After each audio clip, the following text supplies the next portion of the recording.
What is going on, everyone? This is Ipsec, and I'm joined here with John Hammond and Sodi to do the New Year's Blitz Hacking Battlegrounds Tournament number 5, put on by Play Cyber. Sodi, you want to take it away? Course. Hello all, and of course, Happy New Year to everyone. I'm very happy and honored that we are all here to another tournament. It has been almost a year because our previous tournament, it was in February. It took us some time in order to find some concepts and pull some things around, but at least now we have it ready. First of all, we are very happy and we wish to everyone health, creativity, love, and all the best for 2023. 2022, it was like a recovery era from the COVID and everything that happened along the world. Now I think we are ready in order to kick off to an amazing 2023. So that is one thing, and a little bit about the tournament today. So the tournament today, it is with Play Cyber, powered by them. Give me 1 second in order to mute because I'm having too many pings. I'm sorry for this. Um, we have, it is powered by Play Cyber, and it is with ICC. What is ICC? So all over the world, there is an organization with young talent and young hackers from all around the world. And there are tops from every country. And after each country, they are picked at the top per continent. So what we have today is we have different parts of the world and continents participating against each other. And that means we have from Europe, from Asia, from Africa, from Latin America, from US, from everywhere in the world. We have people participating and trying to attack and defend each other. And how many we have? Lots. And that means we needed a lot of time in order to coordinate everything between them. 32 teams, 4 people each, and all of them are participating in this amazing tournament. But the amazing thing on top of this is the prizes that we will have at the end of the day. So just get comfortable for a very nice stream of attack and defense that it took us some time to host again, but for a good reason. And the prizes that we have are powered by Hack the Box, Guilty as Charged, uh, MasterCard, and Microsoft. And the prizes are next level for first, second, third, and fourth team, and much more. I think that's it from me. What about you, John and Ipsec? Do you want to add anything? How is New Year's going for you? Any New Year's resolutions? Hey, I can kind of keep the ball rolling, but hey, how's it going, everyone? It's super great to see you all. Thanks so much for coming to hang out with us. I, for one, am super excited to get this party started. Hey, we have some incredible players to take apart some incredible boxes, and it's going to be an incredible game. But over on my end, hey, yeah, totally like what, January 7th now, cruising into the new week of the new year, 2023. Hey, I don't think I'm just excited to keep doing what we've been doing. I think, we've been having an awesome time already, but let's amp it up. Let's do even more. Let's get more content, more challenges, more tasks, more exercises, and more hacking. That's what it's all about. So, hey, just super grateful for Play Cyber and Hack the Box for letting me join the party here. And we're going to have some fun. I'm super excited for it. Yeah, my New Year's resolution is simple. It's hopefully to unmute everyone when I need to unmute, so we don't have any of those 5-minute periods where we see John talking but no sound is coming out. So we'll find out if I hold true to my New Year's resolution. How'd we do so far? Was I already lost? No, I haven't had to do any muting yet, so it's been perfect. Excellent. Right? I think one of the coolest things about this event is this is a collegiate event, meaning it's for college kids, right? And Yep. We started getting all the organization and building the tournament late, mid-December. The planning's been going on way before that. But I remember talking to Emma, the person that's doing all the Discord magic behind the scenes. And I was like, you haven't created this event because this looks like people from the last tournament.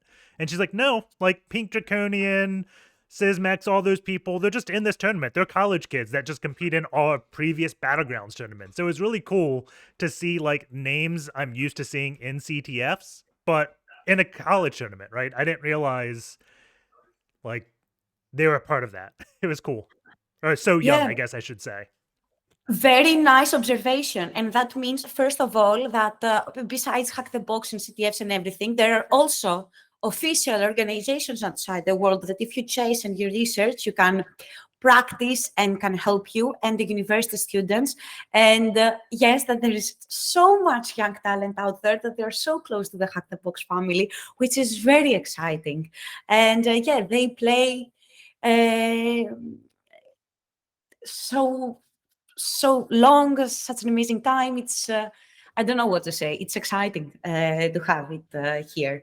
I don't want to do any bets who will win just yet. I think we should wait for the first round to end. We have 4 rounds ahead of us and a 4-hour stream. So get comfortable, Yeah. get your favorite beverage, and we have hours ahead of us. Yeah, as Sodi said, there are 32 teams. Each team has 4 players, and it's single elimination. So after the first round, we go down to 16 teams, then 8 teams, then 4 teams, and then we go down to the finals, which is just 2 teams left. Each round is going to be 30 minutes up until the finals, and each round just has 1 box. The difference in this tournament versus the previous tournaments is there's going to be 4 players on each team hacking against this 1 box and defending the 1 box. But in the finals, we're going to throw a wild card box in. There's going to be a box they've seen before and a new box. So we'll get to see them trying to defend something they've seen before. It also kind of forces players to take good notes as they go through because the players don't know what box is going to be the repeat box. And if they don't take notes as they're like poning these things, then they'll get to this repeat box and won't know how to secure it quickly, and the other team will just pwn it almost instantly, right? So that's going to be a lot of fun, I think, in the finals. And with 4 people, like that's a lot. How do you divide these teams? Like divide each role? Is one person's job the note taker? We have 1 defender, 2 attackers, or 2 defenders, 1 attacker, 1 note taker. No note takers. It's just free for all on notes. I don't know. So that's what I'm most excited for seeing in this tournament. Yes. We are now starting to distribute the codes slowly but steadily in order to get the ball rolling after we set up all of the channels and the magic on Discord. And yeah,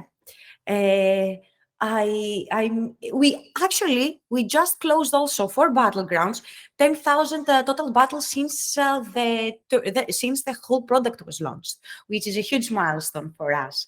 And more things are going to come in Battlegrounds for everyone. Do you practice at all Battlegrounds, or why do you like this concept, John, Ipsec? I, for one, love Battlegrounds and any sort of like live hacking range or cyber range. You hear a whole lot of words that are kind of funny to describe what this game is, but it's, hey, just putting players pitted against each other in a very, very cool way where you have to. Normally, when you play like a classic capture the flag, it's you and your team going in one direction. Like, hey, let's capture the flag. And sure, you're in that offensive attack mindset. But when it comes to a game like this, you have to be also defending. You have to be cognizant of what all the other players are doing. And that just puts a whole different perspective in everything that you do and everything, all the actions that you might end up taking. So I just think it's awesome because it's much more fast and high-paced, like adrenaline rush than a 48-hour or weekend activity or hackathon might be. Something that's compressed, like, oh man, we only got 30 minutes. It's quite a race. Yeah, it's definitely anxiety inducing. That's true. It's always scary, like to go into Battlegrounds because you just get in, and then soon as like the clock starts, you get like it tells you the username and password. You're like, oh, I just forgot how to keyboard. Right? How do I get into this? And start making typos all over the place. It's stress inducing, right? Most of the challenges, they're not going to be like extremely difficult. They range from easy to medium in terms of hack the box difficulty.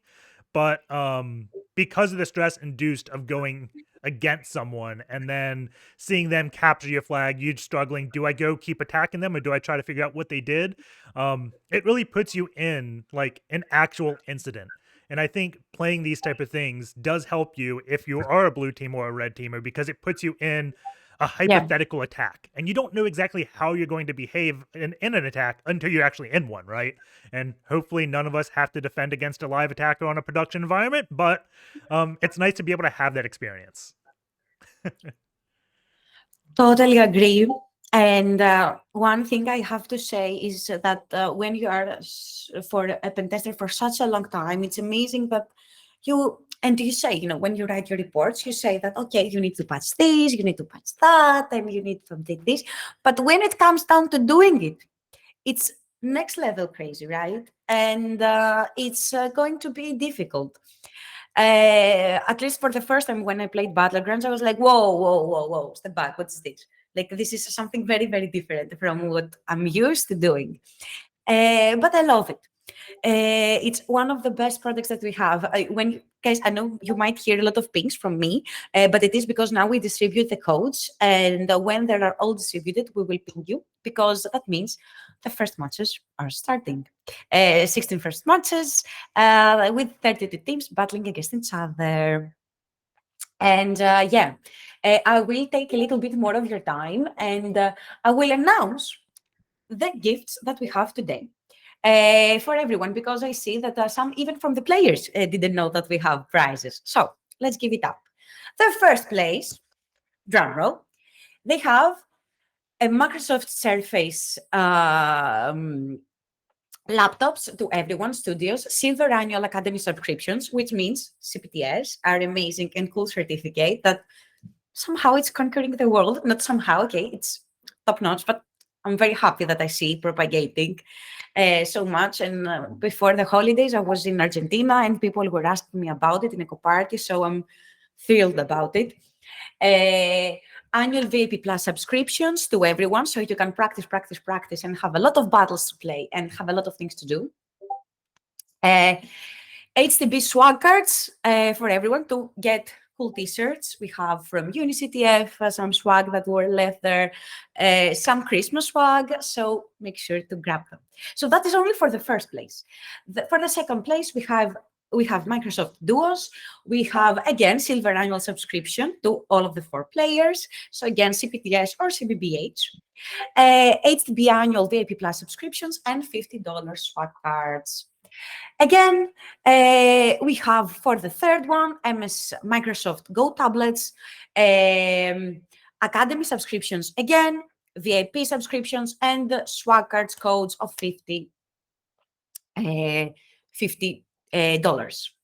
And then the last but not least, the fourth place will get from MasterCard a $100 gift card, a Play Cyber $75 swag card, Silver Annual subscription from Hack the Box, HTB VIP subscriptions, and of course swag card to dress and look as cool as ever. And for the teams that, for the 16 players that didn't end up to they came from the first round, they went from this first round to the second round. We have 6 months VIP subscriptions and of course swag cards. So almost everyone gets something. So it's just our way to say thank you for participating. Hacking, of course, pays off, not just in skills and in your mind, but also in some perks. And of course, we gave to everyone unlimited battles before a month now in order to practice and test their skills. And they're going to continue to have them for some time in order to, continue this amazing journey. That's it from me. And we must have starting some matches happening. I'm not sure. I see if one I can match is, I think, starting. It's going to be Alto University versus Bitebusters. The first one has Trickster, Siju, Elver, and 2 Sophia on the team. That would be the Alto team. And then Bitebusters has Delta Clock, Christos, Exodia, and Daydun. I think that one is EU3, John, and I'm looking for the other one. It looks like EU3 and EU4, so they're both European teams. That's the only game I see starting. Okay. Excellent. Do we want to get started watching some of those, or should we kind of wait until, hey, the whole rest of the party's kicking off? As soon as I see that game start, I'm probably gonna hop in. Awesome. Oh, a dog. That would be my dog. Yeah. The game has started, so I'm gonna hop over and probably close the door.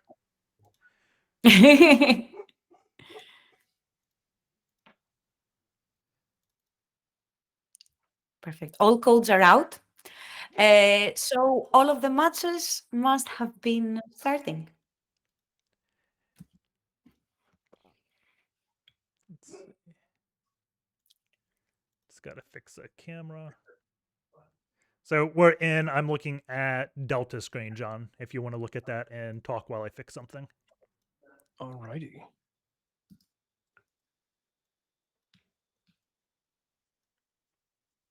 Well, hey, huge thanks for bearing with us, everybody. It's always some of the fun stuff that we do this live, right? That's part of the action here, doing a whole live stream for live action hacking. I'm kind of taking a look at what are we up against? What do we have here on the screen here to get started with the game? I'm trying to take a look what Delta is up to. I'm sure we're on OCE is best, I'm assuming. I don't quite see any action at the moment, but I'm ready for it when the time comes. Yeah, I'm not sure. For the people viewing, I'm not sure why the title bar is screwed up. There's probably some code on my end of the actual player names being wrong. But we see him, he is SSH'd into his machine right now and looking at, I guess, the database to see maybe he's going to change the MySQL password or just looking for some type of SQL injection or something. So I'm going to go full screen so I can fix this. Yes. And just something from me, I'm very happy that we streamed the Greek team. Okay, sorry, I'm proud. So Delta, Exodia, and because I know you also personally, all the best, I wish. You are amazing players. And they achieved actually to come these two players with some else the Europe to be first at last year's ICC tournament. So it's quite huge to be top of the world. But let's see what will happen today. Oh, it's interesting.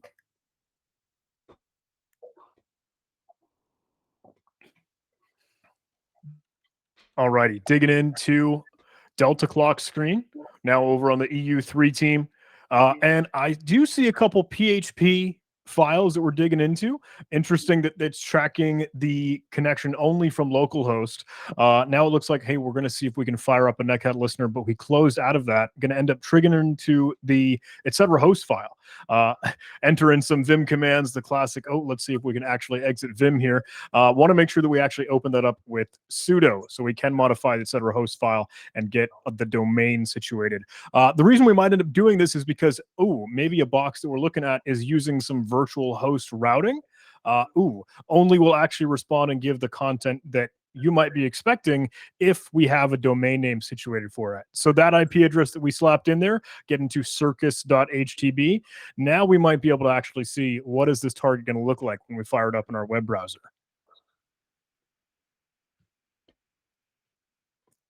Hopping to see if we pivot over there.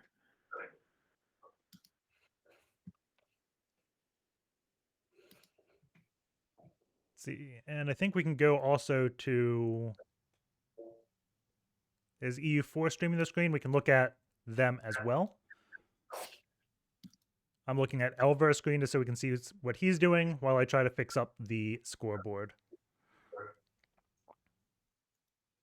All right, so there's a lot of stuff going on over on Elvar's screen. On the left-hand side, I'm assuming this is PSpy or PS Spy.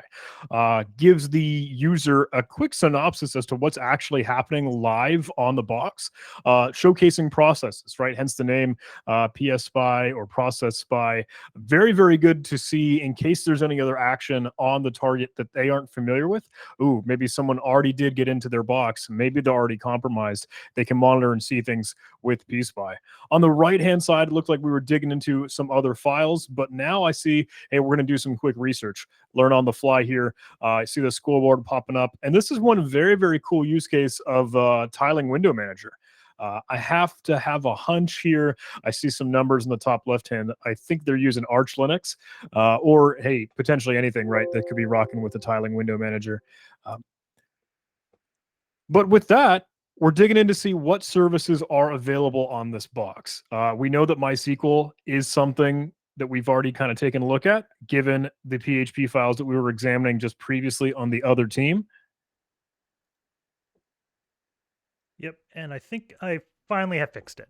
So hopefully the scores are correct on the stream. I'm not positive. Yep, they are, but Cool. awesome. So, good to note here, if you're digging into that file, I did see an uncrackable password listed as the password. the actual password was called uncrackable password. Check it out. Yeah. And the open con or open connection function, you can see, hey, here are the credentials that PHP might use to get into the database. DB pass variable is uncrackable password 123. That is funny. He's now logging into the database. He's got to type his password in for his local box. And once he gets in, I'm going to guess he's just going to take a look at other things. Is he attacking the opponent's box right now, or is it own? Do you know? It looks like he's going to. I can't quite tell the quick movement on the Hack the Box Battlegrounds interface, but he is taking a look at this within MySQL Workbench. So let's see, hey, can he interact with the database to begin with? Probably using that password to go explore the It looks like target. he was doing it on local host, so he's probably trying to explore his own database. And while he's doing this, his box that he's defending is also the same box that he's attacking. They're just a clone of each other. So what he's probably trying to do is go into the database, look for passwords for users, and those passwords are probably going to be the same password for the attack box. So if they didn't change it, then he can examine what the password is and try to log in. And this next person, he has dumped the script that is used to check the health of the box. So right now he's looking to see what type of things the box determines as a good service, because that's how you get points. So identifying how you're getting points is crucial in each of these boxes, and it may give him clues on what type of things to check for harding or attacking. This is a really interesting thing in my mind, because I always think like, ooh, is that gaming the game to see what's scored and what's necessary? But at the end of the day, it is necessary so that you actually understand, oh, why am I losing points? What's been changed and what's been modified here? So being able to quickly take a look at this, see what's important, see what's necessary, that is really the best integrity check that the players can do here. Yeah, it is definitely a little bit of gaming the game, but it is a hacking competition, and all is fair in hacking, right? You have the same exact opportunities as your opponent. And right now we see him, he's looking at the information schema table. I'm guessing he's going to just start enumerating it. It's kind of weird to go into a GUI MySQL client and then just run these select commands instead of using the GUI to navigate the tables, right? I'm right there with you. So one that I end up using is the SQLite browser. Whenever I've got a quick SQLite file, I can click around there and make that easy. But see, and now again, he's just looking at it, seeing what things are being ran. The base 64 commands may look fishy, but keep in mind that may be the score bot just checking things. So it adds a little bit of normal commands in there in the score bot. So you don't know, just because commands are being ran on your box doesn't mean it's an attacker, because the score bot is also going to be looking at files like the flag and things like that. So it makes it really tough for the players to identify what is malicious and what isn't. And one of the big clues, I think, in Peace By that I'd be looking at right now, because it doesn't look like anyone's got flags, is the UID, because they're not going to just start as root, right? So seeing things come from UIDs, not 0, not 33, may be fishy. Because no defender is going to be logging into the box as an underprivileged user, right? They're only going to be using root. So if you see something from like UID 1000, that would be fishy right off the bat, and I start investigating it.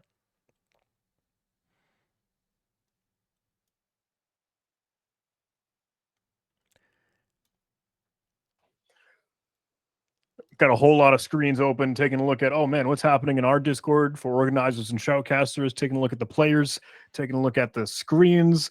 I do see looks like a netcat connection come through. Looks like a reverse shell. I don't know if you can see that on Peace By. What did you think? Is that going to be another players already targeting their box? That's probably going to be another player attacking the box. Yes. I can't imagine a scenario where like Netcat would come in. It also could be a hardening script. I know some players like just having like harden.sh or maybe index so they don't have to type it. And then they just curl it and run it against it. And that will do things like edit php.ini to put some blacklisted functions in there. And that's one of the things I really enjoy about these tournaments is you see, oh, that's weird. Who's Right? using Perl? But you see all these defense things that you can do in these attack and defense CTFs and how much like it slows down attackers. Just putting blacklisted functions, yes, you can always just use chank row or something in PHP to bypass the blacklisted functions, but no attacker is going to start off bypassing those blacklisted functions, right? So they're going to trigger it once, they hit it, then it slows them down for 15 minutes, a few hours, a few days.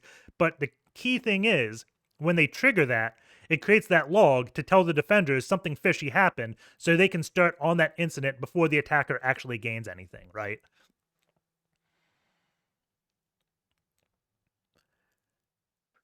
And there's a lot of curl commands going off on that box. I see that UID 33. I'm thinking, oh, that's www data. I see the import PTY has spawned bin bash. That is definitely going to be fishy. Looks like someone has access. Now they're curious, okay, what is happening? What's going on? I'm curious if they were taking a look at the configuration file to see the access logs, but no one's taking a look at it quite yet. Looks like we're just watching it on Delta Clock screen. It looks like he is the one on this. We don't know exactly how he pwned it, but I'm looking at his screen and he has a shell as www-data. So like I said, defenders aren't going to start off on root, right? Or they are going to start off on root. So this is how we know he's probably in a victim's box. So looks like he's kind of slowed down. He was looking at the source code. He's got a flag. We can see Bitebusters does have 271 points. Looks like I have to fix the overlay slightly. There we go.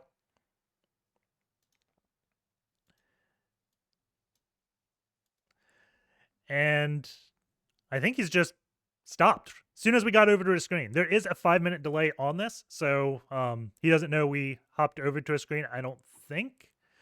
But we do see there's an opt cleaner.c thing. So this looks like it is going to be a set UID bit. And looking at this, it's got a main function and it's got, I don't know what a binary is. Let's see, how is it executing or pulling the binary?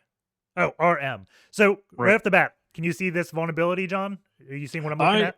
I am taking a look at the source code. I note that they are using I'm kind of curious because I don't see any immediate command injection unless I'm blind to this. It's a path injection because RM, they don't have /bit RM. Ooh, you're right. They don't have the full path. Yeah, one of the cool things about sudo is sudo will preserve your environment variables. So you can't do poisoning via editing the path.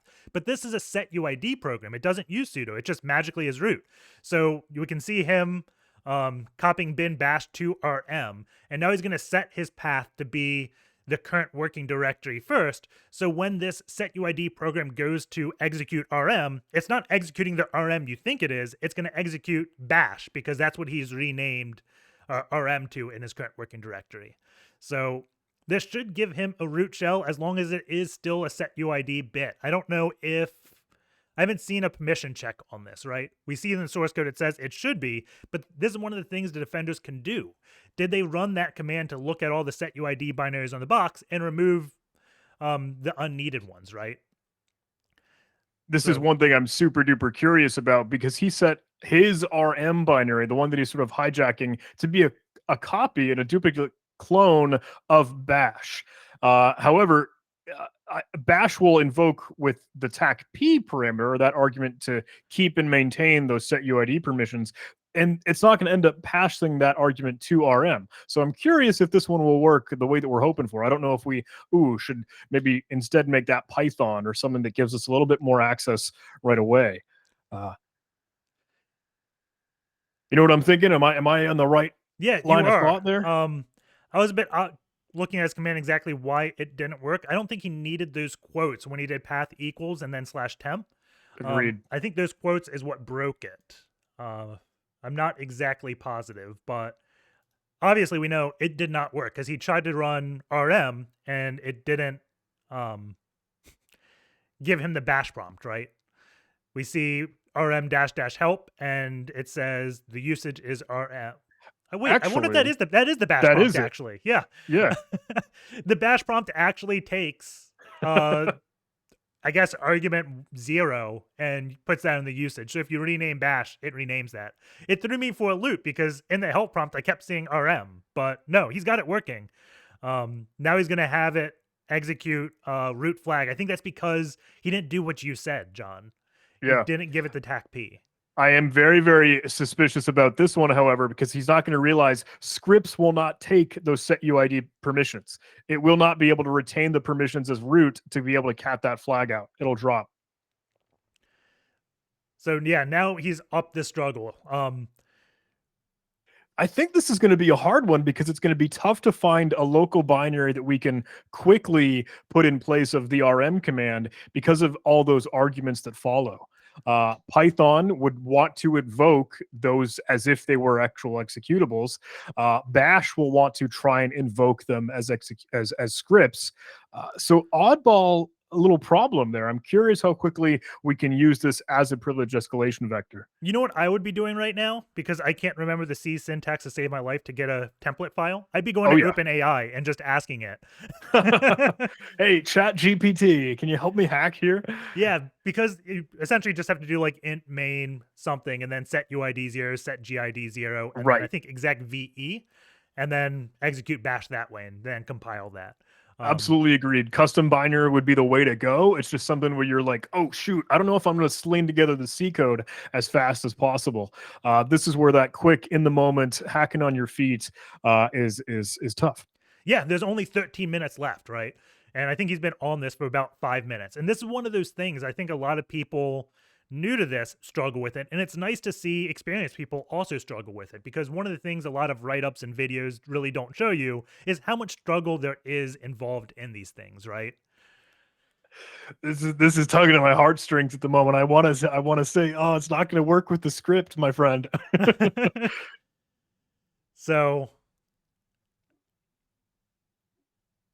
he is so close to this. And I'm guessing you just know it's not going to work because of how long you struggled on something like this, right, John? Yeah, no. So, hey, look, I'm willing to be schooled. I'm super curious if there is a way to do it, but I have to think when you start to invoke a script, it will not maintain the set UID binary permissions. That plus S just doesn't work on a script. Yeah, I think what I would be doing right now is taking a step back, making it a bit more simple, and instead of like trying to get a shell or something like that, I'd just be running the ID command because the ID command, it's always going to work and it's going to tell me what my user ID is. If it runs ID and it doesn't say root, then I know I have an issue in the set UID component. If I don't get the expected output of ID and it doesn't tell me I'm anyone, then I know there's an issue with how I'm doing the path injection, right? It's all about putting a scenario where you know all the the whole flow chart of what can happen, right? And I feel when you just try to execute bash or try to read a file, you get access denied, but you don't know exactly why you got access denied, right? Totally. Yeah, always best to start small, even if it's simple. In blind scenarios, we're like, hey, let me just see if a sleep command works. Let me see if a ping command works. Those can still be a sanity check when you're starting to figure something out.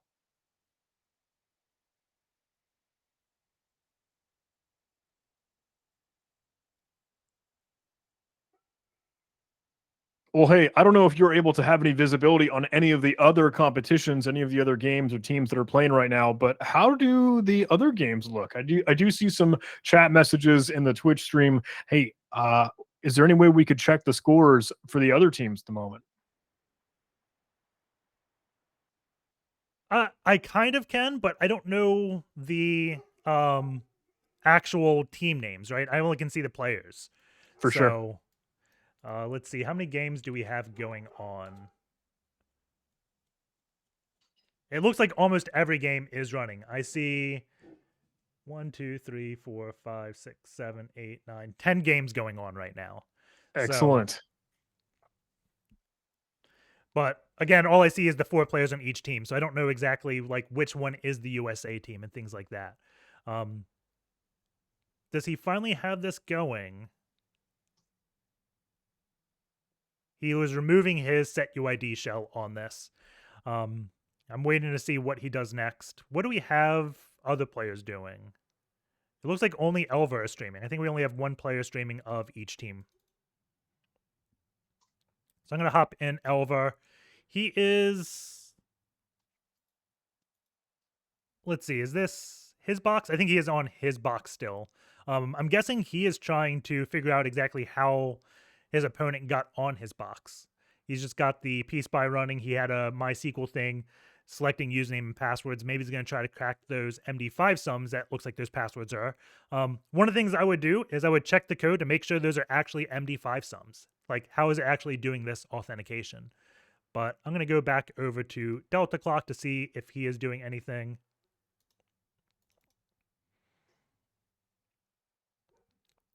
So it looks like he is still trying to get this set UID thing working. I think he really just needs to bite the bullet, put some C code, and compile it. I don't know if he's even checked if GCC exists on this box. Have you seen if it does, John? I hadn't taken a look, and I don't think he looked either.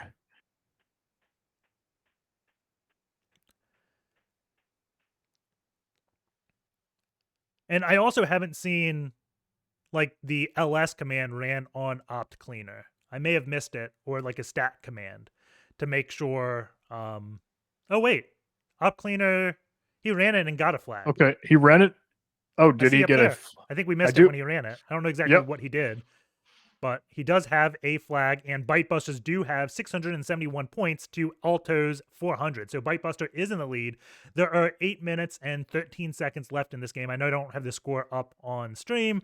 It will be up for the following games, hopefully. I had to fix an issue with how OBS was getting data. But I think right now he is just waiting low. I think at this point, I would like get off the system or like put a backdoor to give me a shell periodically, because right now, the thing that he's at most risk is a defender coming on, discovering a shell, and killing the shell. So what I do is get rid of the shell and just have it send me the flags, right? Every like minute or 5 minutes, whenever the scorebot updates. So that way the attacker or defender has less information to get me off of his box. Agreed. Anything that they can do to kind of keep that stealthy, slow exfiltrating of flags, that's a great thing. And now it looks like he is removing the piece by the defender put on the box. So he is now actively trying to get the defender to stop looking at his tracks. So removing those artifacts. And sometimes when you do that, you create your own artifacts. But at this point, the defender knows he's on the box because he's already captured the root flag and the user flag of it.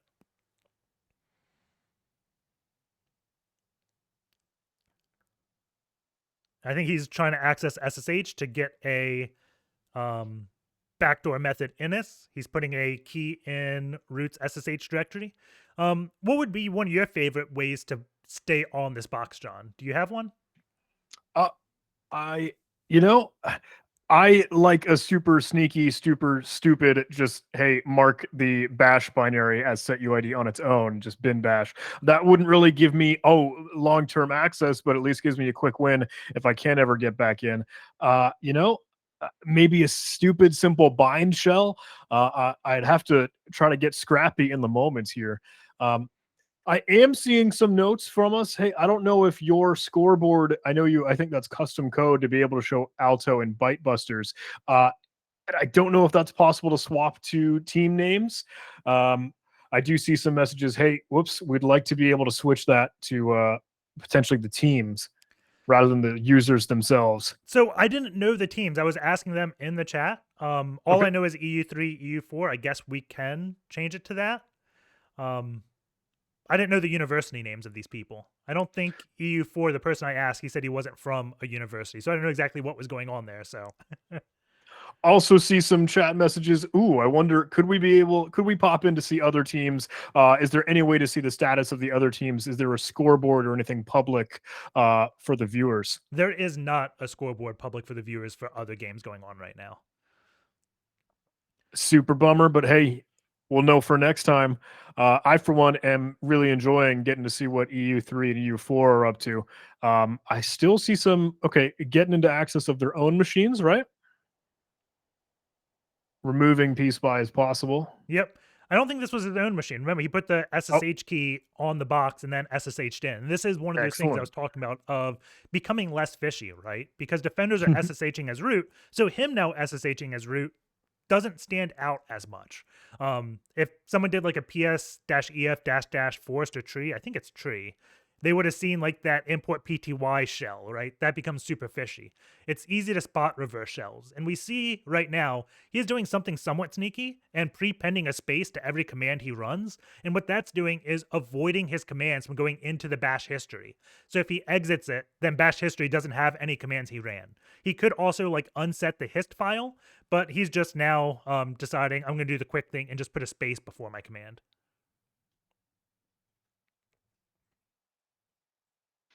Quick and easy. That's a good way to do it. At least hide the moment when you can.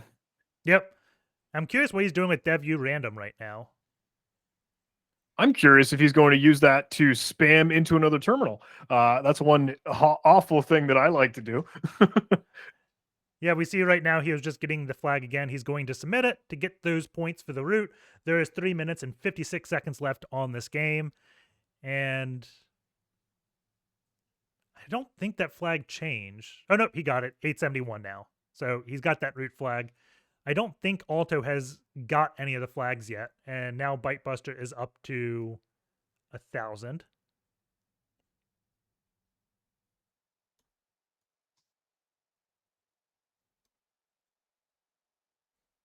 Let's see.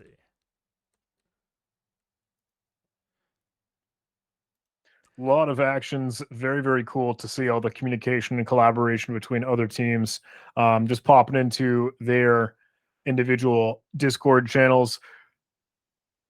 Yeah, and I think Bytebuster is kind of taking it easy right now. The game is, I think, decided at this point because there's only 3 minutes left and the point discrepancy is around 700. So I don't think there's enough time for Alto to come back right now.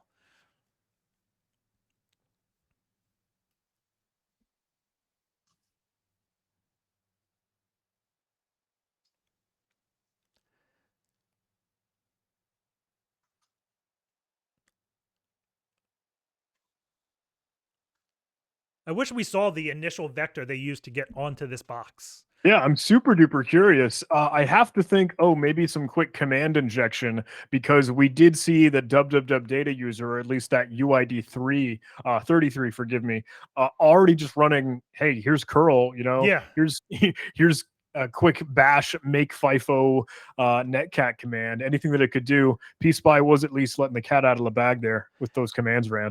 Yeah, and that's one of those things I was talking about, like the PHP blacklisted functions, right? Because if they just block the system, there's like 10 of them. There's some really weird ones in PHP, like curl exec for PHP to automatically do a curl and execute. But if you just block all those commands, if you Google it up or even ask the OpenAI, I'm sure it'll tell you all the functions to just block. And then they'd have to find a different way in. It's much tougher to write the PHP code instead of just using system and getting to a familiar environment that is bash, right? Oh, yeah.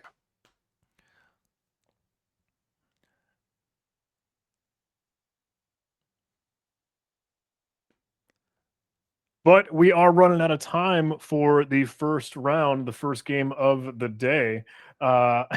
Some cool questions coming through in chat. Oh, we mentioned Chat GPT earlier. Is it allowed in this competition? I'm just curious. Yeah, completely allowed. There's no rules. You can use any tool you want. I love that. I'm super happy to hear it. I know there's, maybe been some hot, spicy conversations as of late. Oh, what about our AI overlords? Is that going to change the game in cybersecurity? What about CTFs? What about pen testing and hacking? I don't know. Are these innovations going to switch up the landscape? I think it is, but I don't think it's going to switch it up in the way that people expect. I know, like, when I first started seeing all the, like, people posting code samples of it coding things, I got really excited and tried to use it for one of my own projects, and it did not produce good code for me. Like, it passes the sniff test. It looks really cool. It's much better than you'd see the code on Hollywood, But so many times it's just like mixing library versions, doing weird things, and then you try just put it in your code and it just doesn't work. And then you end up troubleshooting it anyways, which I guess is fine because if I typed it out, it's not going to work also. I end up troubleshooting, right? So it's the game of, do I want to troubleshoot the AI's code or do I want to troubleshoot my own code? The benefit to troubleshooting my own code is I know like why it failed or where it failed. And I think this game is over. So let's transition back to just the two cams of me and John, and we Well, may be hey, able to are find there another game. are there any players still playing? Yeah, I know there are a lot of requests in the chat. Hey, I'd love to be able to take a look at some of the other competitors. Did you see anyone drop a name in chat?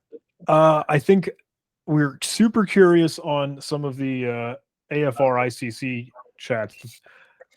I wish I knew who they were. Like So those just based off the team name, and I can get a link for us if it helps. We can get a player name. That's what I need.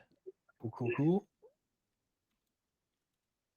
And I would ask chat, but there's a 5-minute delay. So by the time chat tells me, it'll probably be over. Also, a quick note, I do have the correction. Not all competitors are college students. One of the cool things, they are younger than 25 years of age, but that is a note, maybe not everyone is still school here. Yep.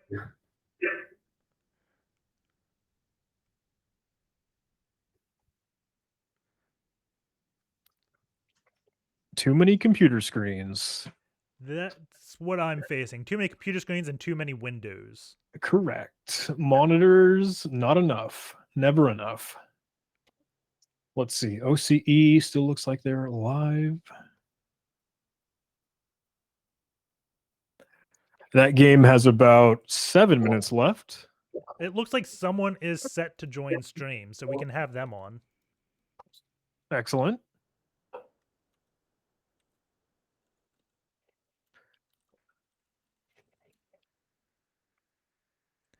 So we're going to get one of the coaches on.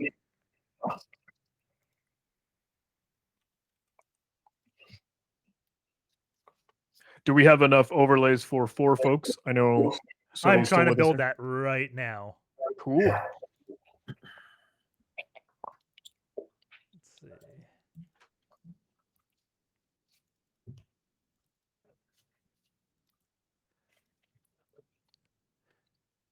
The dangerous thing is I think as soon as he joins, everything's going to go crazy.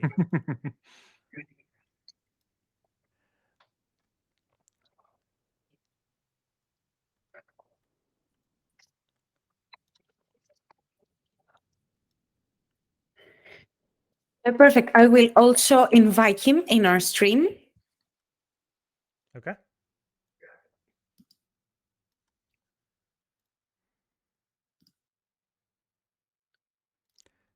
So bear with us, guys. We are getting one of the coaches from the team. So one of the cool things about this is there's coaches that just mentor all the students and help them out. So it kind of really mimics what an actual sport is, right? With the coach, the player, getting coordination. And this is really just a scrimmage, right? This isn't the actual competition for all of I think it's the ICC, the tournament. It is just pretty much a scrimmage that they got sponsors, they got a live event, so people can actually train before they go into the live event that is in person.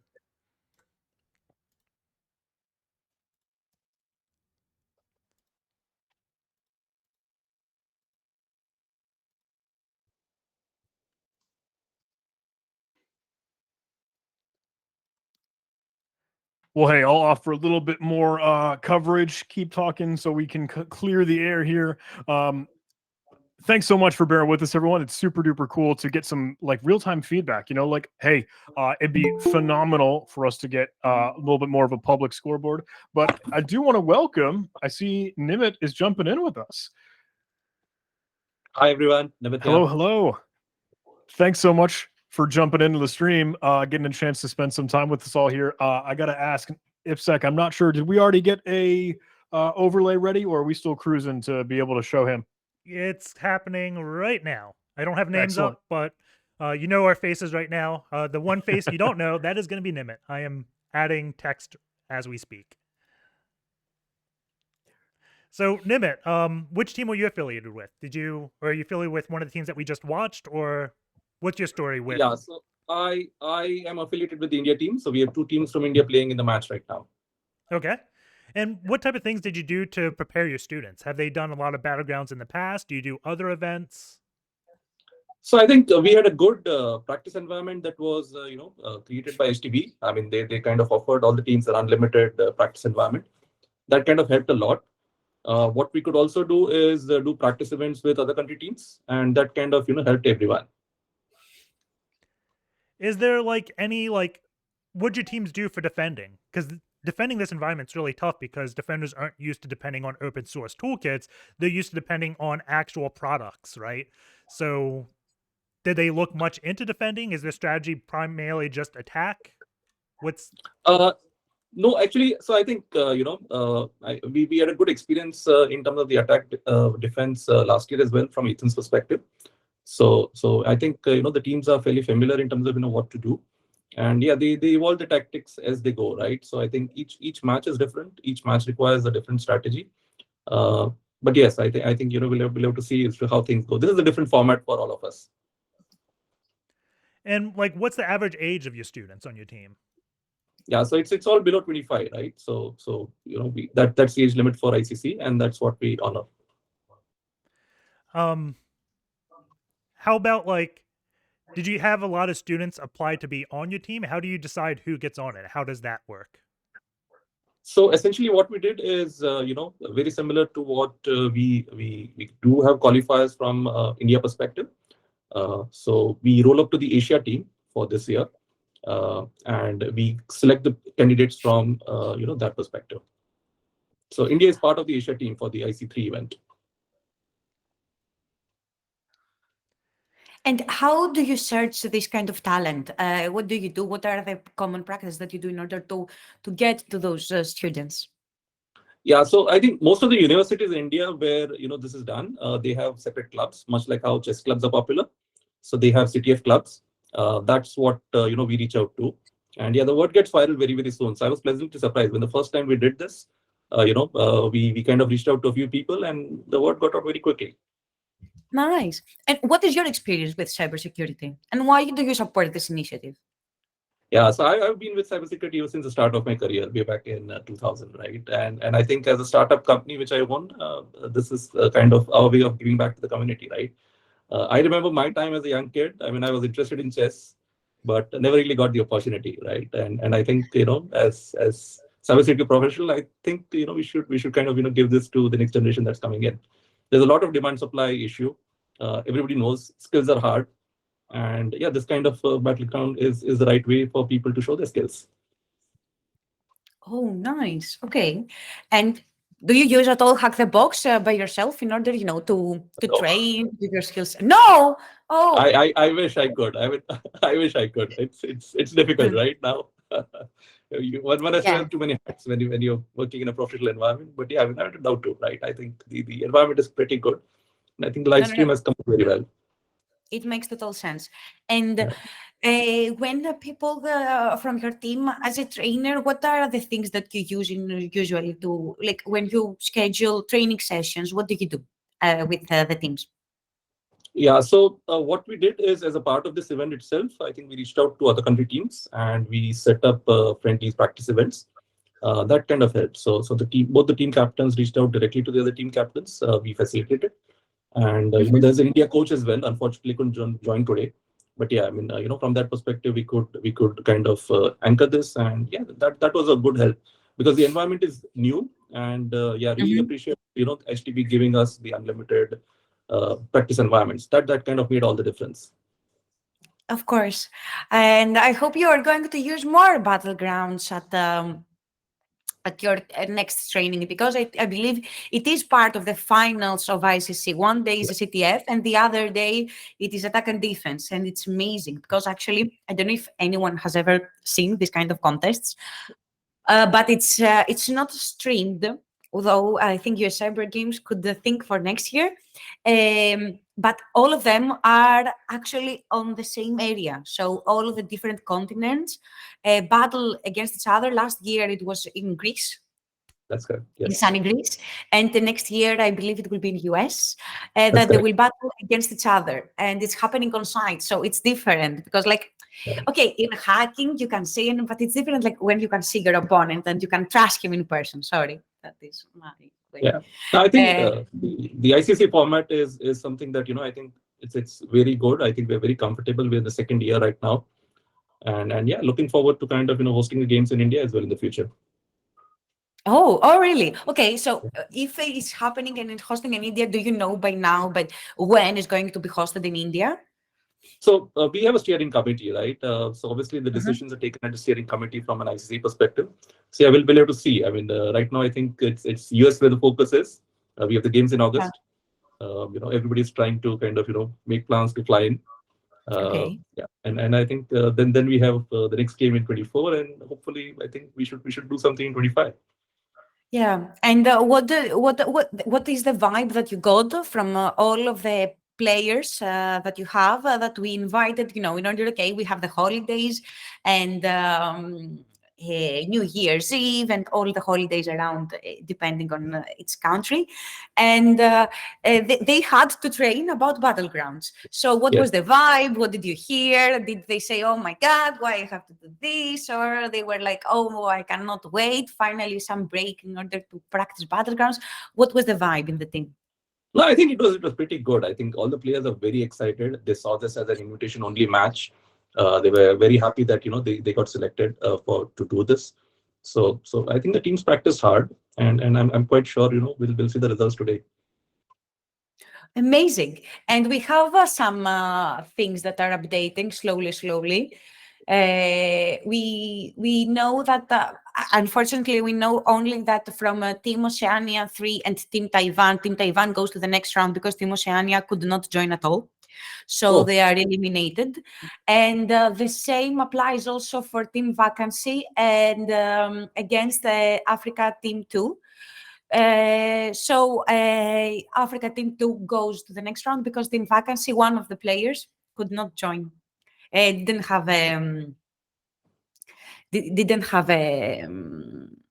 internet, Okay. and they couldn't join. So yes, this is the current status, and some of the next things are happening. Yeah, But So the I'm two just India teams, informed. Team yeah, the India two did India teams win are their Team first India game. and Team Bharas. Team India and Team Bharas are the two India teams. Oh, Team India and Team what? Team Bharas, BIOS. Okay, Team BIOS is still playing, I believe. For Okay. people that are in the chat and want to look at the bracket, you can go to brackethq.com/b/ZR tab. And that'll bring you up to the bracket where you can see as the games finish. So right now we had Team Europe 3 beating Team Europe 4. This was the game we actually streamed. Then we had Team Oceania 3 beat Team Taiwan. Team India beat Team Cobalt. And then Team USA beat another, I guess, Team Oceania, I'm guessing. I think there's 3 Oceania teams or 4. I don't know. But and then finally we do have Europe 2 beating Europe 5, and they will be playing the Africa Team 2.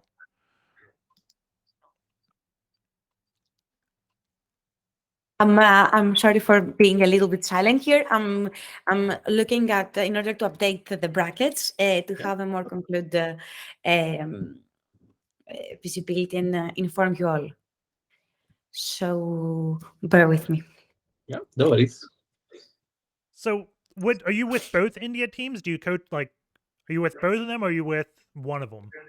How does that work? So both of them. So essentially, what we did from India perspective is that like I mentioned, so I own up the responsibility for the India cyber teams as an initiative, and we have the India cyber team coach as well. Unfortunately, couldn't join today, but yeah, I mean, both the teams kind of roll up to me in that sense. So I think that I'm somewhat new to this whole U.S. Cyber Games thing or the ICC. I'm Yeah. guessing like how you were with India is kind of like how the U.S. Cyber Games is, and what I mean by That's that correct. is US Cyber Games, I believe, is more like the US team in this giant tournament that is the ICC, right? So it's the US Cyber team that put on this event because they wanted to share the wealth and have everyone train, right? I think that's one of those admirable things of this whole event isn't about just like a team trying to win. It's more about building that community, right? Absolutely. As you said before, like Team India wants to host things as well. And when Team India, or one of the, like both Team Indias, it's kind of weird to say Team India, but it encompasses multiple teams. When the India side of the ICC wants to host something, they'll probably invite everyone else to do another scrimmage because, again, if you're just training against yourselves, you're not really bettering yourself. You're not bettering the community. It's all about like building that community up, right? Absolutely. So essentially, the India team is part of the Asia team overall. So in Asia, we have multiple countries putting together the team for the ICC events. That's what we did for Ethan's event.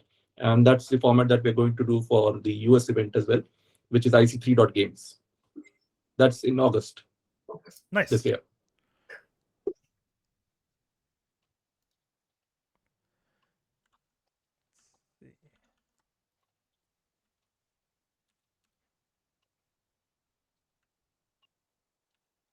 Do we have the scoreboards yet?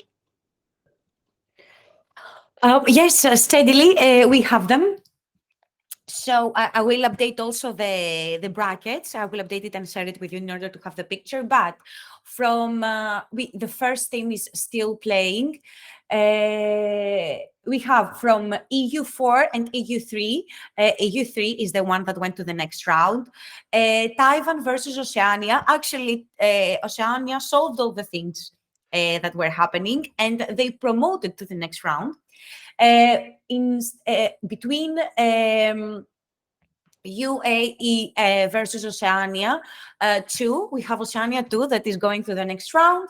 Africa 5 versus US 3, we have Africa. Korea versus Controls, we have Controls to the next round. And the next ones are happening yet. Canada versus Malaysia, we have Malaysia. And Oceania 1 versus US 1, again, we have Oceania. So I think Australia is killing it, as we can see. All of their teams are going to the next round. In between, Mongolia versus BIOS. BIOS is going to the next round. And EU2 versus EU5. EU2 is going to the next round. And with vacancy in Africa, Africa 2 is going to the next round. I'm going to update also the image in order for you, Ipsic, to be able to stream it so the people can actually see what I'm saying. It's not just names. Perfect. So round one, both the India teams are going to the round two. Excellent. Thank you. Yep. And right now, I am looking to see if we can get into any other games. And Team India versus Team Cobalt, it's also done. Team India is the one that went ahead. Yeah. So kudos. Yep. Maybe Africa 1 versus a UK Cyber Squad Gang. Ipsic, maybe this one you can stream. I'm trying to figure out what the player names are. Because I only see the hack the... So the issue I'm having right now is I see hack the box names, not Discord names. So I don't know the hack the box name for Africa 1, right? I have a list of player names for Africa 1 and their hack the box usernames. Okay. Do you have a... Let's see. The team captain for Africa 1 is Robot Squid on Hack the Box username. And I can share this with you if you have a moment. I don't see a squid.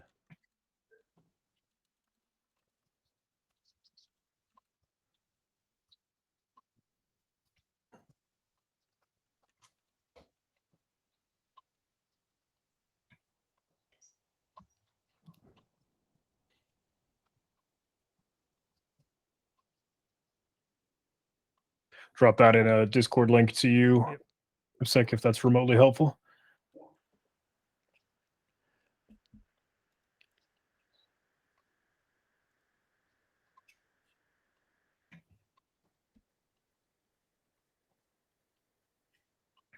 But we'll be keeping a look at, keeping an eye open for when the next game is going to be kicking off, how scores are looking for the moment. Still tracking all things down.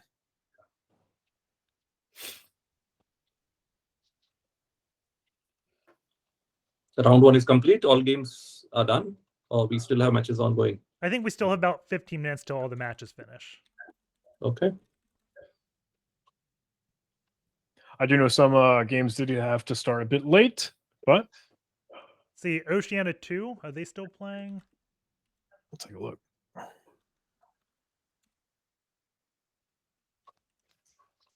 It looks like they are.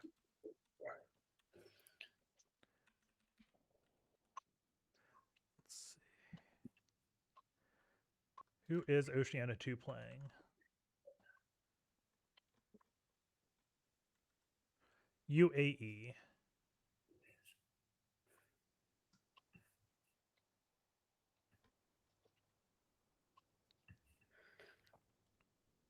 But that game is completed, and the UAE is the one that updated, that changed. Okay. So Oceania 2 won that one. Yep. I'm sending you also, it's not, I'm sending you on Slack the updated brackets that we have as of now. It's not completed, but it is what we have now. We have, let me check, we have one tournament that is still going, 2, 3, 4 matches that are still happening. So, yep. John, why we wait? I mean, how is it for you and IPSEC to kind of, look at all these matches happening in parallel, kind of pick one which to choose, which to watch, which to kind of speak about? Well, hey, I got to admit, it's pretty incredible. It's pretty surreal to see all these great hackers diving in and playing the game here. It is a little bit of a floodgates for us. Like, oh man, I'd love to be able to showcase everyone. So hey, maybe some improvements for the next round. It'd be phenomenal to think on how we could make this visible for each team and see their scoreboards in real time, in real action here. Yeah, I think. If you're totally comfortable with it, Nimit, I do see some questions in chat that are saying, hey, would you mind asking Nimit for either social handles or any way that if folks could get in touch with you? I want to make sure you're totally comfortable with that. But yeah, that's okay. So I don't have a Twitter handle. I mean, but yeah, people can reach me on LinkedIn. It's LinkedIn. You can search for me by my name, Nimit Javeri. And yeah, that's the best way to reach me. And that is JHAVERI, correct? That's how you spell it? That is correct, yes. Okay. Yes, that's correct.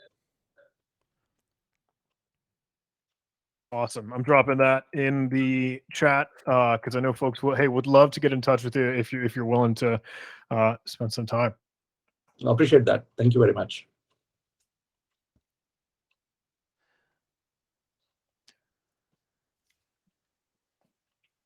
Excellent. Well, hey, how are you feeling? Has this been a very, very cool to see your teams participate?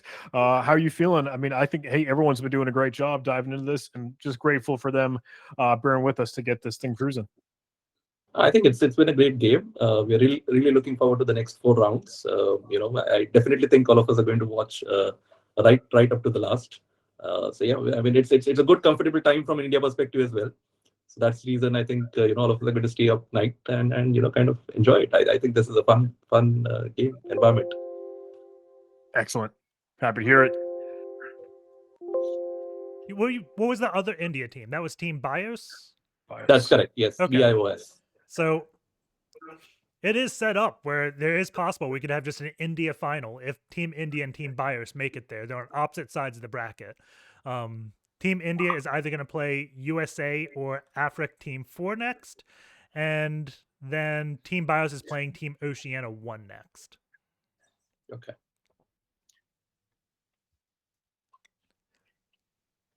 How'd you decide which players got on which India team? So essentially, we did a ranking from the scores perspective in our own CTFs, and that's how we kind of selected players. Obviously, we had to look at the availability as well, so we kind of cast the net wide, filtered it out to the top players, and then basis availability, basis the skill set, required. So one key criteria was that yes, they should have played on the HTTP platform earlier, and that's the basis that we selected both the teams. I think the hosts were I think gracious enough to allow two teams from India. There was a lot of competition, I think, getting the teams because we have 32 slots only. Mhm. So we really appreciate that, both the Indian teams could participate.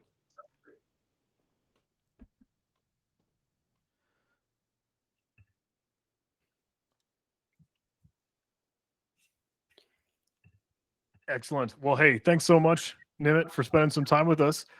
IPSEC, I don't know what you're comfortable with, but is it worthwhile, hey, going to a super quick break to get things set and scheduled for the next game and get an update on scoring? Yeah, let's take a 5-minute break, and we will resume with figuring out the next game.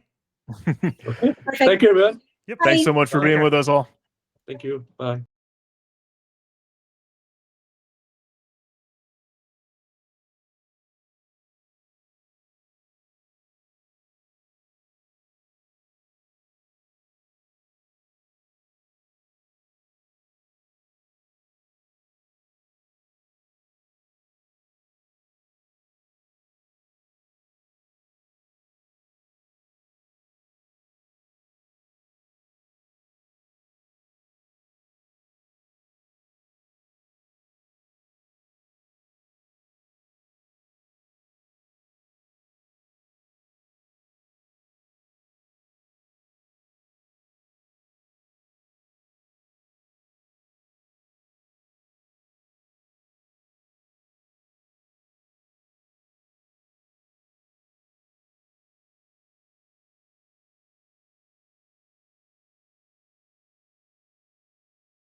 And we are back. So the next round is starting. We're going to try to get into USA 2's versus Malaysia's game.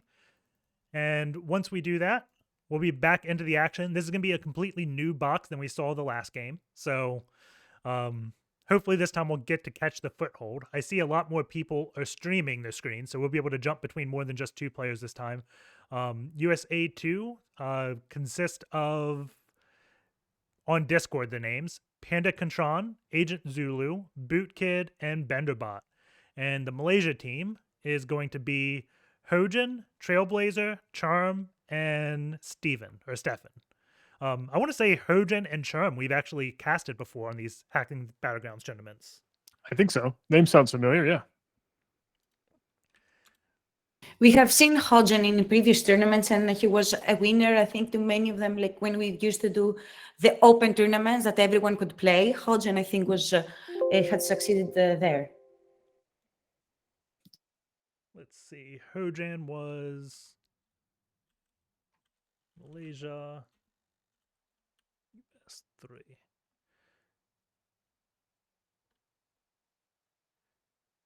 US2 is the team.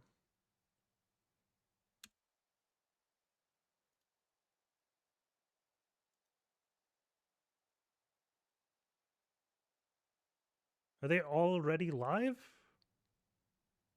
I see Pandagatron is getting started over on Discord. I'm tracking to see who there might be up against.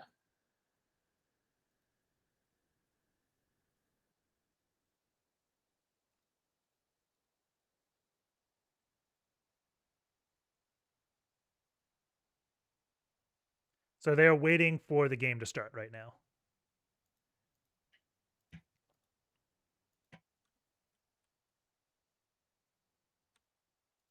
So it should start any minute now. He's just restarting his VPN. And as soon as that VPN connects, the game will start and we will begin seeing what is happening.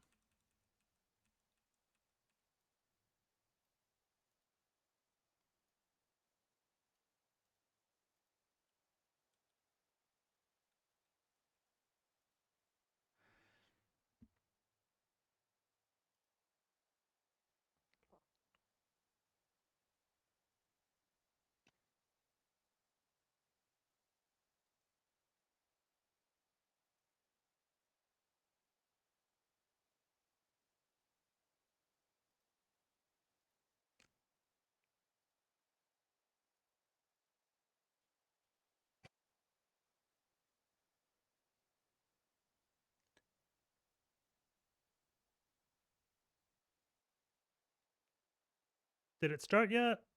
Or is he just still prepping? I'm looking at Charm's screen for Team Malaysia, and I'm not seeing any progress yet. They're staging their SSH commands. They're making sure their VPN is up and running. They do have some setup Python scripts looking that I'm excited to see. Yeah, so it looks like they install Suricata, which is a network IDS system, I believe. It is the like open source equivalent of Snort. I want to say when Cisco, I think, bought Snort and they put it in Firepower devices, then the Snort community said, okay, we're going to fork it and we're going to call it Suricata now. I believe that's the background of that application. So it's essentially the same thing as Snort. It's just an open source fork, I think. And now I'm going to get crucified because I was wrong on something, probably. Is that your understanding as well, or you're not positive? I think Suricata is the part that I was tracking of your statement. Another network IDS similar to Snort, correct? Yes. Yep. So it is deploying the mission now.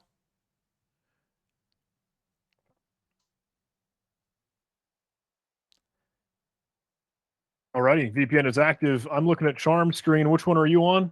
I'm on Charms as well. Excellent. Super duper cool to see that setup.py script already cruising. I can see that they do have some payloads for defense and persistence and everything already staged. Looking to see, what ports are listening. Checking out some default configurations for Apache. Looks like that web attack surface is what they're going to be taking a look at first. See 3 different folders in this www.html web root: hotel, pluck, and tiny. Yeah, so that's going to probably be 3 different websites. Most Battlegrounds machines have 3 to 4 different ways on. So if you just harden one, your job is not done, right? So now he's going to take a look at hotel. So this just screams to me like old software that you can find on GitHub or something that's going to be all sorts of vulnerable, right? So we see on the footer, it says Digital Druid and Hotel Druid. So what I'd be doing is running search exploit or going to exploit DB. He's doing it right now to look for potential Hotel Druid exploits, right? So we see, did it say what type of exploit this was? I did see remote code execution, Hotel Druid 3.0.3. Yep. Python script, already cruising through it, got a shell. Presumably, let's see if that PHP command will work, and it does. Right away, there's RCE. Yep, so we have Charm right now finding it so quickly. He's got the CMD. Let's see how he exactly gets a reverse shell. We are in what, the first 3 minutes of the game, and we already have initial access? I'm happy to see it. Yes, and Charm is from Team Malaysia. I'm not exactly sure what USA is doing. We'll see the scoreboard update in just a minute. My very first thing would be not to get a reverse shell. I would get like opt flag.txt, I think is where it normally is, because I want to get the flag as soon as possible, right? If I get that reverse shell, they see it, they kill the access, they stop the service while they harden it, you may not get the points. So always beneficial to get points as soon as possible.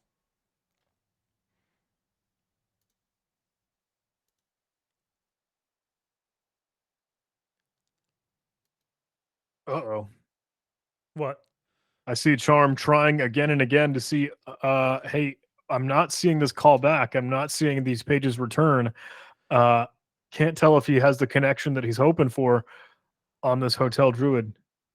Oh, yeah, and I see his Foxy proxy is off, so it looks like Team USA has turned off the server temporarily while they probably hardened this. I wasn't sure exactly what they were doing, but they probably saw like either a file get dropped or something fishy go on. So right now, Charm is taking advantage of being able to log in the same type of box he is attacking, and he's looking at a different service while he waits, right? He's going to assume attacking this hotel droid has been foiled. So now he's going to look at the Pluck website to see if there's anything there. I'm going to hop around to a few other screens to see if we can see if there's anyone defending this application, because at this point of the game, they know Hotel Droid is vulnerable. They should look or assign someone to try to harden that application. So Hojan is looking at the same exact thing. I'm guessing Trailblazer, he's going to be the one defending. We see multiple connections to his own box as root, just poking around at it. It looks like he ran linpys on his own box, so maybe what he's doing here is trying to find a privask without having a shell in the box, because he knows his own box is going to be the same as the attacker's box. So this way he can really benefit his team by just examining potential privask. So as soon as someone gets that shell, he can go, hey, now run this because this will get you root, right? So working in parallel is often smart. It looks like I'm going to hop over to Bootkit on USA to see exactly what's going on here. He is looking at config, going over to BenderBot. Let's see what he is up to. He's in Visual Studio Code. Looks like he's also looking at this Pluck website. He's put all of the websites in Visual Studio Code. He just cloned that var.www HTML directory. So now we can take a look. We see Hotel, Pluck, and Tiny. So now, again, just showing different ways to look at code. Some people on the command line using grep, others are just in Visual Studio Code. Let's look at what Panda is doing. He is SEPing files back to his own box. So again, players are now just getting ready to set up. So I'm going to hop back over to Charm because Charm is the one that we initially saw had the code execution. I don't see a waiting bar on this Hotel Druid, so maybe the service is back up. This could have been like his VPN dying, so maybe that's why he couldn't connect to it. It's still 0 to 0 as long as my scorebot command is working, so no one has got that flag yet. And he is back over looking at Pluck. So I'm not exactly sure what made him not look at the Hotel Druid anymore. Maybe it has been hardened. I'd like to see him hit this page to see if he can access anything.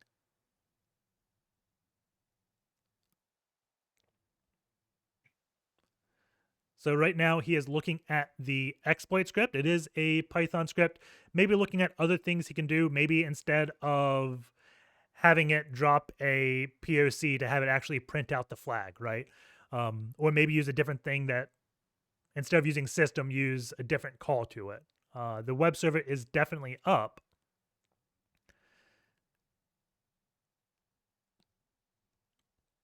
So what are you looking at, John? I am right there with you, tracking Charm screen, and I do love that approach to see, hey, okay, if things are getting closed up, if I'm losing a little bit of the access that I could have had, well, I wonder if I could just tweak this or change this in one way or another, whether or not, it's just printing command output rather than doing a full thing. Worth exploring and experimenting here.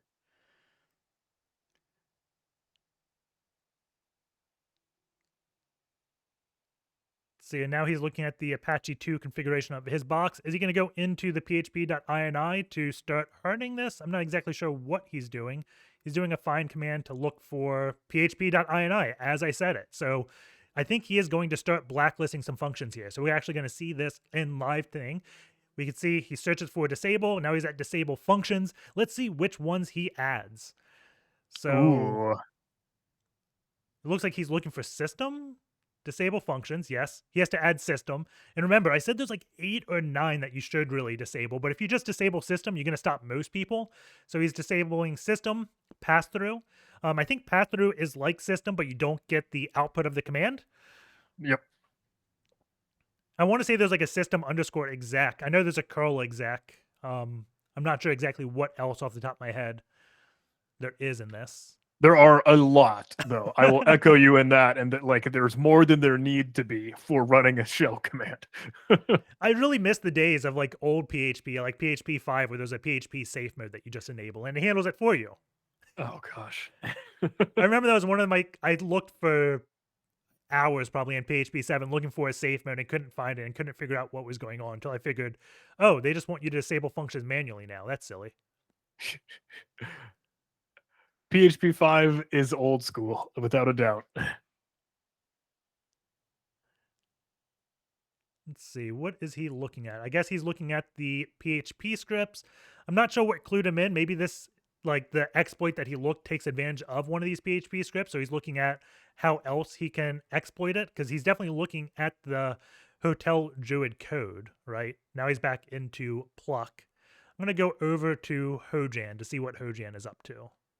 Are there any other teams we might be able to go take a look at? I don't know if any are up and available at the moment, but they are all of them. You can check out all of them actually, except one that is starting soonish. But wherever you go, wherever you do, Hack the Box is there with you. I'm rhyming.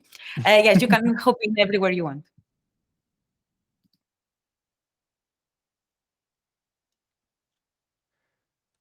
Well, let's see. I think the next coach that we might have a chance to chat with would be Canada. I don't know if Canada's playing at the moment. We can go see if any of their games are on.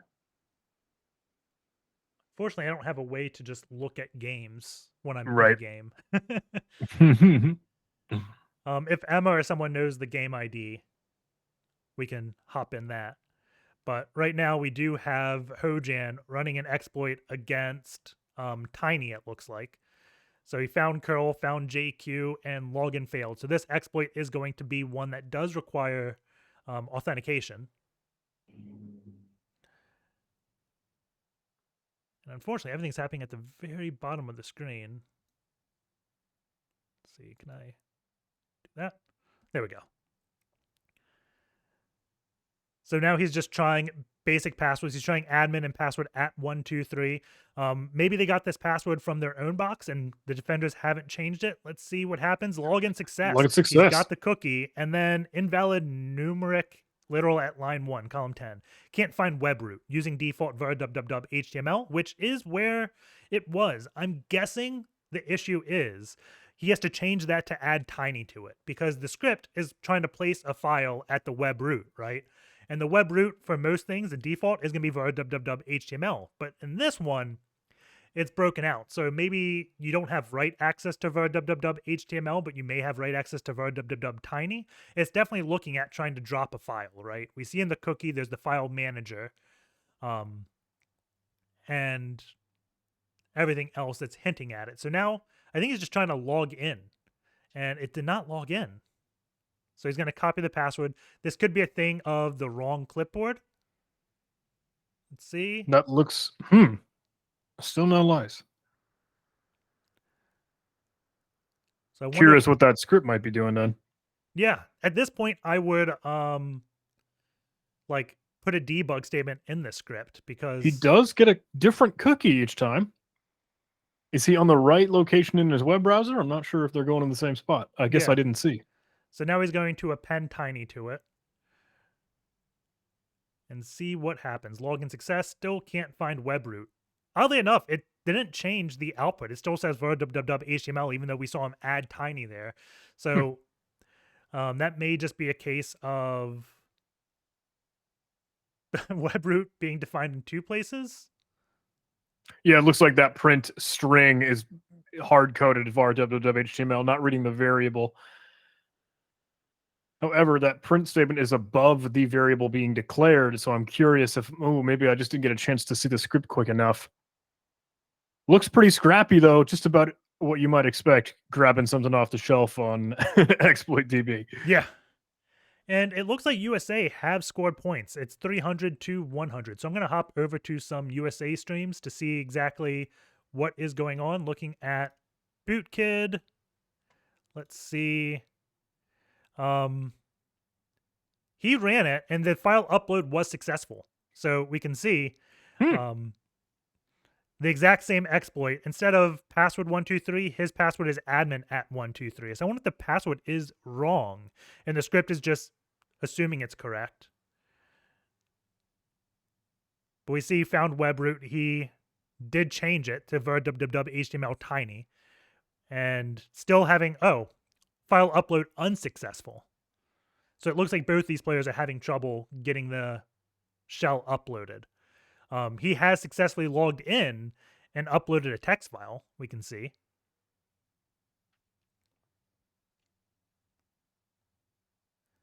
But we're still waiting to see exactly what he does. So at this point, he uploaded a .txt file. This is a PHP app, it looks like, because we see index.php. So at this point, I would be looking at ways to rename that file because maybe he tried to upload a .php and it blocked uploading PHP files. But oftentimes you may be able to copy or move an item. And in that stance, maybe the filter isn't applied there, right? So that's what I'm guessing he needs to do, but has not done yet. What do you think, John? Do you think that's the path you would be going down, or what would you be trying? Well, I'm curious. We're still looking at Bootkid, is that correct? Yes. Okay, I'm seeing what he's playing with right now. I'm interested that it's trying to add a new item or a new field for, and he entered just simply hi, but the error message is I cannot open the file hi. So it's like, is there any potential to open or see the contents of another file? Is it trying to write this while it tries to open it? Or is there maybe local file inclusion with some of these oddball parameters? I don't know. Yeah, I would be checking like Etsy passwd, right? Because it says cannot open file hi may not exist. I know Etsy Right. passwd does. Or maybe I would try index.php because I know both of those files should exist wherever it's opening. The difference between index.php and Etsy passwd is if the web server has something to prevent local file like directory traversal. Like if you can't go up to the root directory, then Etsy passwd won't work, but index.php would, right? So that's what I would be trying, but Also, very worthwhile to check on those PHP files in case, for some weird reason, you are going to end up seeing the strict raw PHP server side code. Well, you wouldn't normally see that rendered out from your browser naturally. If you can read the raw file itself, you might be able to see some of the syntax you wouldn't otherwise see. yeah, and if you don't see the raw file, then you know there's an include statement, right? You're testing in that case if the PHP code on the back end is using it like a file get contents or an include. The file get contents, it's just like leaks the file. If it's a include, then it would execute a file. And in that case, you can actually upload a .txt file and then include that txt file in this to get code execution, right? So we're just seeing exactly what he does. I'm going to hop over to the other US player screens to see if they're all attacking this tiny application and each one decided to pick their own. It looks like Benderbot was looking at Hotel Druid. He is now like playing with the host name, so he's trying to see, like he renamed it to circus.htb, which I guess is the name of this box. And he's also going to log into Tiny Manager. I'm going to look at Panda to see what Panda is doing. And Panda, he has Netcat open. Let's see. Maybe he's defending right now. He's forwarding ports from his own box, I believe, back to him. So I don't know what port 13377 is going to be used for. Maybe the box was listening on this port and he's just seeing what the application is. I'm not sure, but we're about to find out. So he does a netcat to it and then closes it. He's still not sure exactly what he's doing.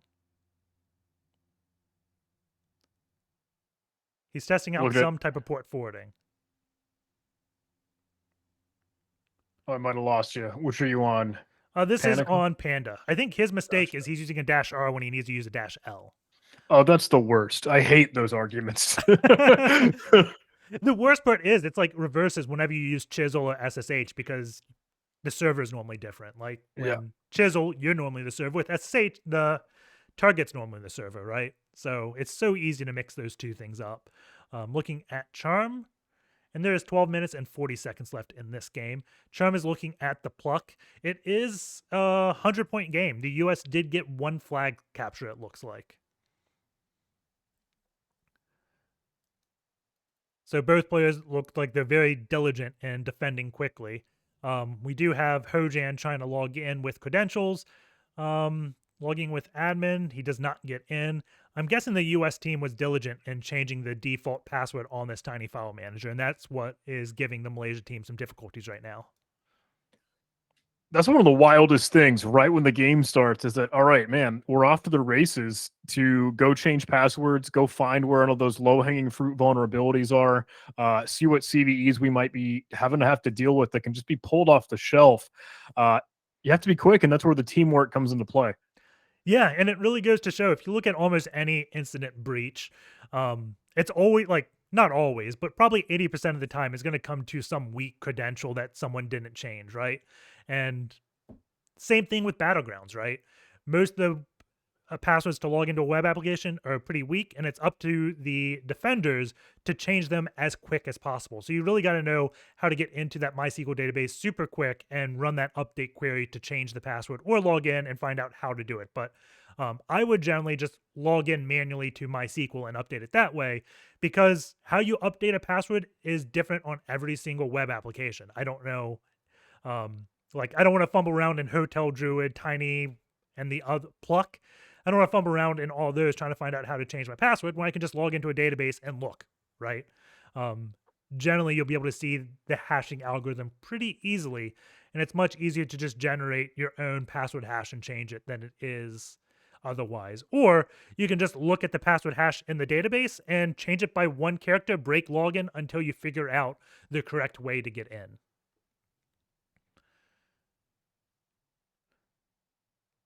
There's a lot to it.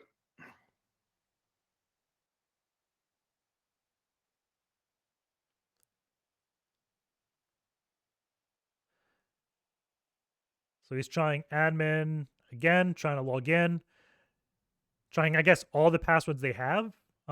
It's hard for me to tell the password. That looked like it was admin at 123. This may be user.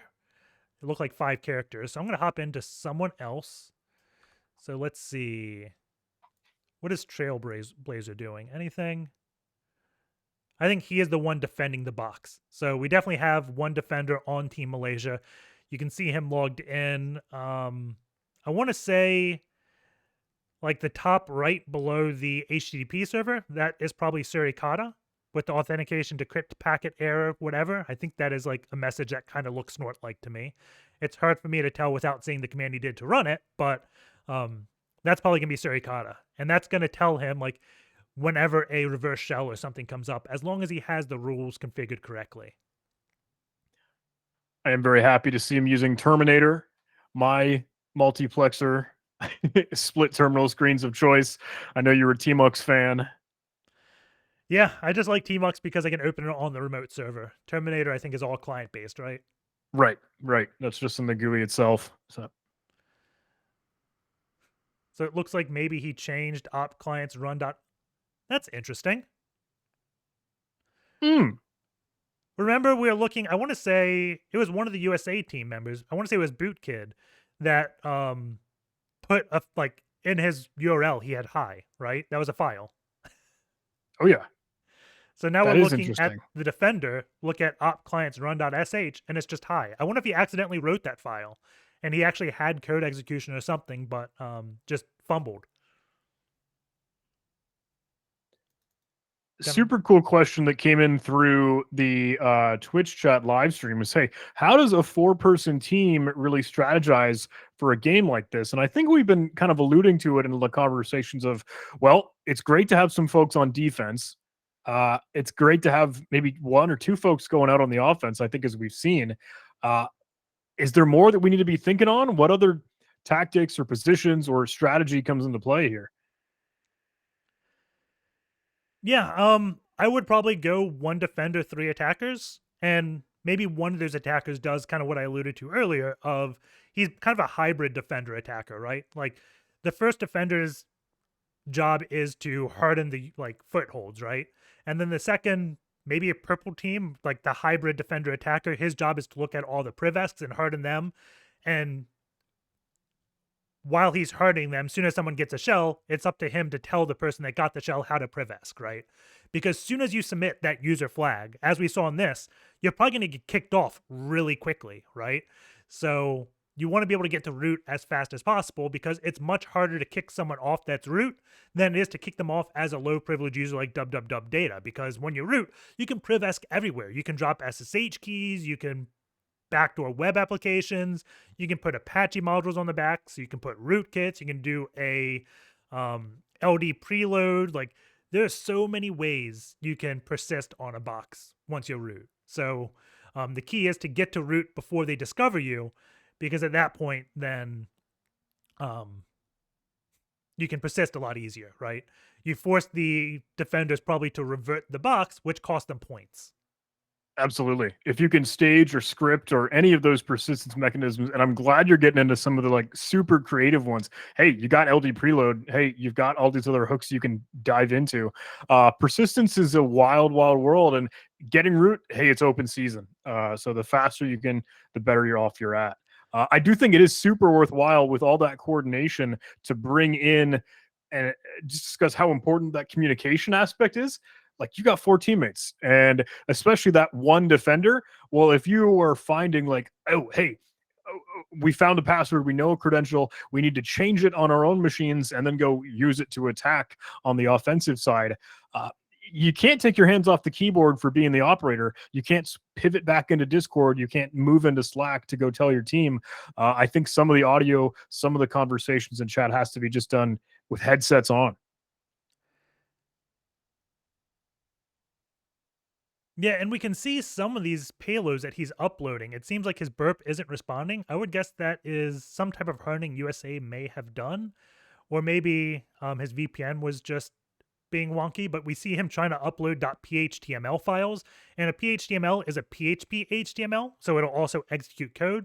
He's just trying to figure out other ways to execute code. And that's one of the other things I like doing when I'm hardening boxes is change which extensions can execute code. I forget exactly what it is in Apache, but you tell Apache which extensions to send to the PHP interpreter, and like defaults PHP, PHP 7, PHP 6, PHTML. There's so many of them. And 99% of the time you don't use anything other than .php. So I just strip off all those extras, right? Because a lot of just bad web code, they expect just .php. They don't expect PHP 7. They may not put the filter there, right? There's no scenario that I can think of a filter blocking PHP 7, but not PHP, right? Right. That would just be silly. So try to make it as simple as possible for whatever code you're running to block what you don't want. Other things you can do is in upload directories, upload .htaccess files to block PHP code execution. I forget exactly how you do it, but I bet if you just Google htaccess block PHP, you'll find out how quickly.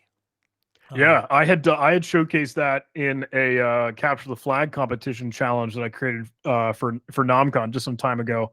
Challenge was called Bypass with an E for the word buy, so it was cutesy and dumb, but it was exactly that. Hey, upload functionality had a blacklist or deny list for specifically those PHP extensions, PHP 3, PHP 5, PHP 7, PHTML, and all the others.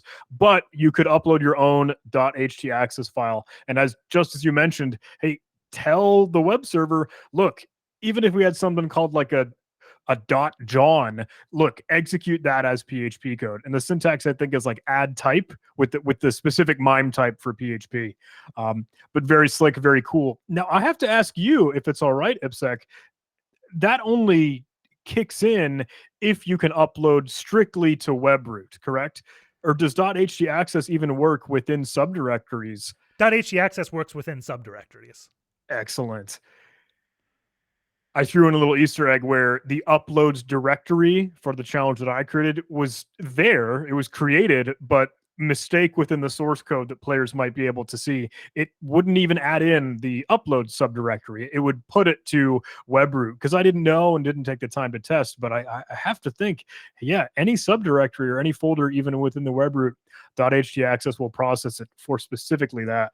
I think one of my favorite vulnerabilities was, it was an old hack the box machine. I can't remember, but it was a web application where the web developer put a .htaccess file to block that, and they actually blocked uploading that .htaccess. However, the box had the web application running on Nginx, which doesn't obey .htaccess, so the defense the developer put in didn't do anything, right? That's so funny. So it looks like right now he is catting. So he's on his own box. He was looking at the shadow file and grabbing the root hash. I'm not exactly sure what he plans on doing with that. We also saw him like trying to edit the Hotel Druid thing just to get the flag. So he's trying to simplify the exploit and get a flag because there's only 2 minutes left in this game and USA leads by 200 points. He's back in this disable functions thing. I don't see system here. Did he add it? No, he did add it. I see system, proc open, p open, curl exec, curl multi. I think he just added file. He added file get contents, I think, for one of those file read. Yeah. So what I think USA team was doing, why he added that, is they put all those functions in to block them from getting a shell. So then USA just said, okay, well, I can't get a shell. I'm going to use the PHP code to file get contents, right? I probably would have added include, because if you just include a text file, it also, I think, output the thing. So that's something else the USA team could do, unless maybe include was already blacklisted, but I don't think it was. And that may also break the application if it's using includes, which it probably is. So I'm not sure other ways to read files. I'm sure if there's 9 ways to execute commands in PHP, there's probably going to be 50 ways to read a file, right?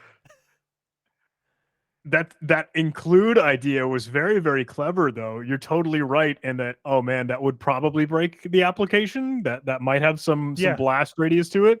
But that's very, very slick. I know you could use require or even require once or include once, I believe. And that way, you could just kind of sneaky hide another file that detonates PHP code. Very slick. And there's like 30 seconds left. Is 100 points. So if he does get this flag, then Team Malaysia will tie, and I think it goes into sudden death mode. But it looks like he has given up. We have 10, 9, 8, 7, 6, 5, 4. End game. Yep, that will be it. USA wins by 100 points.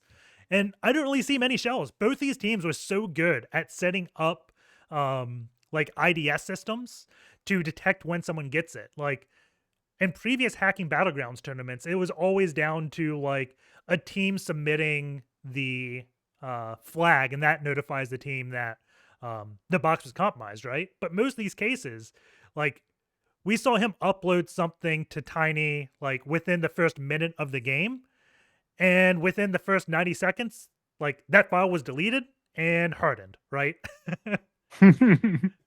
Like he didn't even have a chance to do it. And think about it. Like if we did see, if we are correct in that exploit working, and if instead of just trying to get a shell right away, he tried to get the flag, this was a one flag game, right? So if he got that flag in the first minute of the game, we're probably still playing right now. That's just how close it is. And I have another update, although it's a little sad. Oh no. Yes, so the first couple that we had, Africa Team 1 and UQ Cyber Squad Gang, they were from the first round. They both went on a tie, and then they played the sudden death, and both of them didn't submit any flags. So according to our rules, we will eliminate both. So kudos to Europe Team 3. Team Europe 3, they go to the third round automatically. Unfortunately, these are the rules. We cannot have another rematch because it is a live game. It has to go on. And it's based on skills. So unfortunately, it is what it is. Well, hey, the show must go on, and Yeah. there's always going to be another show. Nothing wrong with that.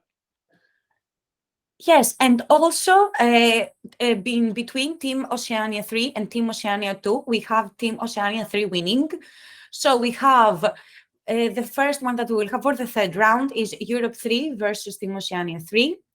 And as you saw, also we have USA 2 participating. So we have US, Oceania, and Europe to the final, to the third round, to the semi-final. Quarterfinals, I think, right? Yep. Yeah. Or Semi. is it semi?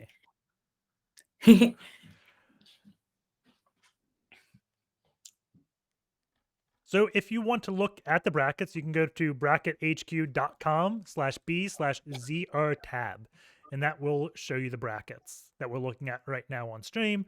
And let's see, what game did we just watch? That was USA 2 in Malaysia. So they're either going to play another USA team or Team Grizzly. I don't know exactly what Grizzly is. Then we have Oceania playing Team Bios. That was the one with the Nimet. He was the coach of that team. Europe and Africa Team 2.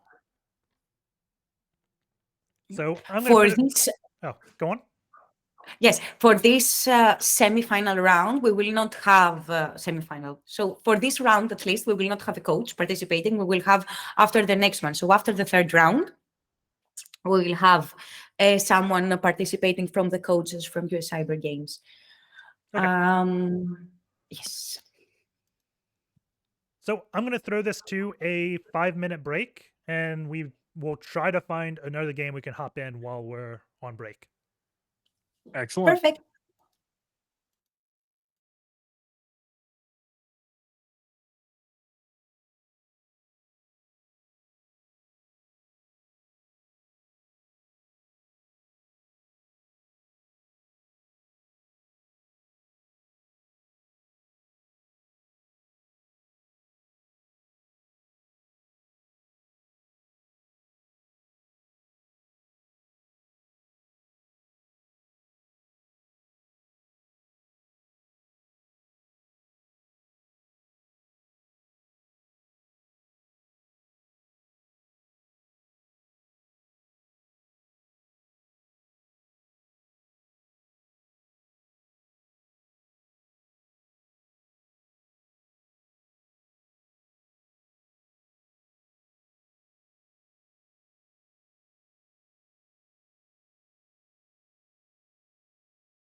And I know the countdown was wrong, but this game only had around 6 minutes and 20 seconds left. So we hopped in this.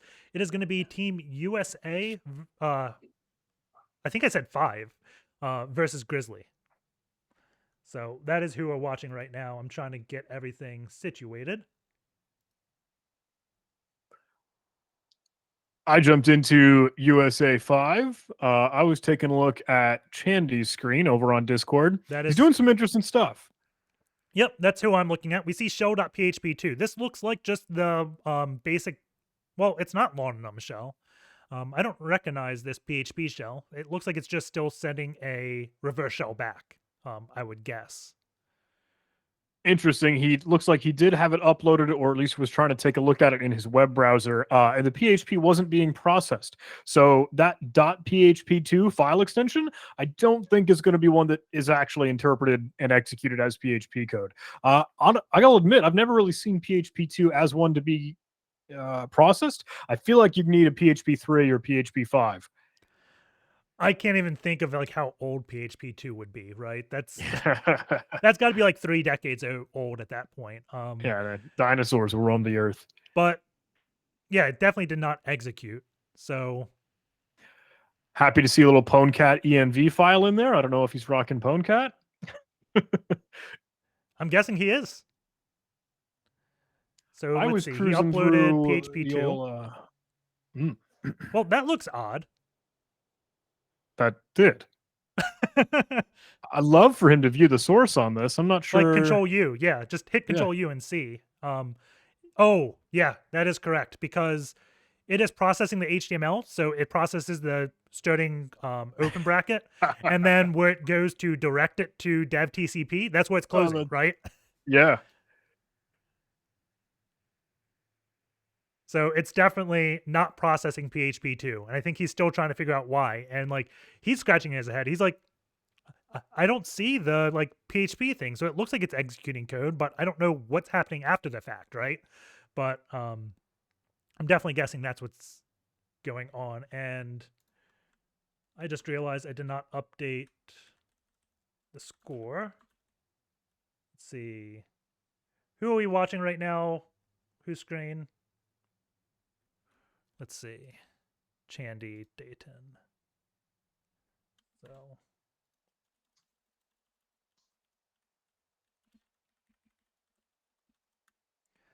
Okay. Now the scoreboard in like 5 seconds should be correct with team names. So I think he's still trying to figure out other ways to do this. I'm going to hop over to Dayton, see what Dayton's doing.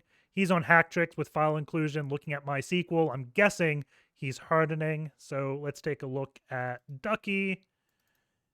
And Ducky is still playing with it. So let's go over to Team Grizzly. There's only one person streaming the screen. So we're going to look at... I believe that one is having some issue with... his VM? His VPN, I think, is not coming through for him. Okay. We've been trying a little bit, and we're seeing some of that chatter in their Discord channel.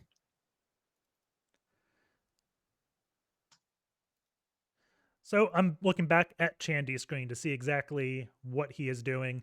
Team USA and Grizzly are tied at 500 points, so this may go into sudden death if no one gets a shell. Let's look at... Yep. This goes to, when we have a first draw, it goes to sudden death. And if they both fail to submit or become different at the next round, then that means they are both removed from the competition. So it looks like Dayton is looking at Hotel. Let's look at what Ducky's doing. Ducky is attacking this Pluck. And this is the application that we saw the last game also have trouble with. So he's trying the pgif extension. I didn't even know about this one. Does pgif actually work? I can't think of a situation where you want PHP and a GIF. I got to admit, I always take a look at Hacktricks for this one. Yeah. And they do have a good listing here of the PHP file extensions. PHP, PHP2. Oh, PHP2 actually is one that is normally processed, and .pgif is in the list. You can What? have executable code in a .pgif file. I want to know what legitimate use case like that extension has.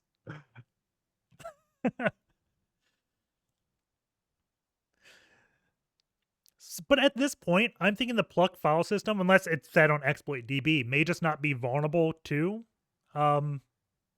this type of attack, and you have to rename a file. But we also see the whole blocked extensions thing again. So maybe this is just becoming a much more standard case where people are blocking all these things. So we see PHP, PHP2, PHP3, 4, 5, 6, 7, HTML, Oh, yeah. HTM, PHT, PH3, 4, 5, ASP, CGI, FAR, and PHPS. There are so many different ones, right? Oh, I'm curious if anyone would do that HT access trick in this case, because that looks exactly like the use case. yes, this definitely looks like it. So it does show if file name is htaccess block. So I'm looking at Chandy's, right? So he didn't block it in the php.ini, he blocked it in the actual web code. And we can see the submit is blocking those extensions, right? I think that's the submit for the upload functionality. Maybe it's different for the file rename or file copy functionality, right? So that's what I would guess is the exploit here. It could also just be something way off and like SQL injection. But if it was SQL injection, you may be able to do a load file command to read the flag, right? You can get really creative with just needing file read, not needing the whole shell in order to get a flag. Now, are they on game 2 for the one that we're looking at specifically? I realize this is the, again, same box, I think, as what we were just watching. Yeah, and I think this game just went into sudden death that we're watching between Grizzly and US.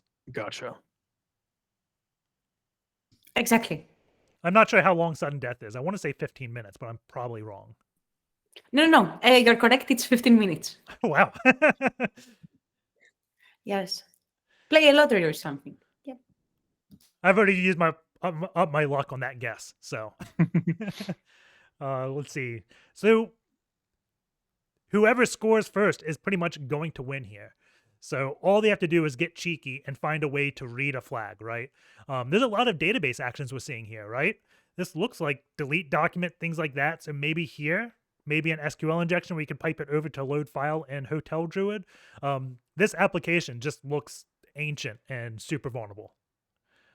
Still, was he putting PHP code in a user form, it looked like? So yes, he's going to try putting PHP code in like a username to modify. Generally speaking, when you put like PHP code in a database, it's never going to get executed because it's very rare that you see an exec or include happen from data that comes from the database, right? Unless it's like a templating language, right? But templating languages normally have a different way to execute code. That whole attack path is called server-side template injection. So, he may be having trouble there. It's not even adding. Oh, it did add, but we see it not doing anything.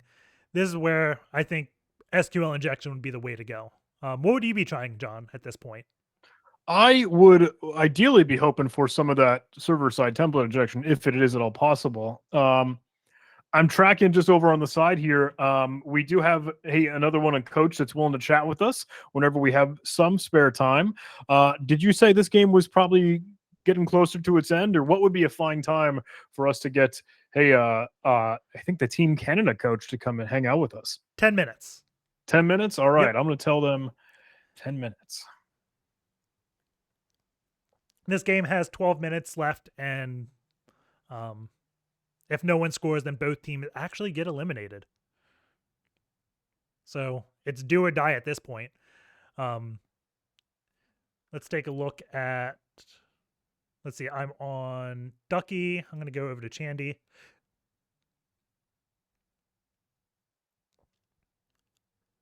And going back to strategy, I think at this point, once it hits sudden death, I would probably give up on defending. Yeah. No, I'm right there with you.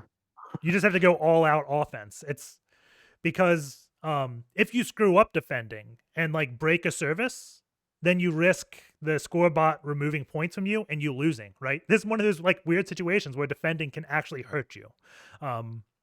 So it always helps to get that second set of eyes to try to exploit something. I would probably divide it up and say, hey, one person like have a different application per person, and then that fourth person just floats between the three trying to figure something out that the other person's missing.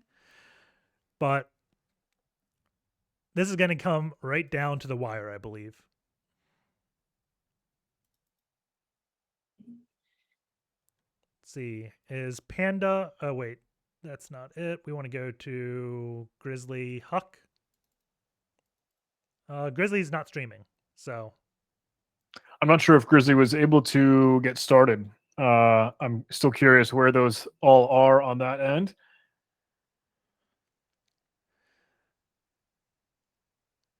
So I'm guessing right now I'm looking at, is this Chandy? Yeah, this is Chandy's screen.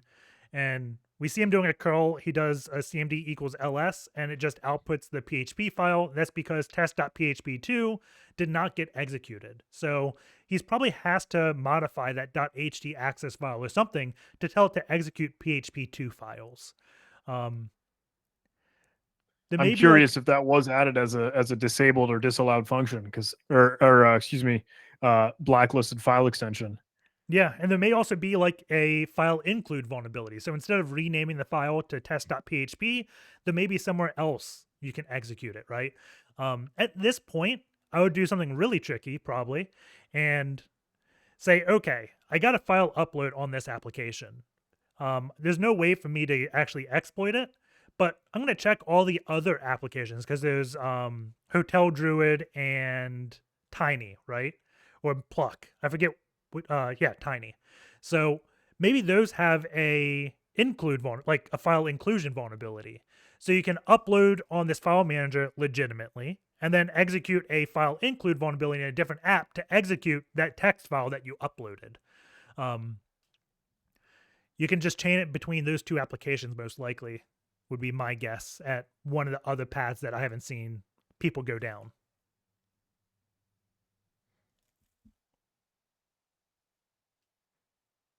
And one of the easiest things to do to find that is just to like grep your var.www.html on your defending box for include and look at everywhere that there's possibly an include in variable that's just not hard-coded to be a file. I'm guessing one of the applications probably has it based upon like how old they look. And there's 8 minutes and 30 seconds left in this sudden death. Wow. I still not seeing a whole lot of movement from any teams though. No big gains just yet.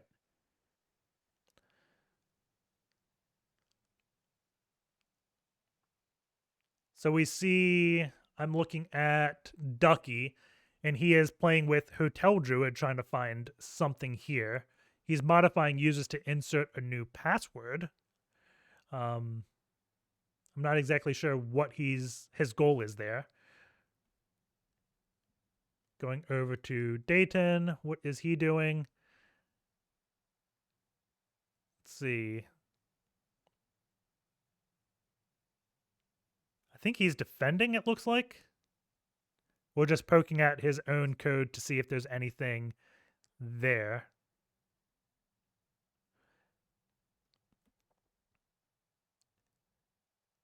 You know what the really odd thing to me that we haven't seen that much of today?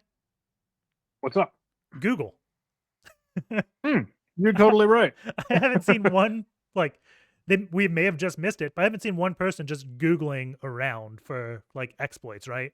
We've seen Searchploit, but not every exploit is in ExploitDB, right? There's plenty of times where there's just an exploit somewhere else, like on GitHub or something that people may be missing. That would be me. I would be the player that's like, hang on, wait a second. Let me look this up. Let me research. I don't know the syntax. I need help. Yeah, that's player 4's. Like, that's the person that's helping the other 3 players out, right? His job is just do research now. He was defending. No one scored a flag in 30 minutes, so I'm going to call our box good and move on to research to help, right? Fair enough.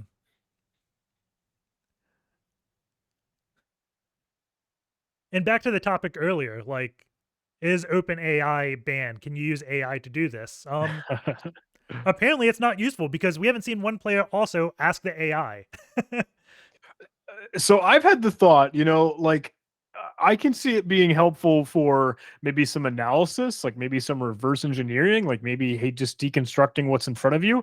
But for the very black box sense of like, hey, Chat GPT, help me Privesk inside of this reverse shell. It's like it's not going to know. It has nothing to do or go off of. You got to be your own operator at that point. Yeah, the thing I find it most helpful with is just building skeletons for exploit scripts or things Oh, like totally. that. Like, there was a hysterical one, I think, on Twitter I saw the other day. It was, hey, please write me an exploit script for like CVE 2017, yada yada yada, and it was just this like a Python script that included the words CVE in a string that it just fired off in a request post method. It was funny. I bet it felt like that was some random GitHub that it had crawled for Right. like someone squatting on a vulnerability or something. GitHub Copilot.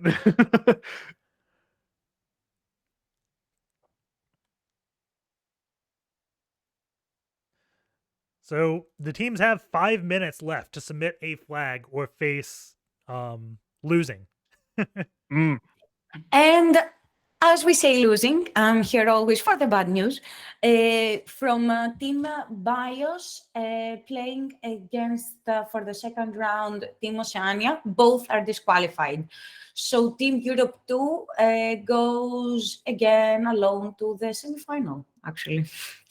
Because they did not have someone to play with. Both Oceania and Bios are disqualified. That's a bummer. So I'm taking a look at the brackets here. Does that mean that USA 2 and Europe 2 are coming together in the semifinals?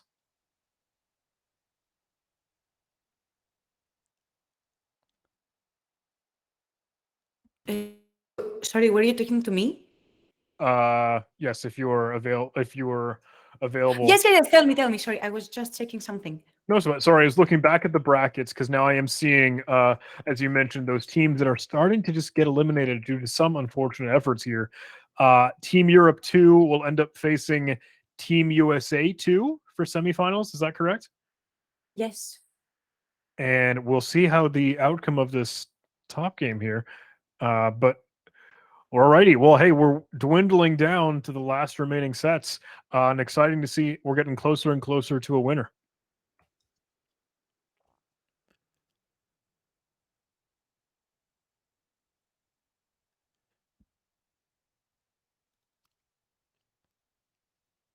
And we'd see Chandy right now trying some like server-side template injection to try to get some type of execution.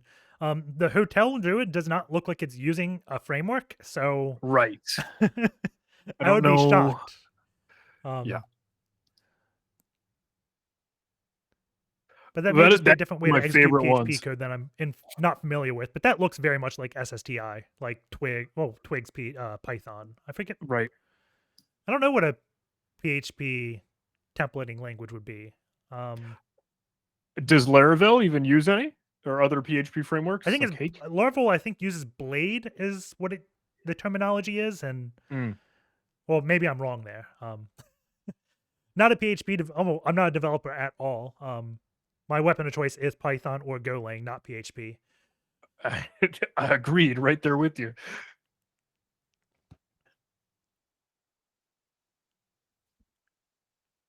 So let's go over to Ducky. Looks like he's found a calculator.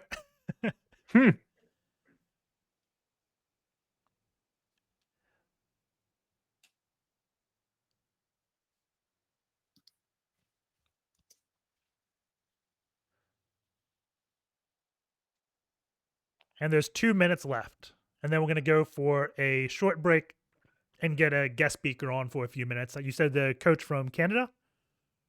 Exactly. Yes. I'm unsure if we're going to end up also chatting with Team USA's coach just as well, but waiting for some other details on that. Yes, and also the third round is going to kickstart. So many things are coming up. Perfect. Excellent. Keep the party going.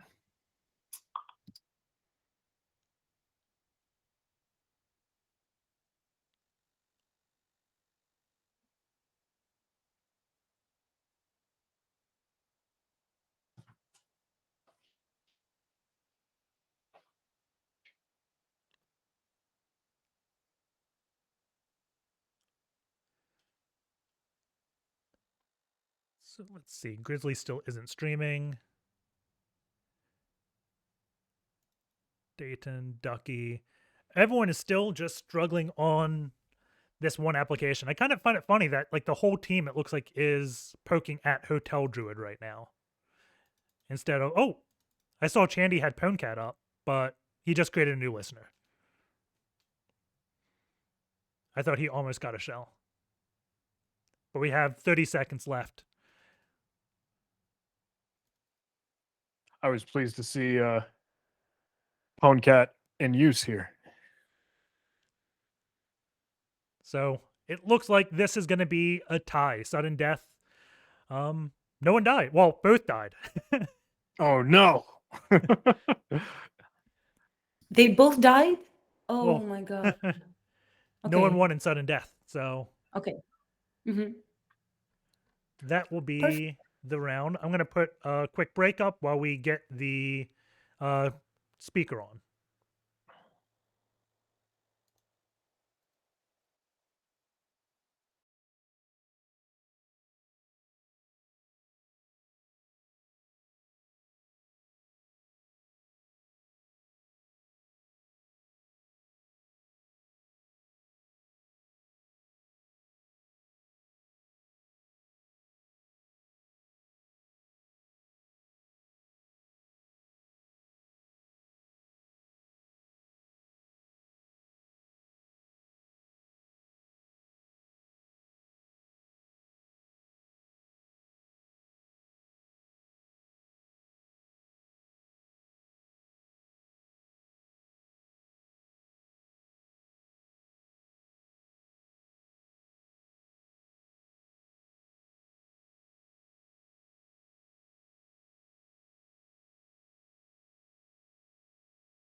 So while we're waiting for the team candidate coach to join us on stream to chat about the event so far and what he does with his players, let's take a look at the brackets, as things have probably moved quite a bit since we last talked about them.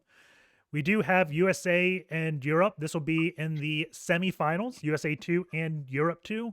The Discord names of those players, let's see, USA 2, where are you?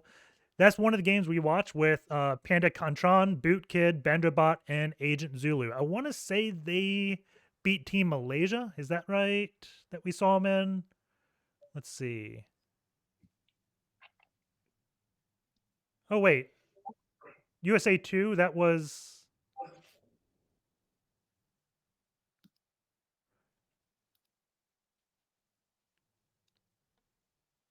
Okay. I'm confused, but. We also have Europe and Oceania.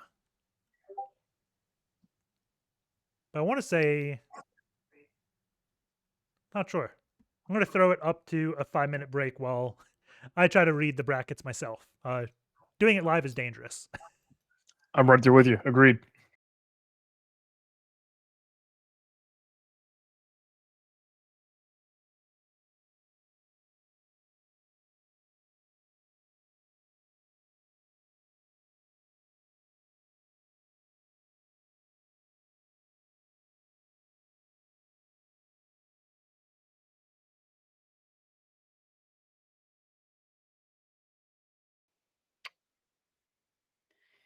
Hello, Tom. How are you? We can Hey see there, you.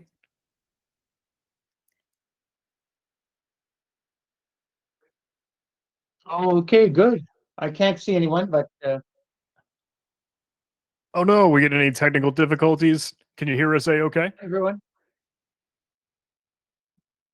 I can hear you fine. I can't see your lovely faces, but I guess we'll do fine with that. Well, excellent. Hey, thank you so much for coming to speak and spend some time with us. First of all, would love if you're totally up for it, just giving us a little bit of background on, hey, who you are, what you've been doing with these great teams here, how you got into this whole playing cyber, turning hacking into an esport, etc. Would just love to hear, I don't know, your backdrop here, if you don't mind, Tom.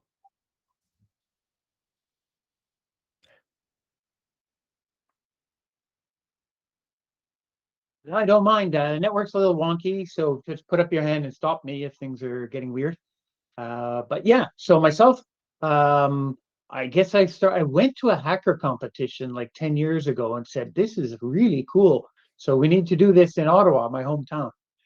So came back here, talked to some of the schools, got one of the teachers.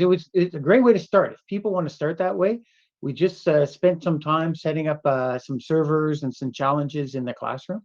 And the deal was one day in the semester, we do a hacker competition for the students worth 10% of the marks. And Nice. that's great. And kind of in return, then the next week on a Sunday, they let me use the lab to do a community event and pull in people from around the city to do a hacker competition on the same platform.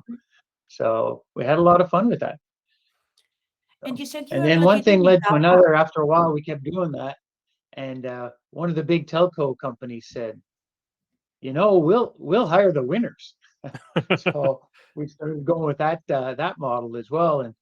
And that's how we grew and grew. So now we do that in 6 different cities, kind of our regional events across Canada in the fall. The sponsors come because they like to hire the winners and they put in a few dollars. And that gives us enough money to do a national finals in Ottawa in June. And then we take the best from the nationals and go to a couple of international events. That's our story.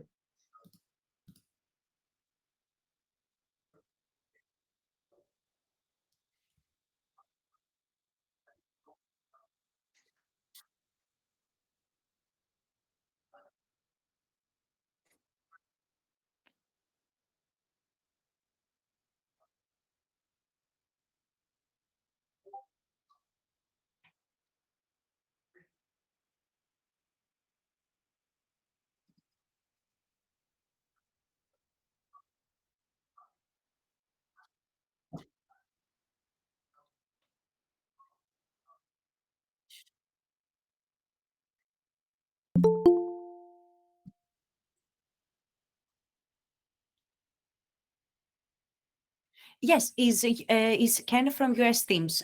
Should I go ahead and add him? Can we manage the stream? Tom, are you totally cool? Hey, yeah, we'll share the stage for a bit. Yep. Oh, Ipsec, not do you again. want to ping me when you want to me to allow him in? Or should I go ahead? I can. Perfect. Hello, Hi, good morning or good Hi, afternoon. how are you? Yeah, doing well. Doing well. Thank you. US is killing it. How do you feel about it? Yeah, good. Team 2 and 4 is doing well. I thought we are going to have another team slip into the semifinals. That was Team 5, but we just found out that they didn't make it. But yeah, two teams. So yeah, good. Feel good about that. It's huge. Yes, they were, I think, both disqualified in the previous round, them and their opponents, because they didn't submit any flags, right? Oh, I wasn't aware of that. Yeah, I think so. You said US5? Yep. Let me check. Yes, US5 was Ken, playing against Tom here. Grizzly. None of them submitted any flags, not at the actual round, not in the sudden death. Therefore, none of them goes to the next round. Although in the brackets it shows like Grizzly going to the next round with 0 points or something. It's just to get the format going. None of them submitted any points. So we have US. Actually, we have US not to the semifinals, not just to the finals. They have propagated already live. Ipsec, you can show even if you want the brackets as well. And we have now US4 playing against Controls, which Controls are from Chile. So we have US playing against Latin America. Nice. It's like a soccer game. Yeah, like a soccer game, exactly.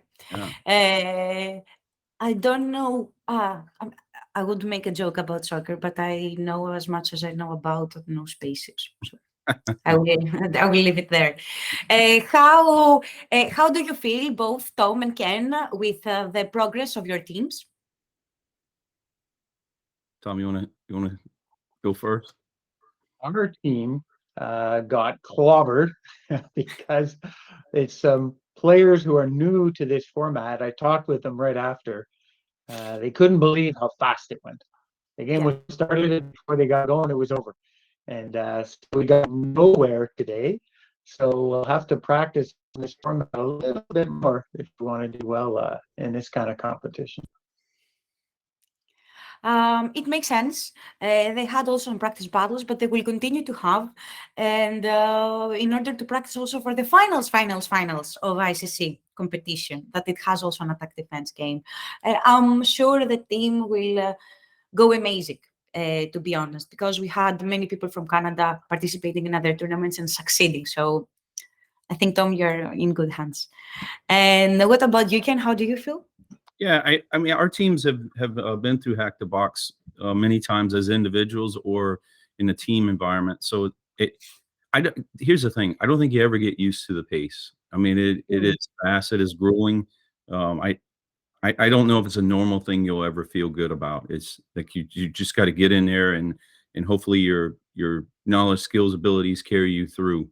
But that's really the feedback I get from the team.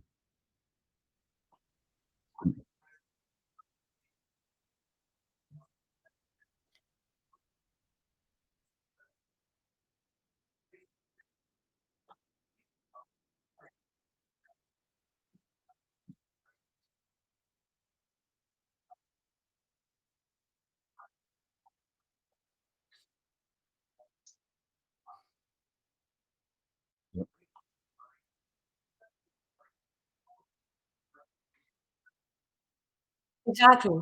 Yes, with the stress, actually, you have to cope with the stress that you have to do all these things at the same time. But at the end of the day, plus it's not just you against the box; it's you against the box against the players. So even if you get used to the pace and what you're having against you, depending the machine, your opponents change also with this type of tournaments, with this kind of style. So on the end, you have the time, you have the machine, and you have also to bet your skills against the other skills that change at every round. So it's quite difficult. It's not like that I play with IPSEC at every round, so I know what is happening. It's fun though, at least as a watcher. As a player, when I did it, it was okay. No further comments. IPSEC, before you keep cruising, just wanted to double check. I do see some chat messages in the Twitch stream. Not sure if you are still muted. Just double checking on audio. I was.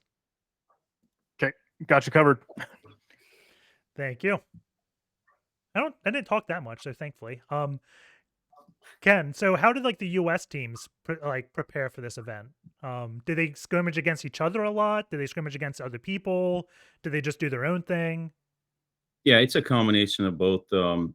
They're constantly either as individuals, as a few factions of the team, or the team themselves constantly competing in CTF. So I don't think it's a get ready for the event. I think it's more of we're ready. It's just another event, and then when they have an opportunity to get access to the environment and they can do some recon, that's the extent of it, to be honest. And question for both, I guess, Ken and Tom. Do you students or players play in a lot of other events? And if so, like what events do they often play in that you know of?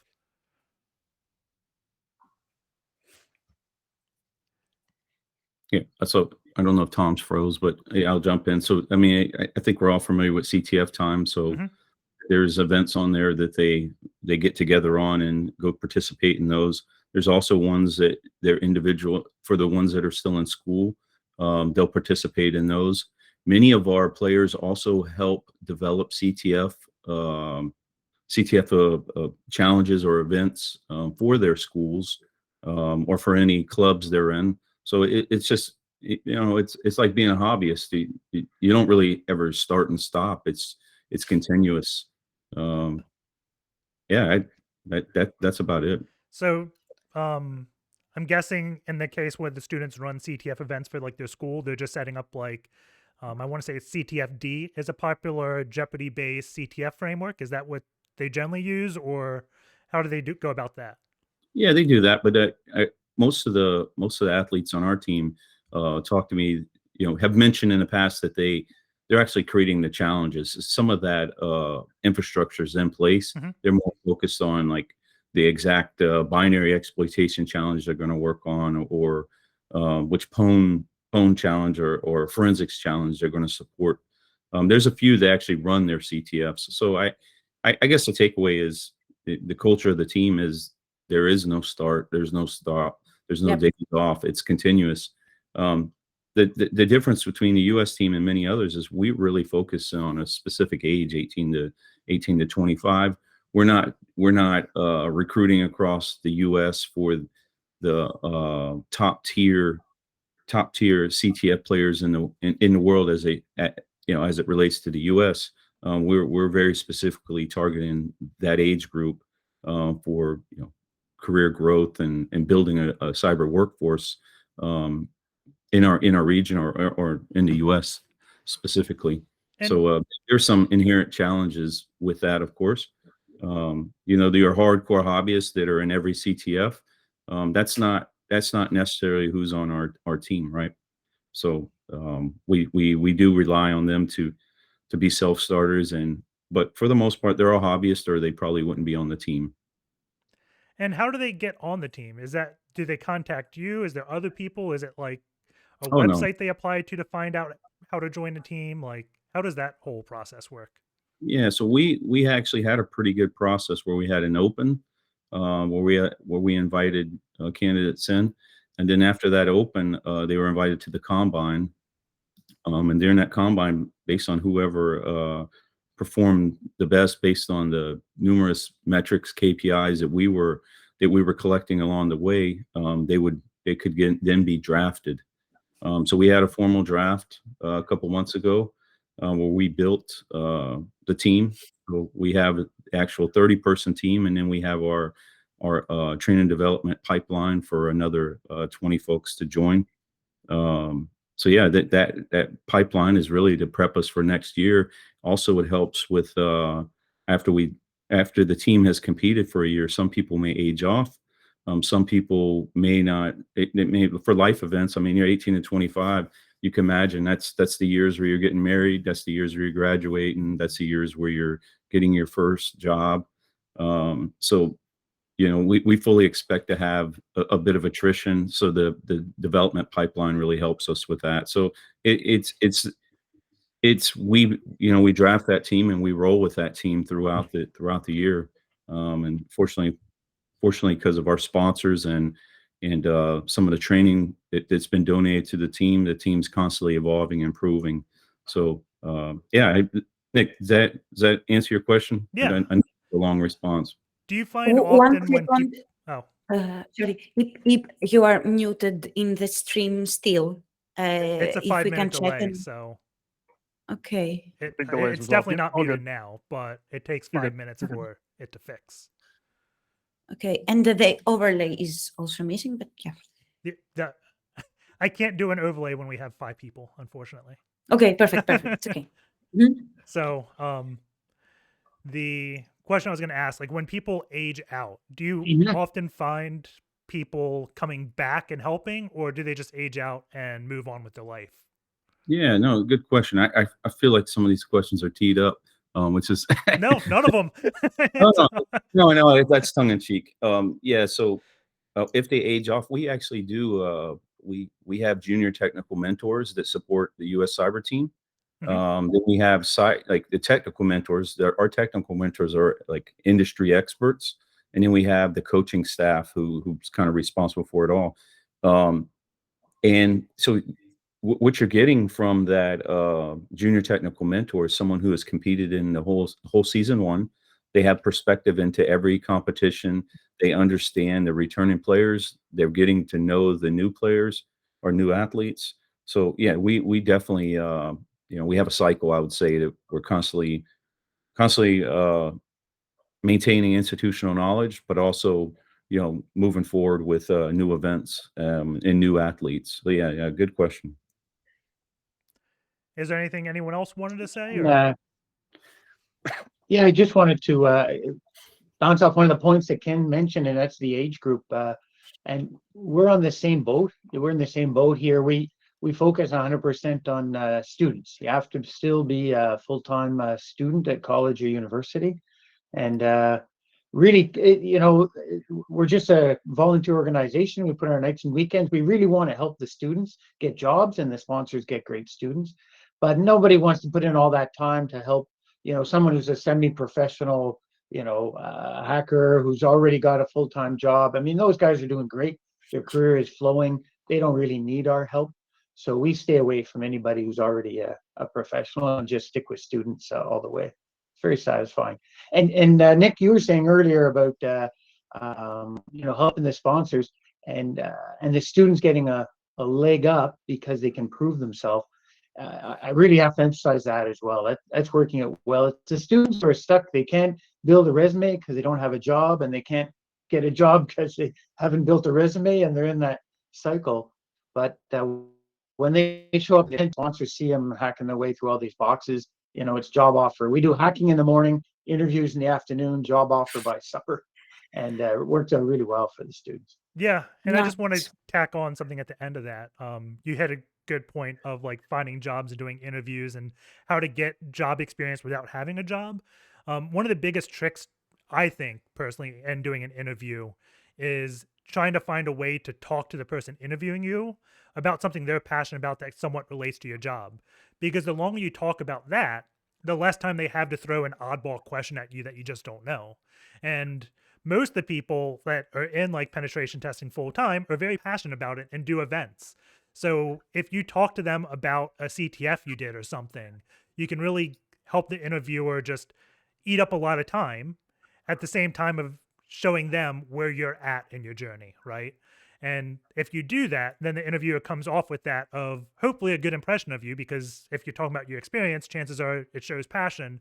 And then they don't just ask those random questions that like I've used Vim 100 times. If you ask me in an interview question, how do I save and quit? I'd probably flubber it just because of all the stress in an interview, right? I know how, but it's all the muscle memory. And I think being able to talk about something you're comfortable with helps a lot with that in the interview process. I agree. Yep. And we can wrap up maybe Yep. here from a guest. Thank you so much for joining our stream, Tom and Ken. Now we're going to hop on the round 3, where in round 3 we are having Team 3 versus Oceania 3. We have Team Controls and Team US and US 4, and then we have US 2 and Europe 2 that are going to the semifinals directly. So we have 4 teams battling for the last 2 places of the semifinals. Okay, so I'm going to put a 5-minute break on and we'll resume hopefully with the game. Yep. Thanks, everyone. Thanks a lot, you guys. Take care. Thank you.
So we're now in a game.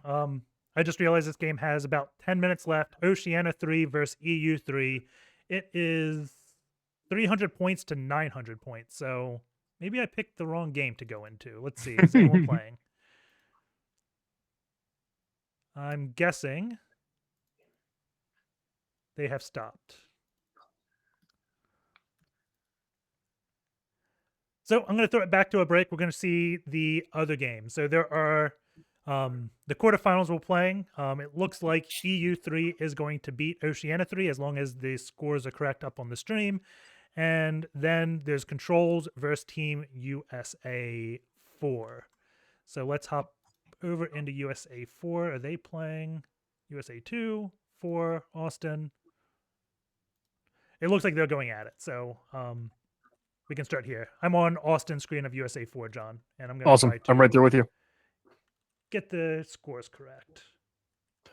Well, hey, I can offer some top cover here. It looks like we're just currently scrolling through some LinPeas output. Folks aren't familiar, LinPeas is that Linux privilege escalation awesome script. Some super cool, super tuned, super fast tooling to be able to look for rapid enumeration, honestly, and just being able to see what might be able to be used and abused to be able to become a new user or become that root user. Very, very cool. I'm actually kind of seeing a couple things fly by. I don't know if folks noticed that etc. password was writable. That is one immediate opportunity to Privisk in my mind. And I thought I saw env or that env binary file, normally just to list out the environment variables.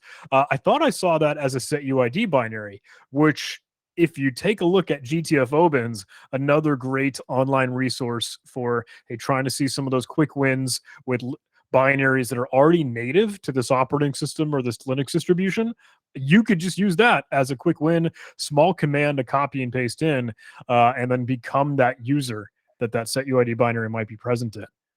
Yes. So it looks like the score is 900 for USA 4 and 400 for Controls. As long as I did that correctly.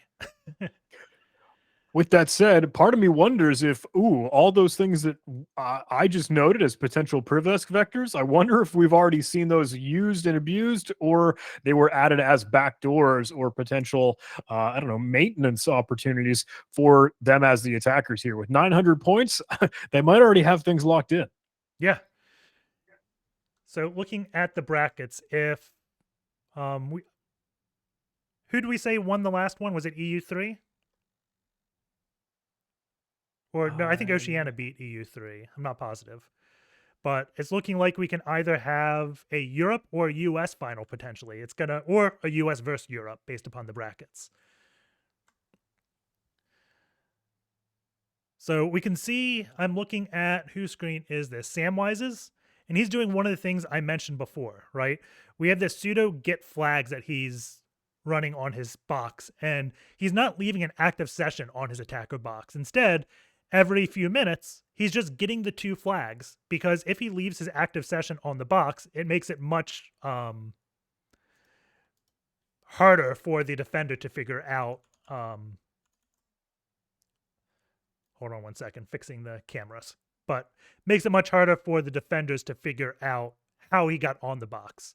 And we see them right now talking in wall messages right now. Well, hey, I would be super curious what his get flag script happens to be.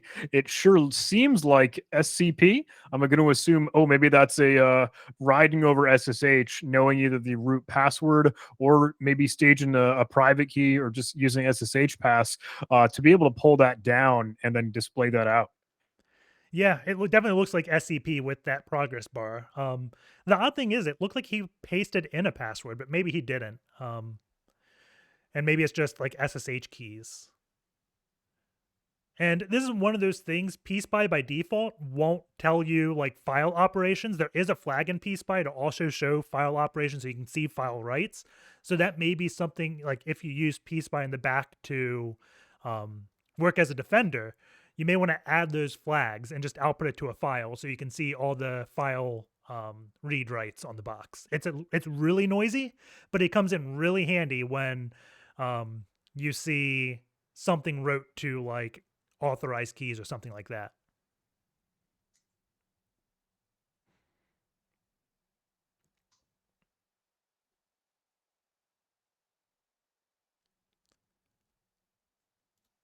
So is anyone else doing anything? Looks like Lin Peas, he's still going over that output. I think you mentioned that the env has a set UID. That's funny. I thought I saw. Yeah. And did you also say like catch the past WD being writable? Yeah. That's definitely a troll thing and funny thing to do on a box. I think you hit the nail on the head when you're saying those are probably things the attackers did as a bunch of different ways in.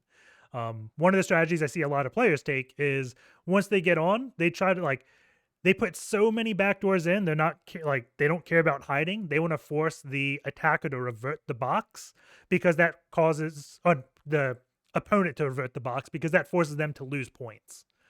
And it's very easy to go, well, I caught 20 backdoors. What's the chance there's 21? I should just revert, right? It becomes very disheartening when you see 100 things that you have to go in and fix.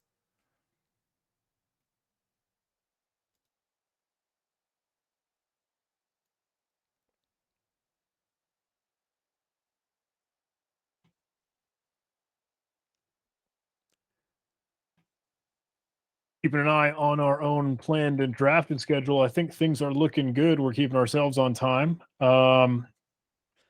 But this would be just about the end of our round 3, correct? Yes, there is 5 minutes left in this game, and I believe this game is pretty much over since the discrepancy is 500 points. You can get 200 points per round. There's 2 more rounds left, so if USA loses points and Controls gains points, there is still a chance for them in this game, but it's going to be a tough one. And I think it's amazing we're on schedule. It's funny how I think it was Battlegrounds 3 we went off schedule because we didn't have sudden deaths, and now this time we added sudden deaths, and that's definitely helped. Not only we added sudden deaths, but we said that if you fail on a sudden death, you're both disqualified. Yeah. We are very strict at the streams from now after the tournament 3 that it was I think it lasted 6 hours because we weren't prepared for that. We said, okay, we cannot do that again. We are a little bit stricter. And we also have, it looks like a second backdoor. I'm now looking at Austin's screen, and they're also adding the flags to a web file, it looks like. We saw a GET request to his web server with the flag. So again, doing SCP to grab the flags and then also having some type of cron or just process in the background, sending the flags, multiple ways to exfil. The USA team's definitely got claws into this box.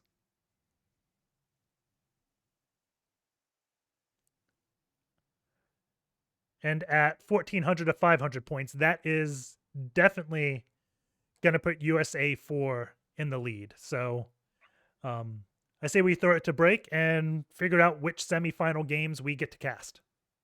You good with that, John?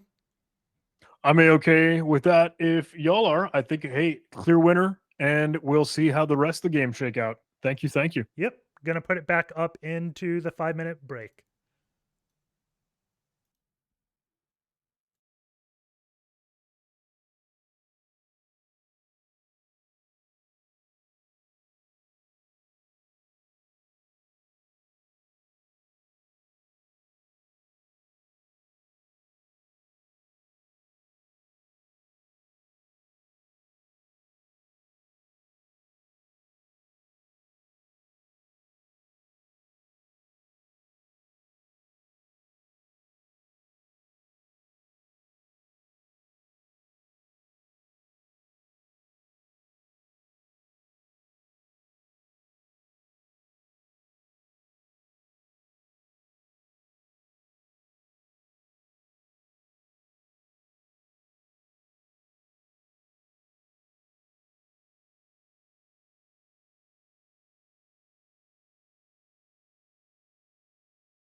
And we are back. So it looks like, let's see, the brackets are not updated yet, but we are starting the game or trying to get the game going.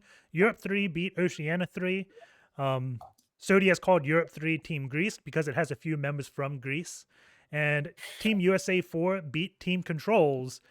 And so it's going to be USA 4 versus Europe 3. This is going to be the game we commentate. And then we have USA 2 versus Europe 2. I'm not exactly sure who's on Europe 2. USA 2, we watched beat Team Malaysia. I got a little bit confused at the brackets before because we saw Team Grizzly. I was just confused because we saw him here. But Team Grizzly and USA 5 didn't score points. So USA 2 automatically advanced into the quarterfinals there. So we're going to be casting USA 4 versus Europe 3, while in the background, USA 2, Europe 2 go on. And then in the finals, we're going to find out if we have a USA versus Europe or a USA versus USA or Europe versus Europe. It's going to be really interesting. So, yeah, excited to see these next few games.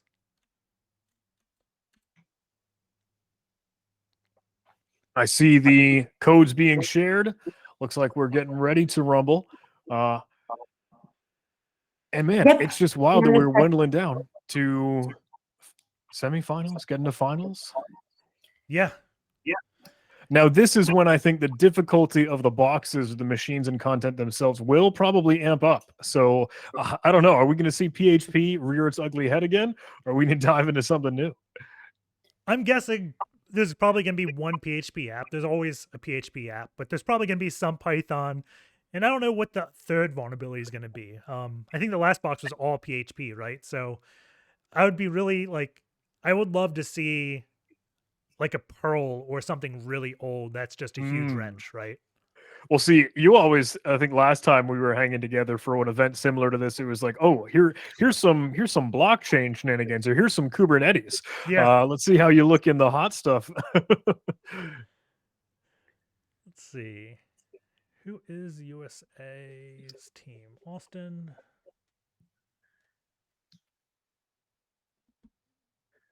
I don't think their game has started yet. Yeah, Kubernetes would be wild.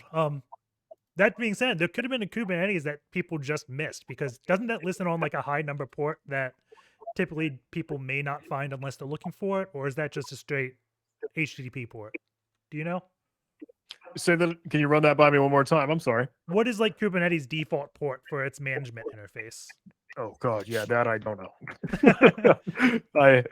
I wish I knew more about Kubernetes than I do.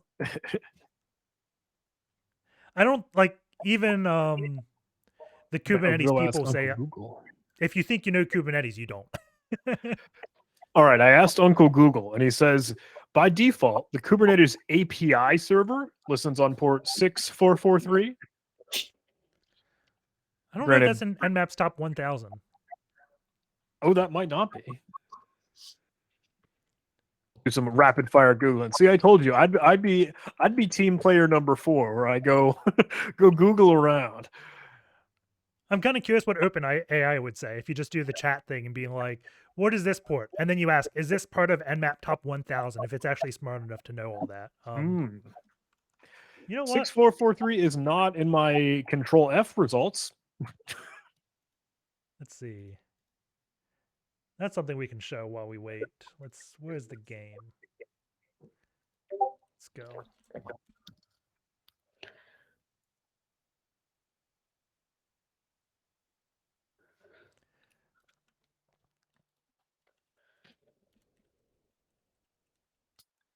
The good thing, the weird thing is that we have for the semifinals US versus Europe, Yep. which is something I didn't expect, to be honest. So it's quite interesting. And from Europe, we have some Greeks, and let me check out also from EU3. There are some Greeks. Let me check out where are they from. Europe 2 team. Let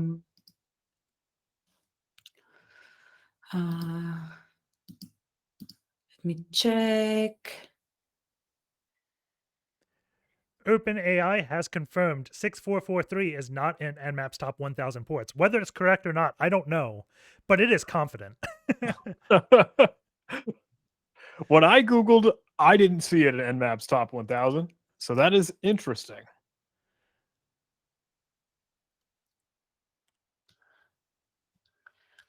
Perfect. I can see the EU3 team started streaming.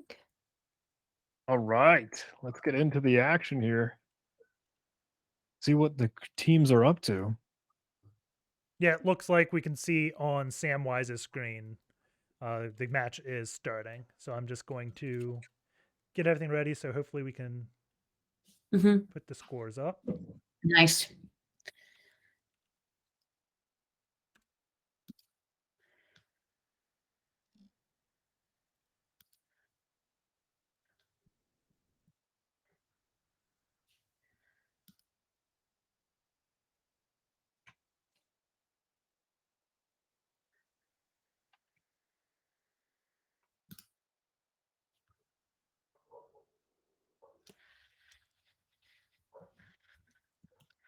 So we're just going to be on me and John's cam until the game does start. I'm going to switch over, and hopefully this will be the first game where the actual time countdown thing works. But it is going to be team, was it USA 4 or 2? We're looking at USA 4. Okay.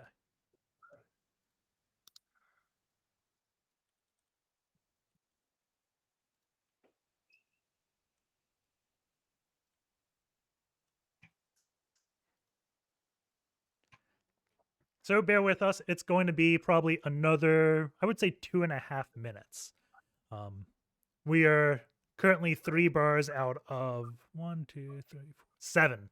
And like all loading bars, the last bar always takes the longest. So.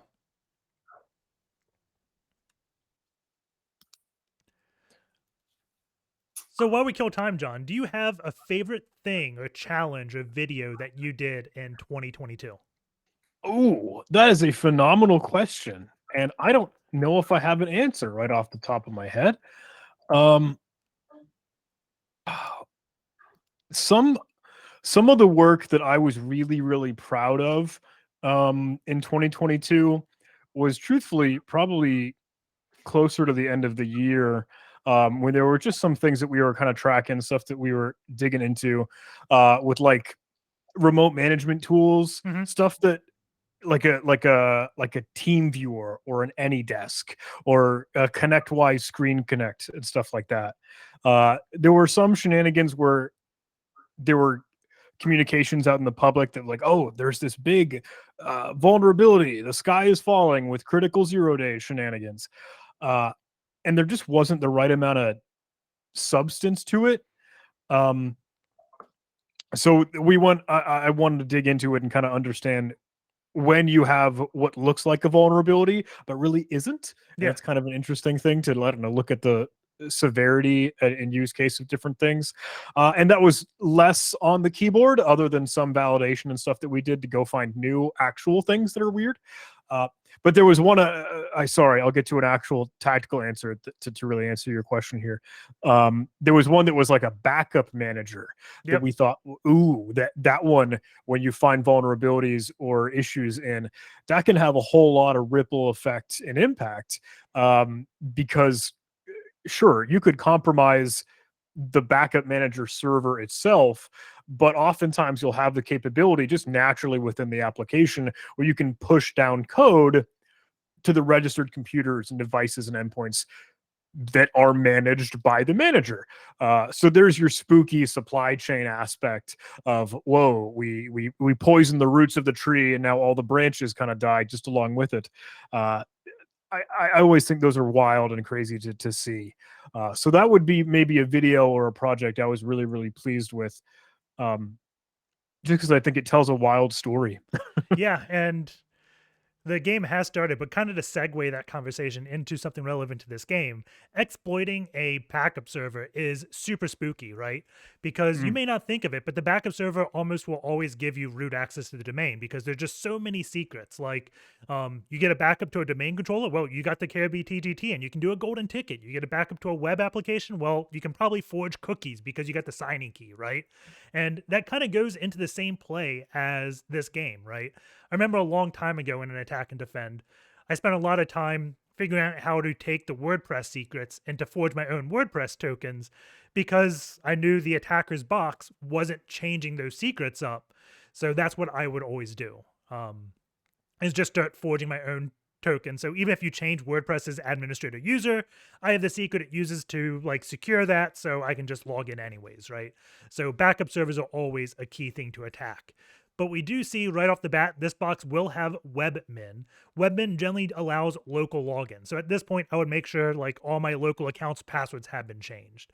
I'm on Samwise's screen, so I'm going to hop over to Austin's, and then we're going to look at what else is going on. So Austin, he's looking at webmin right now. We can see Searchploit shows the vulnerable version, and it does match. So webmin is running at 1.984, and that is going to be vulnerable. So I didn't see if that was a pre-authentication vulnerability or not. Not sure, but he's now grepping the code, so I'm guessing it's not a pre-authentication vulnerability, unless I would be going straight for that shell. Gonna hop over to Daydun's screen. He's on Team Europe. Not really doing that much right now. Go to Delta Clock, and Delta Clock is looking at, I'm guessing this is a Python app. I see async, so I think that's async.io. This looks like Express. Express. Node.js. Yep. Nope, it is. The const. So we have a Node.js application. I'm not sure if he commented that whole thing out or that was pre-done. I'm also not sure if this is a custom coded application or a just open source tool, right? So once he gets out of this, we'll probably figure out exactly what it is. I myself am just trying to scan through this code, say, oh man, which of these could very well be a vulnerability. I do see a template variable being defined, and that's just giant purple block of HTML. I think he's scrolling through here to see, ooh, are there any variables that are just being concatenated or slapped into the syntax? And there's one right there, that input variable. I don't know if you were able to catch it. But to me, okay, just doing some deductive reasoning here, if that template is going to end up being rendered out and slapped to the user, maybe that is going to mean a server-side template injection here. Yeah, the other thing I would be looking at is, I want to say it's npm that tells you this, but there is some command you can run on a Node app just to see if there's vulnerable libraries you've used, right? Oh, yeah. That's a npm audit, I believe. Yes. And, we have hard-coded test creds in a comment. So test user and test password. So I'd be checking that out as well right now to see if that works and how to change that user, right? I just see login. Let's see. I don't see where it's getting the password from, so I don't know if it's in a database or not. This could just be hard-coded passwords. I don't know.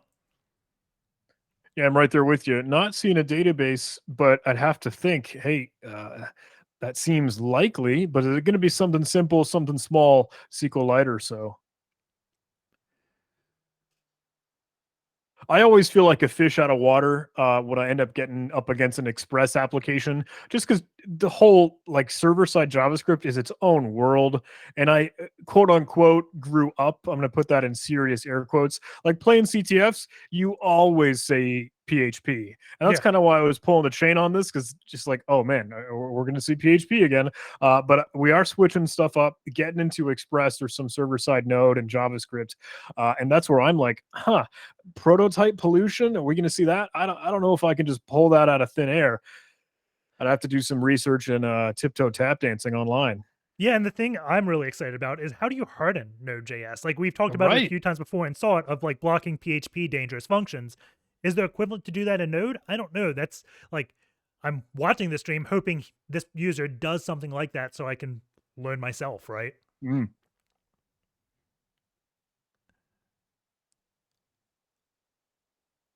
Like right here, this JSON.parse, I want to say one of the old Node libraries, the JSON serialization was vulnerable.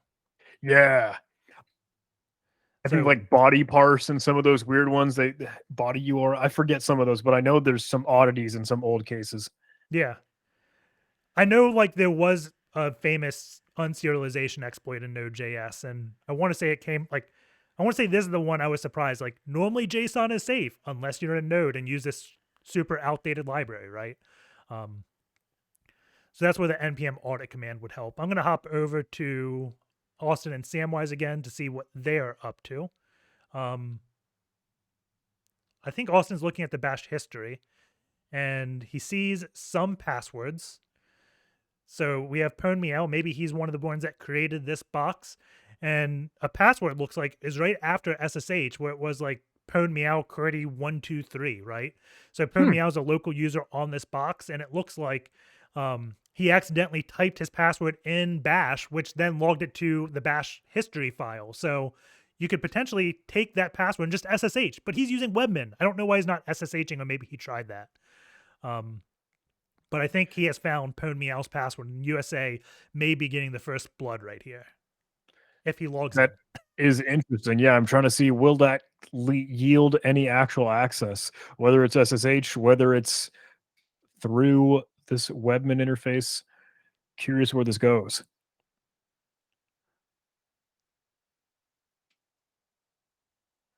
So I think this web.py is the Webmin exploit, and the Webmin exploit for 1.984 does require credentials. So it's not an unauthorized exploit. So now he's putting in the credentials, or at least trying to figure out exactly how. He's validated the Did credentials get into work. Webmin. There's probably, if you could click on Webmin, a console. Like I want to say this version of Webmin just has a virtual terminal, right? Oh, undoubtedly. For those that are unfamiliar with Webmin, it's mainly used for just like virtual hosting.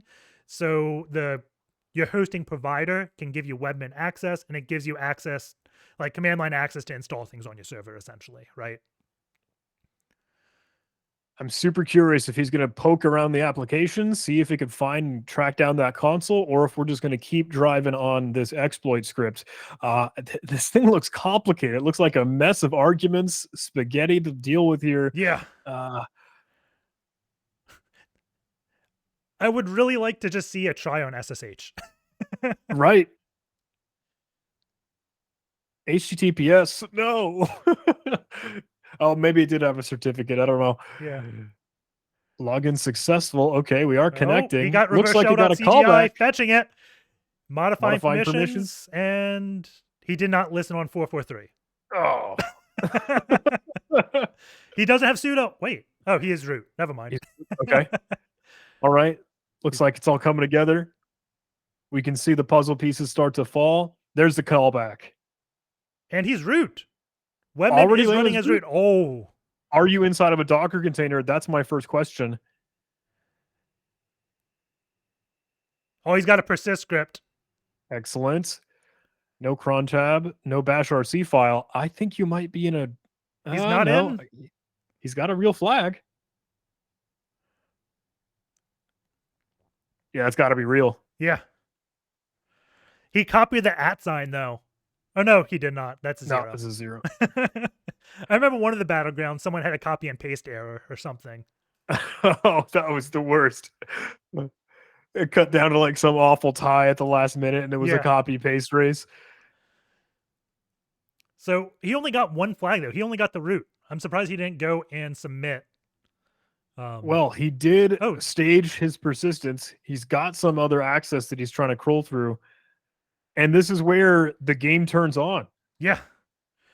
So I'm going to hop over to EU3 to see if Daydun or Delta is doing any hardening. We see Daydun. He's like, oh, God, USA just like they pwned things. It's 400 to 100 points. So now someone's got to do some defending to get US team off. And at this point, I would really hope I have pspy or something running, because we saw them just curl a web server and persist.sh. If I was the defender on that box, I'd find that command, I'd curl it, and then just see the persist.sh script and unpersist. Oh, absolutely. Yeah. At least being able to pull that script down, you could use that to go see where did they, leave their hooks and claws. Yeah. Let's go get that out. The other sneaky thing I would do, I made, like, if it takes too long to unpersist that and remove all the persistence, I would take the script, revert the box, and then find one of the commands that it uses first in that script that are probably not needed, and replace that command with an exit. So when next time someone calls that, it just closes. So like if the first command of persist.sh is who am I, or maybe cat etc cron tab or something, I would replace the cat command with an exit, and then whenever the persist script is ran, it doesn't do anything because it just exits prematurely, and start building scripts to attack the attacking team that way. Who are you tracking right now? Are you watching any specific player? I am on Delta Clock right now, and it looks like he is attacking, not defending. Going back to Daydun. I'm not sure what Daydun is doing. He may have 2 monitors or something. I think So I'm gonna go back to, I guess, Austin. Austin's running Linpeas. Samwise is still just on this root shell.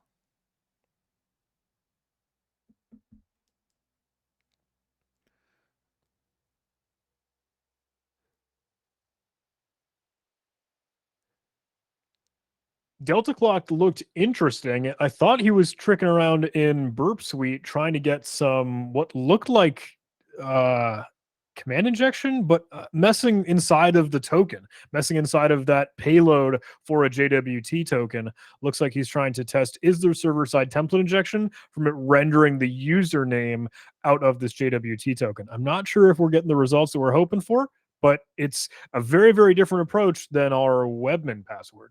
Yeah, and he didn't base64 encode the middle piece of this cookie, which is weird to me. I believe he's using Burp Suite to kind of quickly, encode and decode on the fly, so he can make changes and play with it.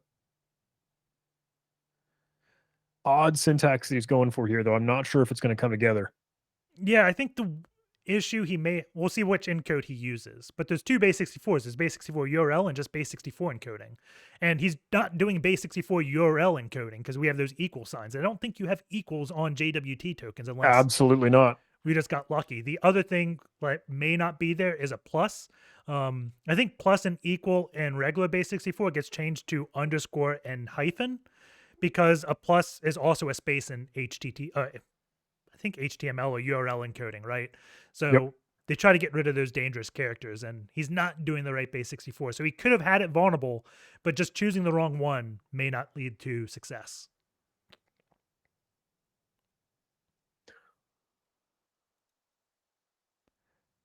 Let's see. Going over to Austin's screen, we can see him send a wall message saying greetings from the US, as well as he somehow extracted the root password of the machine. So right now, the US team is just sitting on this box and digging their claws as much as they can on it and getting all the flags. How is the score looking on your end? Is USA leading by a little bit more? It's 500 to 160. All right. They might be running away with it right here.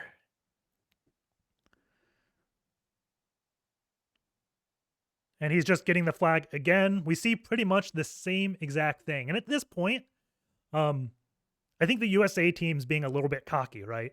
Like, they're just sitting on this, getting the flag, submitting it. I'd be looking at other vulnerabilities, right? The only vulnerability that I've seen them find is the one in Webmin that had a password that was stored in bash history, right?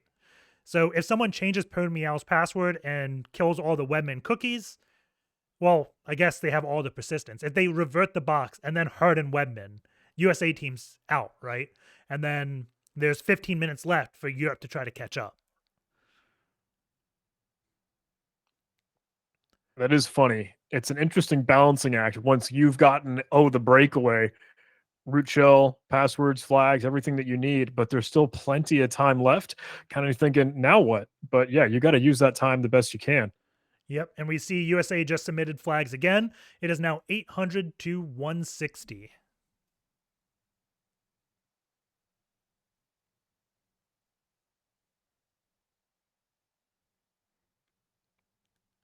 So let's see if Daydun is doing anything. Nope. Delta Clock still trying with this attack, right? So now he's moved. I guess he's still doing server-side template injection, right? Are you looking at Delta Clock? I am, yeah. Is that? I think that's server-side template injection. Yeah, I think we're trying to. What bums me out here is that we know that this is a Node application, correct? Like Express, so it might be odd to see that in action. And I don't know, because those are inside of curly braces. I know earlier he was trying to use parentheses. I don't know if you even want the quotes around your username in this, if you're trying to treat it as a real variable to be like invoked and executed. I'm not sure. That is a good observation. I did not see that. Yeah. I guess it all depends how the application's using username. Right. He hung it. Hanging is normally good. He's getting rid of the equal signs. It's still hung. So that means it may try to be reaching out to something. I didn't see what his payload was. I thought it was curl. Yeah, let's see. We'll unencode that again, and we'll see. Yes. Did we break something? Okay, we curled down to 8,000. Pipe to Perl. Trying to host a Perl reverse shell, maybe there. Yeah. So if executed, it's worth checking. Did you get your callback? So here's what the tricky thing I think just happened is. If I had to guess, I would say this box is vulnerable. However, I think USA team put an IP tables rule in, blocking outgoing SYN packets from the box. Very sinister. So what that means is the attack box itself, or the box he's attacking, cannot initiate a connection. All the web services work because when you access a web page, the web server never needs to send a SYN out. It sends a SYN ACK, right? It's not initiating that TCP connection. So he's essentially just blocked the web server from initiating connections, which blocks reverse shells, and that may be why curl is hanging. In this step, what I would do is, again, my favorite advice that I always give, keep it simple. I would switch between curl and using sleep, because if Agreed. I use sleep, I can sleep for 1 second, and then I can sleep for 3 seconds, and then see the response. If that response goes up from 1 to 3, I know I got RCE, and it's something on the network side that's blocking me, right? Yep, I'm right there with you. I think sleep would be the best option to see, like, man, is it even doing what I think it's doing? So let's go over to Samwise, see what he's doing. He is chilling. Austin, chilling as well. So there's not too much going on right now. Man, this has to be a tough situation, kind of watching, feeling like we're just sitting ducks here.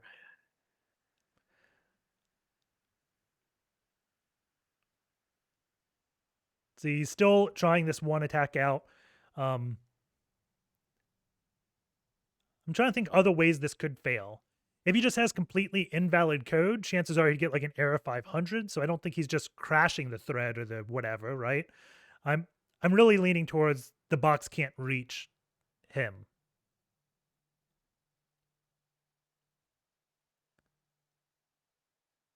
And there is 10 minutes left in this game. So I wonder if Europe is throwing in the towel. I don't see them really doing that much more work. It is 860 to 320. I think there's still time left in for Europe to come back, but they would have to revert the box. There's no way they can rid all the persistence and do the attacks, right?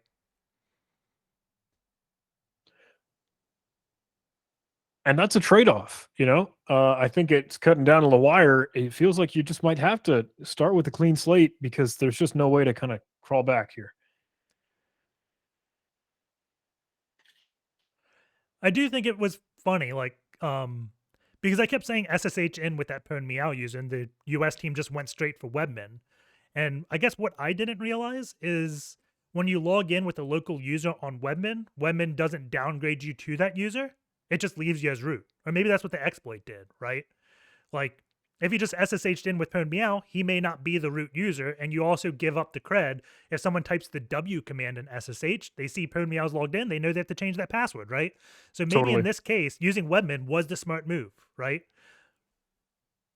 And that's super duper interesting. It's something that I probably would have overlooked, forgot, just sped right way too fast and burned that access. Yeah.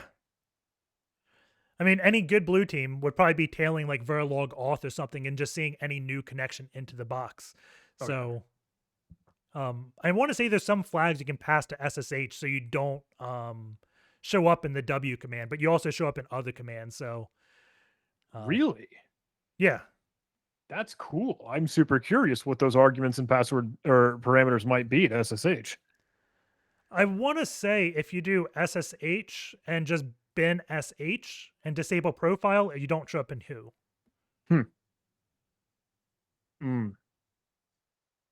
That makes sense, I think. It's super simple. I forget exactly how. I just remember seeing it be like, wow, that's simple. And then digging through like in proc, the issue with doing something like that, right? It's a nice evasion tactic to evade against someone actively looking for you with like the who command. But the issue you run into is no legitimate program is going to do that evasion, right? So if there's something automated looking at the box, that instantly looks super fishy, right? Because you can't really just alert on every SSH connection because that's going to get too noisy. People are going to complain. However, you can probably alert on SSH connections designed to evade showing up on who, because that just doesn't happen legitimately that often.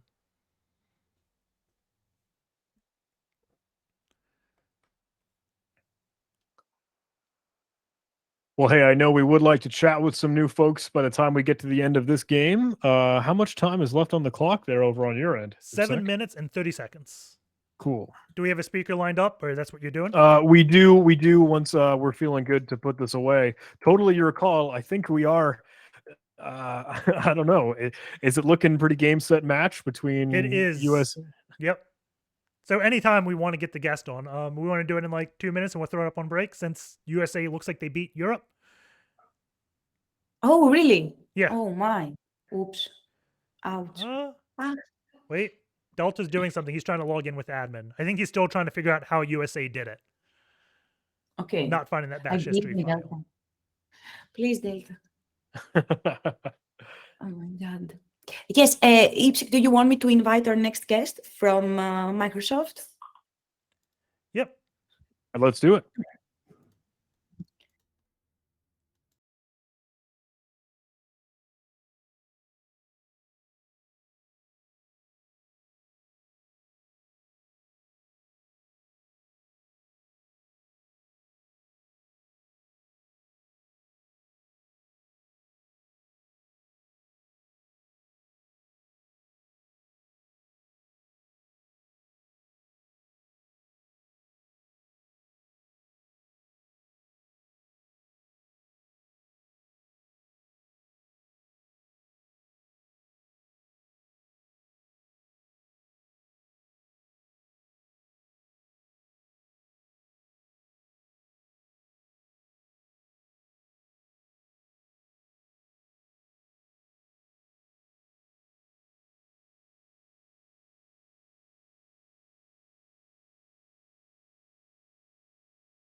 What is going on, everyone? We're back with the break, this time with one of our sponsors, but also a pretty infamous speaker, Ping Look. I believe she works over on the Microsoft Dart team.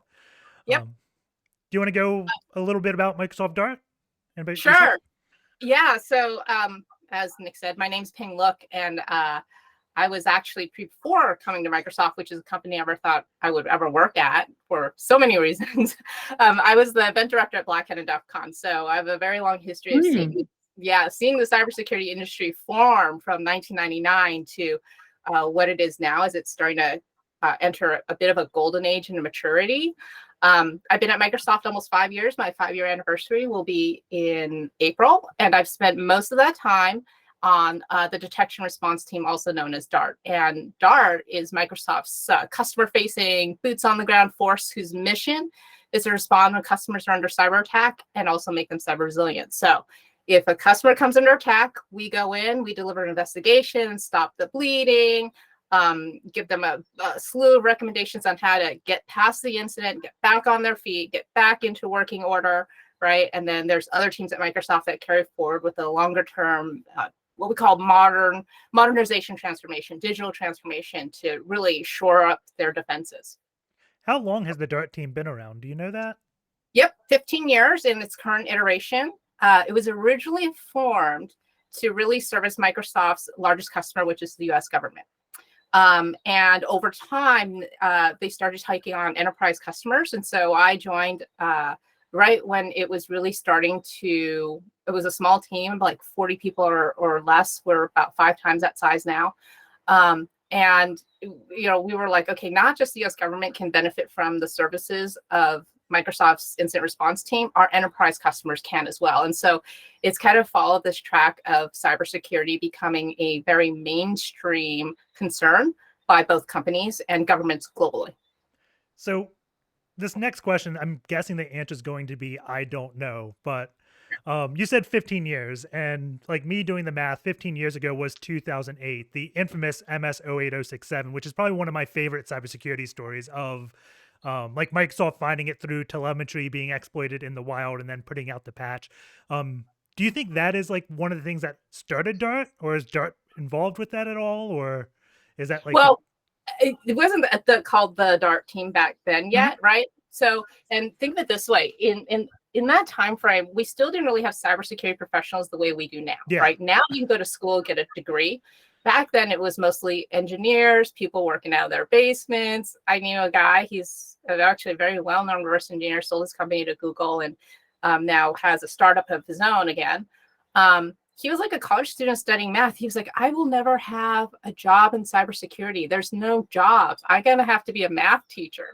Right? So the thinking was different. So I believe it was mostly engineers that supported that, right? Microsoft engineers who worked on developing the products.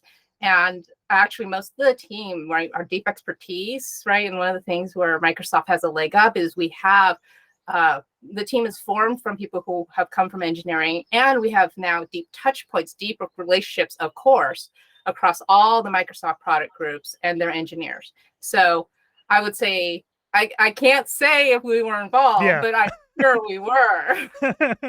That's a pretty big coincidence. But yes, it always amazes me at like how much Microsoft does behind the scenes of like caring about security and those types of things. Like, I know they're big sponsors and just a lot of things, giving money to colleges, things like that.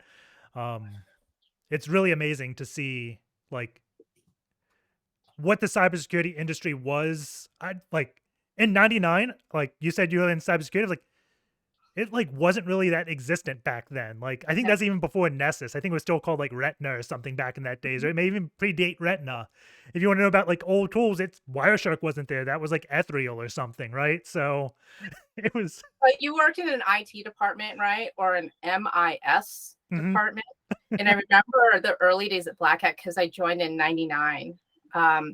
Was really, we're calling it computer security, network security, right? And because those were the closest things that people had concerns about. And it was really interesting because I would poll all the speakers and some of the attendees back then. The events were 150, 300, 500 people, not the way it is now, which is like 30,000 professionals converging on the flagship event, never mind the other satellite events they hold on other parts of the world. And they would talk about, oh, well, we're all not going to have jobs. We got to look for something else to do because the companies, we're going to tell the companies about the vulnerabilities we found, and they're going to patch everything. They're going to fix it all so we won't have jobs. So Greg Hoagland, who founded rootkit.com. So, if you're really from the old school, you don't remember Greg Hoagland. He was like, yeah, I'm going to go have to buy this print shop. His aspiration was to buy a print shop and print flyers for people because he was printing the flyers for DEF CON at the time. And that's actually how Jeff Moss discovered him. He's like, hey, come to this event. Because he's like, what are these flyers I'm printing? He's like, come down and somehow this thing that happened where Greg shows up at DEF CON, started talking to the community, spawned Rootkit. It just was a spark, a little, he had the seed inside of him, and it became a spark, and now it's become kind of the formative, right? Many people don't, I've asked people now who joined the company, joined the team, who are much, much earlier in their career now, and they don't know what rootkit.com is. Unless they are a reverse engineer or a deep kernel person, which means typically they've worked a long time in the industry. So we have all these stories about how things were then. And it's literally like saying back when I had to walk to school with no shoes in the snow, 10 miles. And all I had for lunch was a bean, right? And a flask of water. So I had to go out and kill my own rabbit to eat lunch. It's really different now. But yeah, Microsoft has deep investments in cybersecurity. And it's really interesting because sponsoring an event like this, right? Some people are like, why? And I'm like, because capture the flag events, gamification, it really fulfills this need, our kind of an innate need internally to measure ourselves, right? It taps into this inner competition, right? And no matter how well or how badly someone scores, it's that big learning opportunity, right? Yeah. And I also love these events. We held a lot of them at Black Hat and DEF CON, where it's about building community as well, right?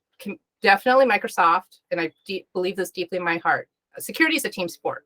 There's so much knowledge that has to be known now. Not a single person can know all of it. It used to be in the early 90s, you would have one person who knew all the things. Now it's impossible. So you have to have security as a team sport. So we're building this community. And so I hope that the competitors who come, not only do they learn a lot about themselves, right, emotionally, mentally, and their own skills, learn about their gaps, their strengths, their weaknesses, where they can improve, but also about how they help one another and help each other, right? Because we're never going to get past all the attackers without helping each other. And so if you're participating, get to know the other people who also participate, right? Because you can learn from them. And I hope that everyone is open book and shares, because that's really important. That's how we do it at Microsoft. We crowdsource so many solutions. It's not just Ping has the solution, or that guy who is the kernel OS guy for the last 20 years has a solution. No way. Whenever there's a big global, I call mass casualty event, like the Nobilium attack 2 years ago, it was legitimately a global effort, even with competing vendors out there, right? We all got together and we did the best we could to understand the TTPs, the attacker movements, what were they doing? How can we identify them? And then sharing that out. And so team event, right? No one's a loser. And some people are like, I didn't win. And I'm like, you must have learned so much though. Take this as that moment where you have learned so much in a very safe environment, because when they go into their cybersecurity careers, especially on a team like Dart, not everyone's going to choose a high pressure environment like incident response, but there's that time pressure, whether it comes from your manager, the board of directors, some other customer. I want the answers now. Yeah. I want to know what's going on. And the CTFs are amazing opportunities to stress test yourself. Yeah. And you hammered it on, there is no losing in a CTF. Yep. I think my first CTF was probably Sans Net Wars 2015 era. And I lost. And that was probably one of the best things that ever happened to me, because I always did security kind of on the side. I was a sysadmin. And that's when I found out this was a field, and me losing, I talked with the person that beat me. It was Derek Rook, and we had a rivalry for the next 3 or 4 years, always trying to one up each other. And eventually he became a Sans teacher. I never got to beat him at Net Wars because he got disqualified from the event. But losing gave me so much more motivation to keep trying to do better. And every time I lost, I was very upset because I felt I was cheated. Because in the game of hacking, like, there's very small things that make you like not win, right? I say not win because you really got to define lose. You didn't lose because you gained knowledge, but it's very easy to fault the game. But at the end of the day, both you and your opponent had the same advantages, right? So just because they didn't, they won doesn't mean they really won, because it's all at the end of the day who learned the most. And then even beyond that, it's all the connections you make, right? Like, Yep. a lot of the players I played CTFs with like 3 or 4 years ago, like OXDF, like now we work at the same company because we just became friends through the community. And then when we were looking for jobs, we're like, hey, let's check this thing out together, right? Yep. I know John, like now we live to like not we live close by each other for a little bit of time, but I knew him before then, before he moved here because of CTFs. And like he came down for an event locally and we chatted before he moved in the area. And it's just so nice to be able to talk to other people in the community, right? Yeah. It's really interesting, right? Because it's something to do together, right? For complete strangers where you can just converge. And it's interesting because I've competed. I used to be a competitive shotgun shooter. And I just remember the first time, because I have a World Cup. Oh, And wow. it was like, yes, this is amazing. But then I realized, holy crap, it's only from there you go down, right? This is that pinnacle moment. But then I realized as I started to compete more and more and more that you're iterating, right? And things change, because for shotgunning, it's a little bit different because there's weather, it's the way they throw the targets, it depends on where you're shooting. There's so many variables, but it's the same thing in security. Attackers are always changing the way they work, right? And so even if you're working in a pen testing field where you are, hopefully you're the red team, you're the legitimate red team, you are always iterating on your processes and the ways that you engage, right? And the ways that you attack or the ways that you defend. And so it's always iteration. And so when I think about like, oh, was I a big loser or not? No, there are so many ways that I have learned that I need to anticipate, or can I incorporate some of these things? So there's like, I love cybersecurity because, and I thought there was no industry 99, but when in 2012, when I left Black Hat, I was like, what can I possibly do? And I was like, cybersecurity is a huge field and it can be a lifelong passion, right? And it can also be a lifelong career because there are many things that you can do, right? I moved from being an event director to managing a vulnerability research team to coming to Dart, and I managed a team for a while. I went to security engineering for a while because I want to understand product development at Microsoft, and I came back, and now I'm actually focused on skilling the Dart team, right? So I'm responsible for making sure they have what they need and the knowledge that they need, and also the rest of Microsoft on how to become better defenders. We always are talking about defense at Microsoft, not offense. And so it's this lifelong learning. People are like, how can you do this? I'm like, it is such a big, wide open field. If I decide I don't want to do this, I could learn how to be a reverse engineer if that's what I wanted. Or I could learn how to be a pen tester. Or, I could become, like, I think the new hotness, data analysts are really necessary for security. And data analyst is a new field as well, right? Like the way it is now. And people are like, why is that? I'm like, do you know how much telemetry flows in that you can use either for offense or defense? And someone has to make that make sense. So there's a lot of opportunity for people who are not even like, oh, I'm studying cybersecurity, who can enter into the cybersecurity field. And so it's, to me, like being a doctor, right? It used to be, if you were a doctor, you did the dentistry, you did the bones, you did all the things. Now you're specialized. And so you can be specialized or you can be generalized. You can come and you can go. And it's amazing to me because it's this thing that's grown to be so global, and the need for talent is huge. But it can also be super fulfilling, right? I don't ever feel like I'm a factory worker. I love what I do. Yeah, almost every day is like a new day, right? Oh, totally. Totally. Like, sometimes I'm like, did this just happen? I was like, no, this happened 10 years ago, but old is new, just like fashion, right? And yeah, 3 years ago, we were seeing there's this huge ransomware attack, and we were seeing it across all of this huge set of customers. And I was like, okay, what is it we need to do? Do we just need to get like 100,000 reverse engineers? We don't have that many at Microsoft, right? I was like, what is it that we need to do? And we were like, we don't know, but we think the attackers are getting so desperate because they're using some really old attack techniques like quackbot and things we hadn't seen since like 2008. And I was like, what the hell? Right? And it was basically, we realized it was a game of who is going to hang in here the longest. And they petered out after 4 weeks. That attacker stopped. But we had to like keep blocking them. Like with all the customers that we would see the attacks happening through, we would have to be like, okay, now do this, now update this, now do this, now do, right? And you're like, start to realize technical debt, which is old shit that you should have updated. Please, please, please, everyone, wherever you go to work or whatever you do yourselves, update it, but be aware of the history of the things that you use, right? The tools and things. So it's just interesting. And I love it. Sorry, I don't know if my passion's getting through. I should let you talk and ask me questions. What would the audience like to hear now? Do you have any questions, John? No, I've been a little, hey, truth be told, starstruck. I didn't want to fanboy, but I think you all at Microsoft Dart are doing fantastic stuff. I'm over at Huntress, so we were tracking a whole lot of the other shenanigans with Nobelium or with Exchange, etc. But no, hey, it's a community effort, and I think that's really the driving point. I know you were alluding to. Like, look, it takes all of us playing in concert. Team sports, and literally to tie it back to this, it is a sport. And that's why, I don't know, it's great to see everyone on the field. Yeah, absolutely. And I know some people like to knowledge hoard. Like some people are like, I have this technique, I'm going to keep it to myself so no one else can use it. I'm like, come on, everyone puts everything online. There is no such thing as knowledge hoarding anymore. And actually, you are stronger if you actually share, because the more you share, the more others will share, and the more you can build that body of knowledge that is relevant to you and your work or your interest, right? So it's very beautiful. yeah, it is. It is.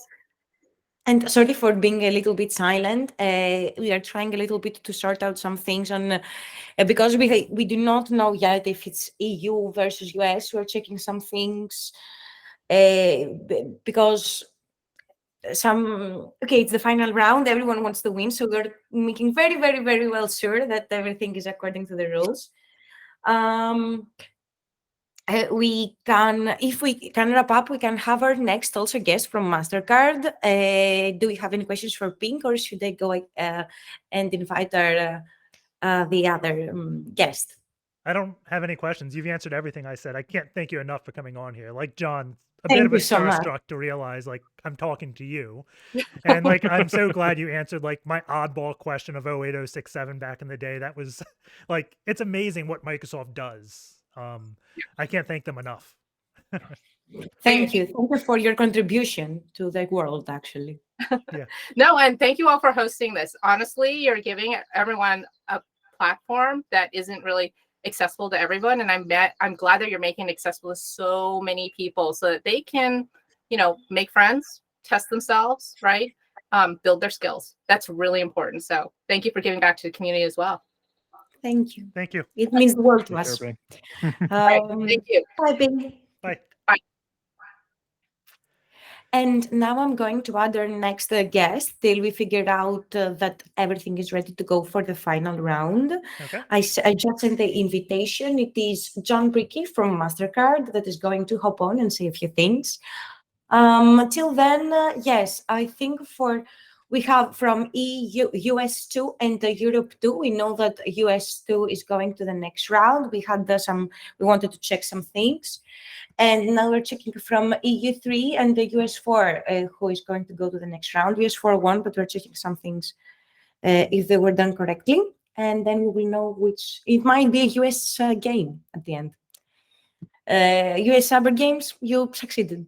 Your cunning plan. We are waiting.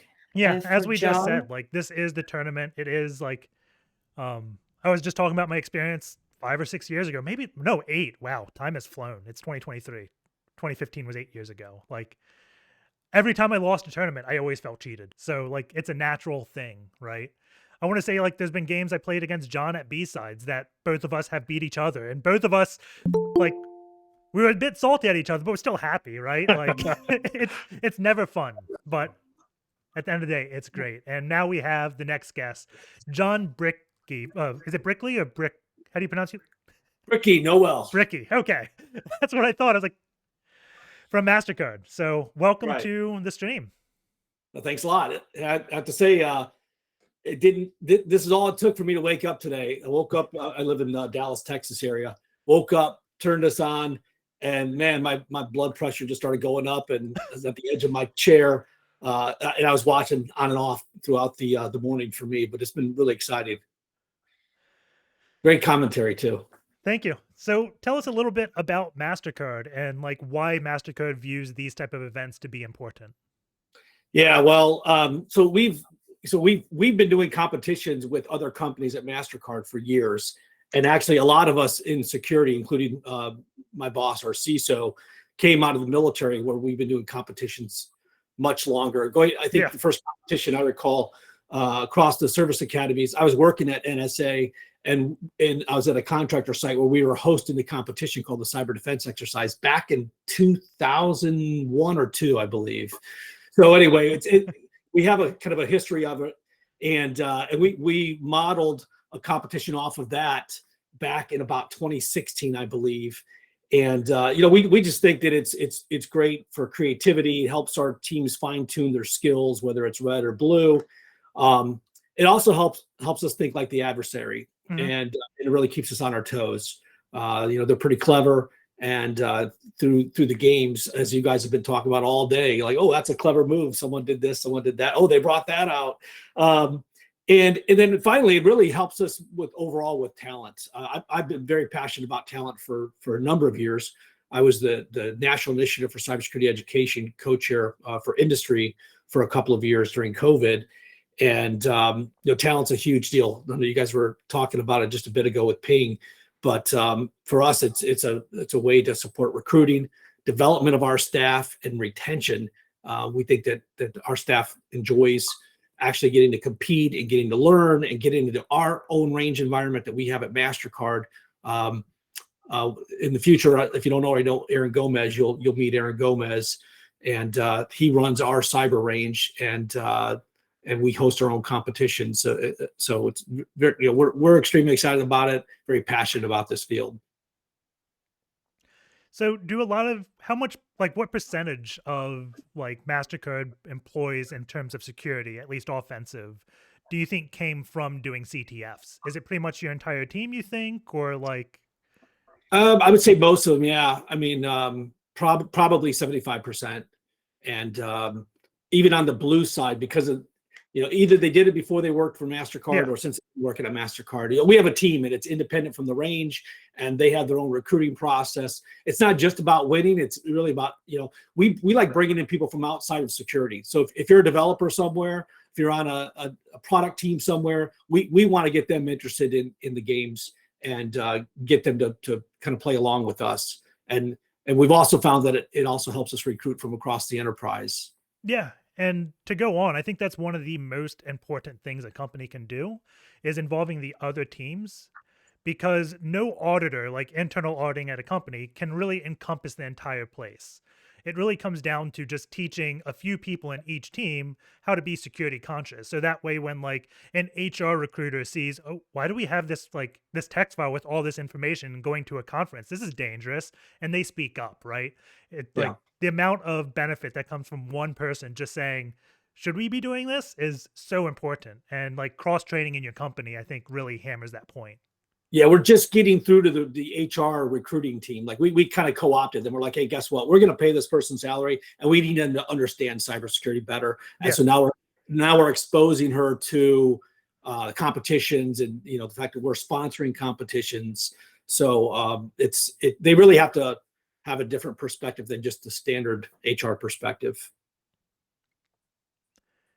And is there anything like that you would say is unique in terms of like defending MasterCard versus another company? Like, do you think cybersecurity between companies is universal and everyone should be doing the same thing? Or because your credit card processing thing, you have some things that you care about differently?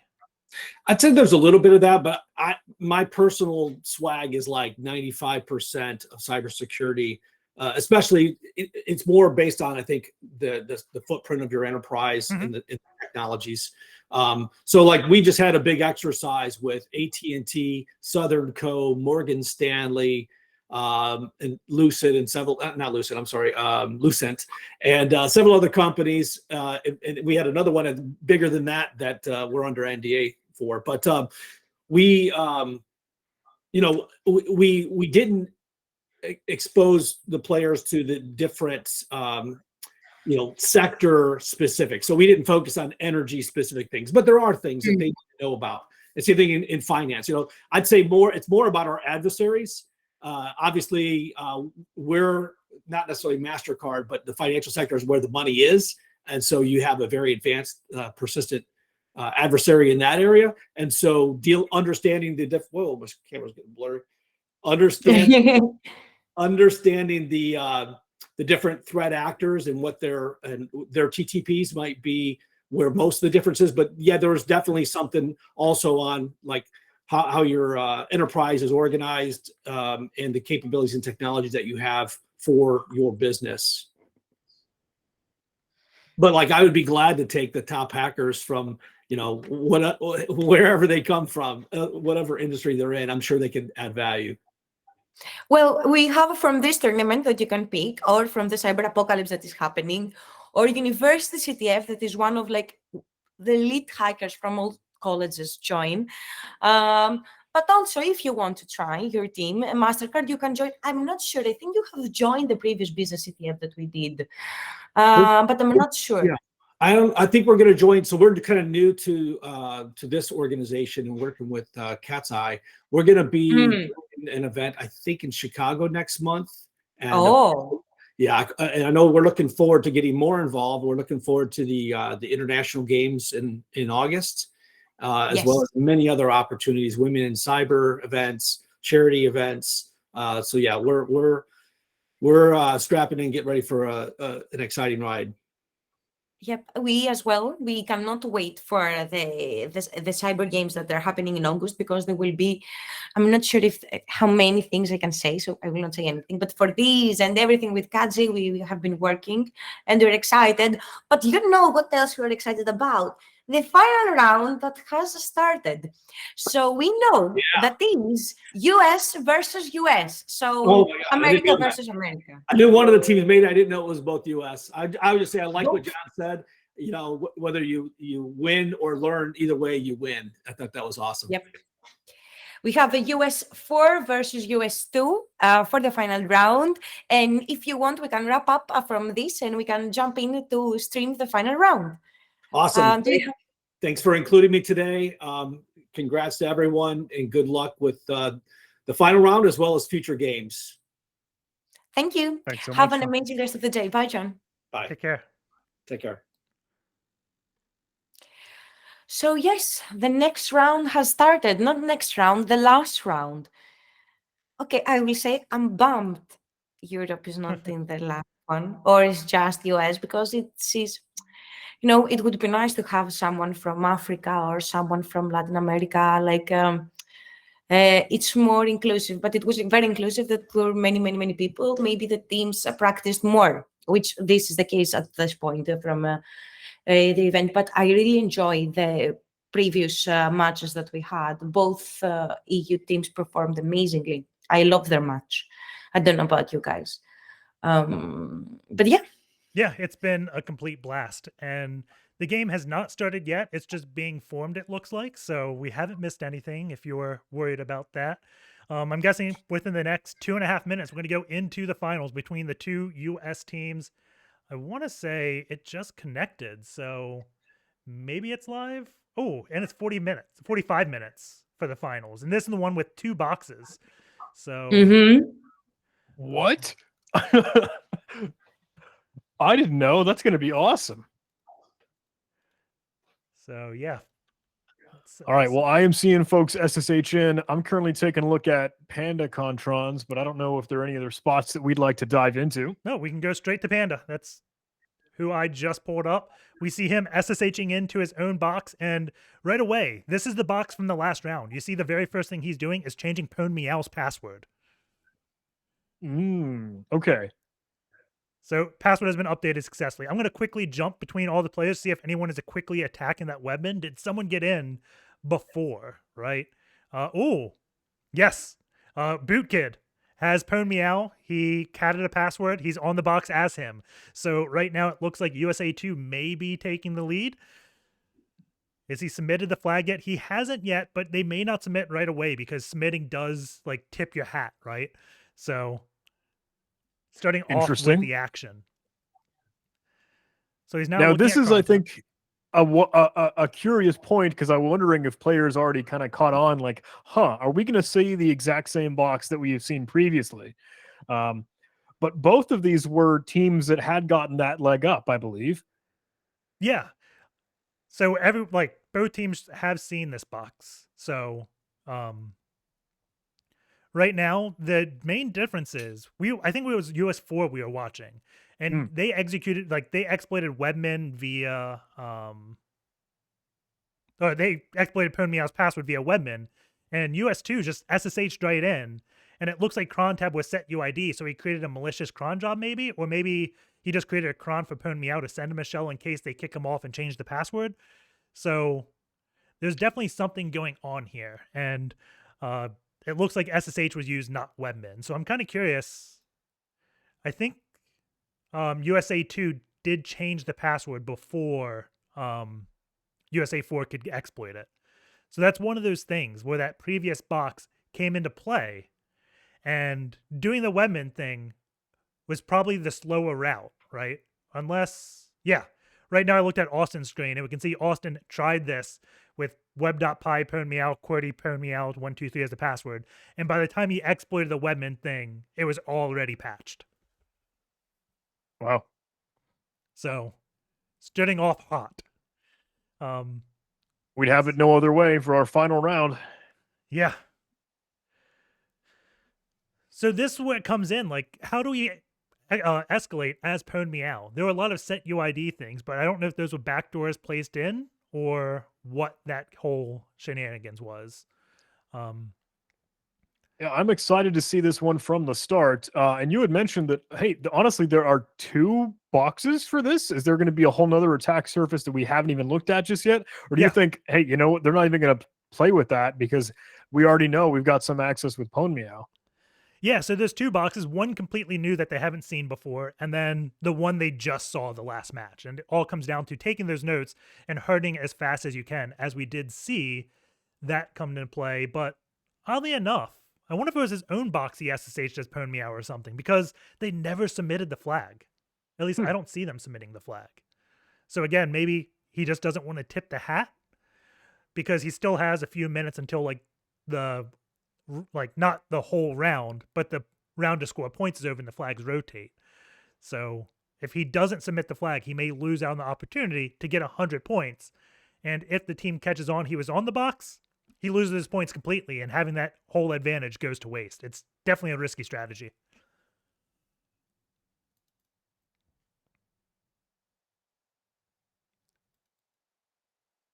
Well, I am eager to see where we go. I'm curious if anyone's going to go for that second box. Panda just submitted the user flag. Excellent. And there are definitely 2. And he's now listening on that port 13337. So I'm guessing this is where they just send flags to, or maybe this is a reverse shell port he uses often. Let's see where it runs to. Looking in at Panda, seeing what he's going to tackle next.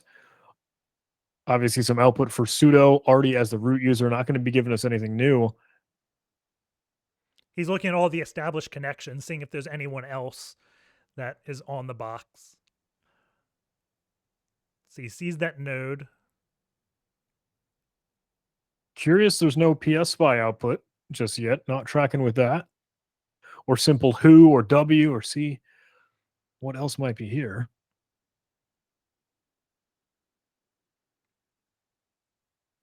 So I'm going to switch over. Let's see. Anyone doing anything? Bootkid. Looks like he is hardening or looking at the other box.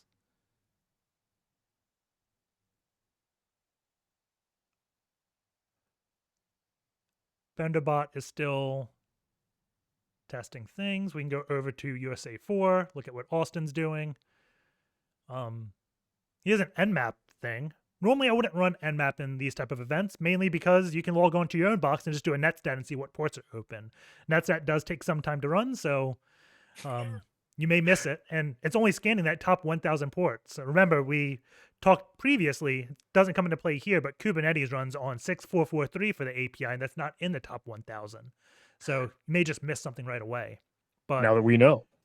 he's looking at port 8080. I don't know if this is the Node.js app. We'll see. It's a path not found. It's really interesting that it's telling it the path outright. var www housecorp www. I'm going to guess that is the new box that we haven't seen before. Looks like he had already tried some potential local file inclusion. However, it went based off of a random arbitrary page HTTP parameter. Probably wouldn't work.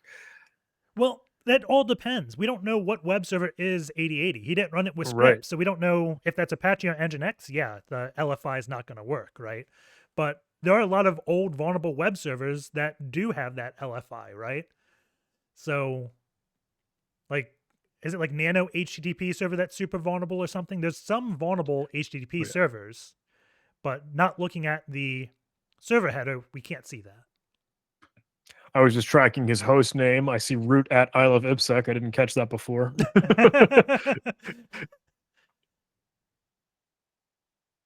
I did not catch that either. That is Nothing new in. Oh, what odd? That was a connection. Okay, SSH died, but nothing new in cron tab.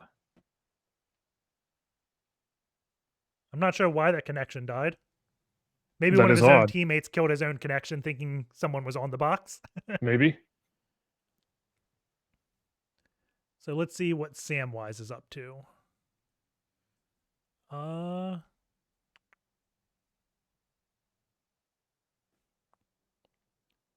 Still just poking. It is 200 to 300 points with 36 minutes left. So there's still plenty of time remaining in this game. Going over to Bootkid. It looks like he is looking at the box we haven't seen before. Just poking around at files. There's a var www impress that I don't know what language this is. I see MD and YAML files. There's an htdocs directory. I don't know what Zoops is. XOOPS. I do not know that either.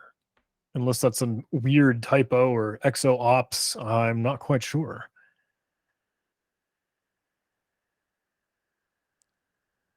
So now he's catting bash history to see if there's anything there.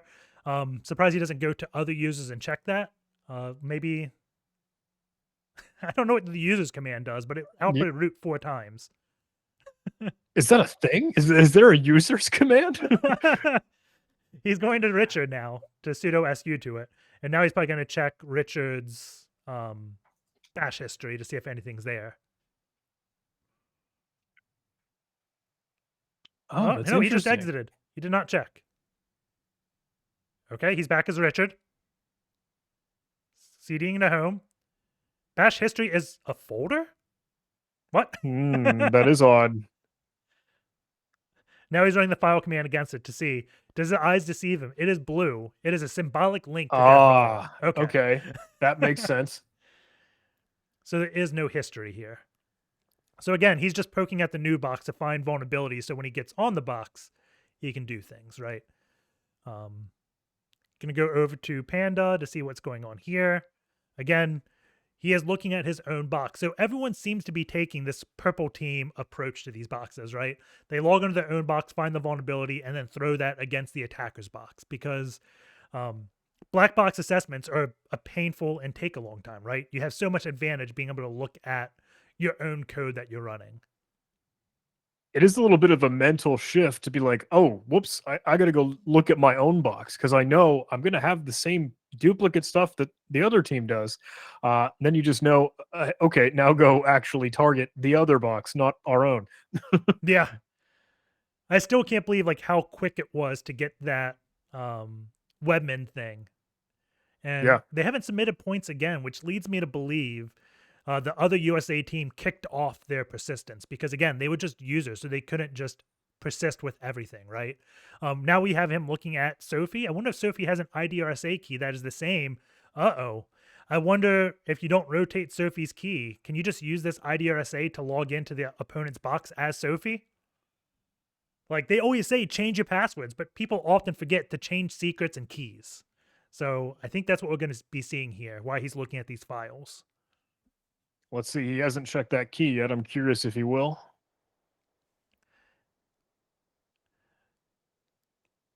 And like you said, it's just that whole mental shift from thinking about these type of vulnerabilities, right?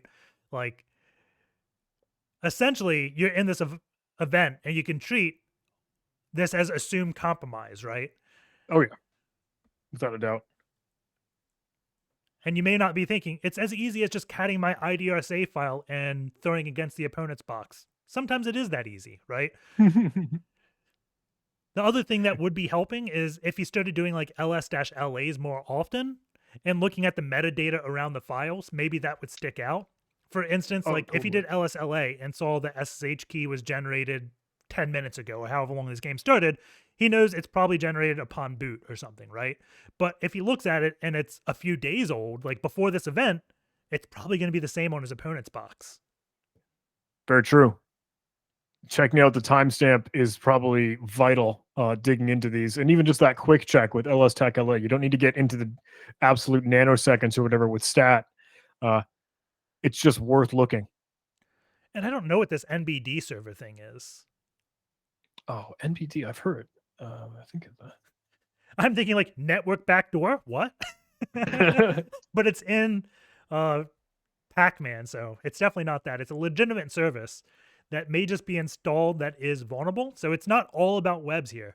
A lot of teams do focus on like exploiting the web things in a Battlegrounds machine, but there's often some type of like other way in that's non-web, because those are just the tricky ones, right? So we see him running NBD client. What is he going to be doing with this? I wish I had that man page open right now to see exactly what it is. And, oh, he's trying it against IPv6 address. I wonder if this is only listening on IPv6. Interesting. What is an IPv6 thing? Like network broadcast discovery or something like that? I want to say the N is network, right? Yeah, Let's take a look. TCP/6 10809. So it's only on IPv6.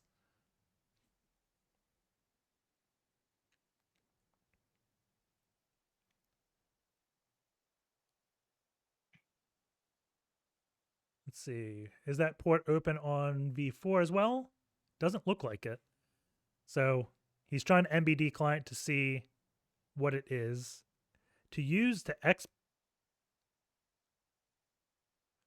I wonder if SNMP is also open on this box. So one of the ways, like the issue he's going to have is he probably doesn't know the IPv6 address of what he's attacking. And there's two ways he'll be able to get this. The first one is the easy way is SNMP walking the IPv4 address and then getting the IPv6 that way. But if SNMP is disabled, he may also be able to ping the box from his castle, like his box that he's defending, to ping the attacker's box, because I think they're on the same like /24 network or /25 maybe. Right. And if he does that, then he may be able to access the FE80 address of it. So there's two ways he could potentially get this, but first he's doing the smart thing and just testing it against his own box. So he tested the IPv6 address, got the error message, then he tested IPv4 to see maybe my eyes just deceive me and it is listening on IPv4. That was a cool netstat argument thing that I've never seen. Plant. Yeah. I always see do like ANTLP, I think, but plant is the better way to say that. I remember UHC conversations. We were thinking like, oh, peanuts. Yeah. Or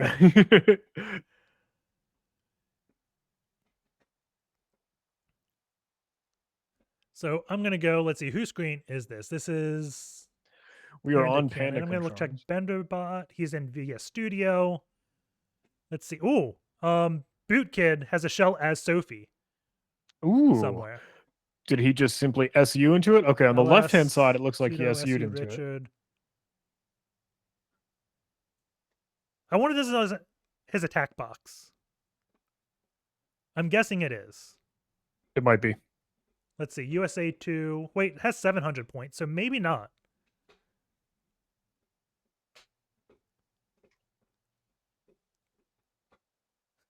I see it starting as root, going down to Richard, going back up to root to Richard to then Sophie. There's a huge chain of things, but right now it leads USA 2 at 700 points and USA 4 at 400.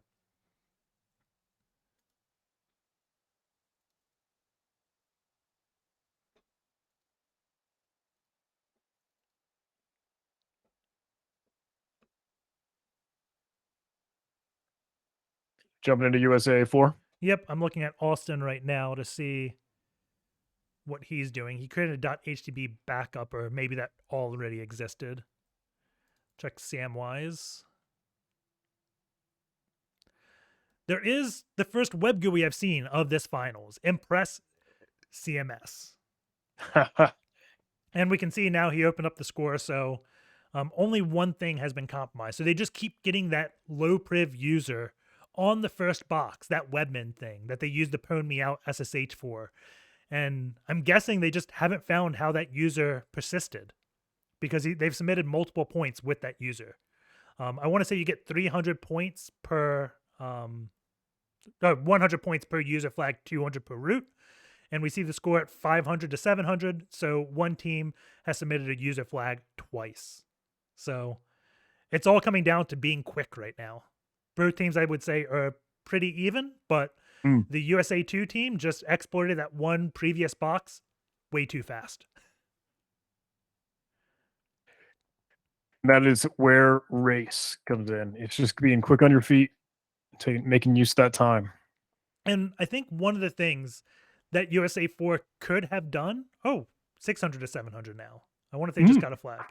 But one of the things USA 4 could have done is, once they saw someone submit that flag, do a find command and look for files newer than 5 minutes, right? To see all the modified things and see what persistence was dropped, because it's very hard to get persistence as a user without really modifying file timestamps. And you may be thinking, well, you can just touch to set it to a date. But when you do that, most people don't set the file timestamp to be as granular as the file system stores it. I want to say the file system stores in like 64-bit. So you can look at all those nanoseconds or whatever it is, milliseconds that are set to 000000, and find files modified that way. The timestamp was clobbered, right? The best way to clobber a timestamp is to find another file and clone its timestamp over top of yours.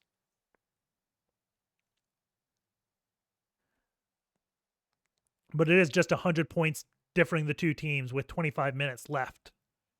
Looking at Bootkid, he was accessing port 8009, which is AJP. That is a proxy port for Tomcat. Not sure if that was open. I didn't see that earlier. Let's see. Benderbot still poking around. What is Panda doing? Still end mapping. So both players look like they're still trying to get a foothold on the box. There was just that one thing early on for the box we've seen before, right? Yeah, now we're still looking at the CMS.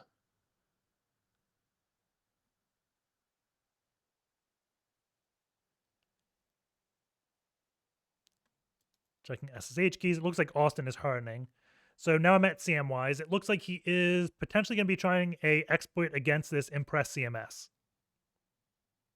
I'm curious what he's thinking. I'm not seeing any new movement just yet. Let's see. He's looking at HT docs. I wanted the exploit script. Yeah, the exploit script is PHP. And his PHP doesn't have the curl extension. So his he has to install the PHP curl library right now. So does he do that? Let's see. I think I would be doing, let's see. This looks like Kali. So I'd probably app search PHP grep curl is what I would look at. Or maybe he's already installed it and he has to go to the PHP module directory and enable it. Yeah, So, I've never had to mess with that from a command line script that I wanted to run with PHP.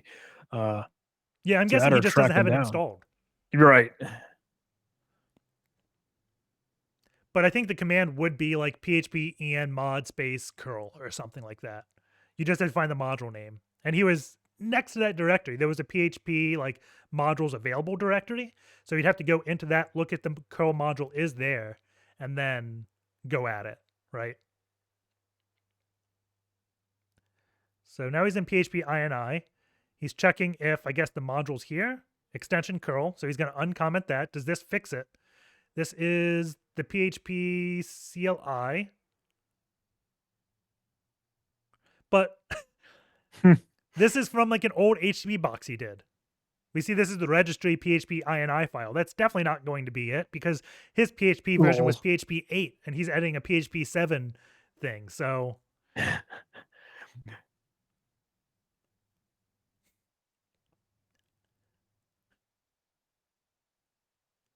let's see, does he submit a flag here?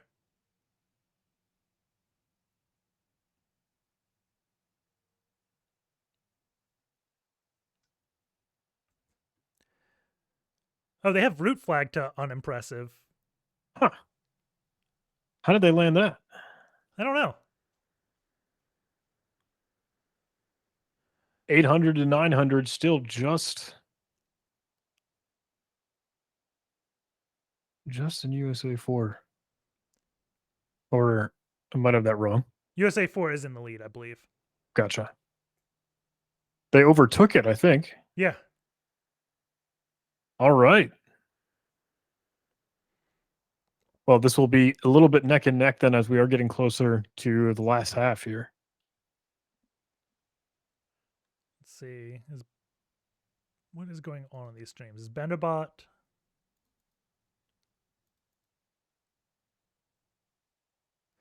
Still pretty much doing the same things on USA 2. I was trying to find out what bot, like, was this the new box they customized, or I would think it's the new box. I think I saw Impress CMS on the new box, and unimpressive sounds like a name that would go to that CMS, right? Right. Agreed.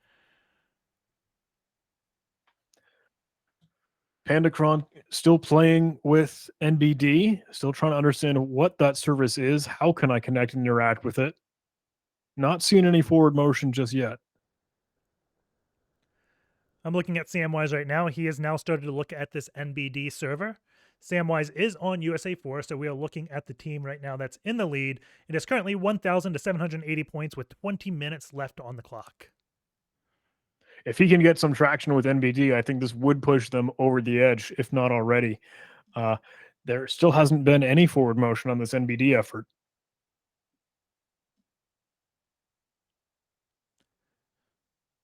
I think that's going to be a tough one, listening only on IPv6 and being a service that not many people know. Like, agreed. It stumped both me and John, which probably means it hasn't been used in a CTF lately.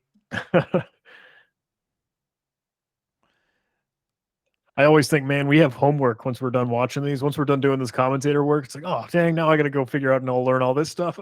Yeah. Let's see. Is Austin doing anything? Doing netcat against random ports?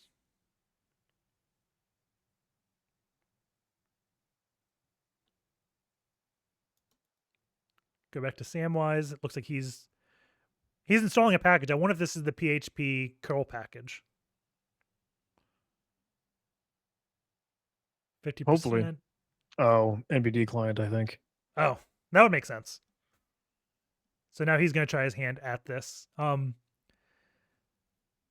It looked like a way to read block devices over the network, which sounds really dangerous.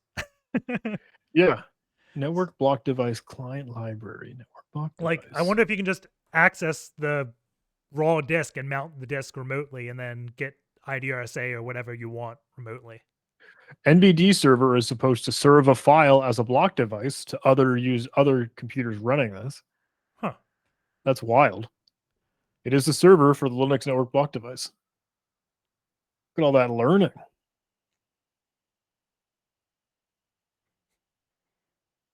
This is the longest 80% ever that we're watching. Oh, yeah, without a doubt.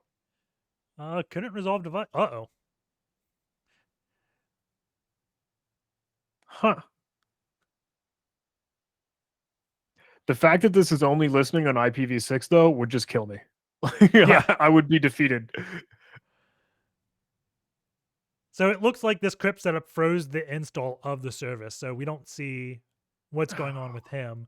I want to say Panda was looking at this before, so I'm going to go over to Panda to see what he's doing.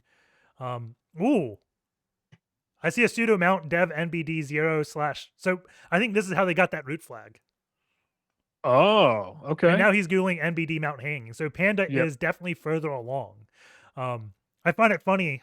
We don't know who else is on USA4, but is anyone searching how to harden NBD? Like make it, well, you don't want to make it read only because they can just view the flag, right? But he's definitely come further along I mean, he has it installed. He did the NBD client and it looks like it connected on IPv4. Huh.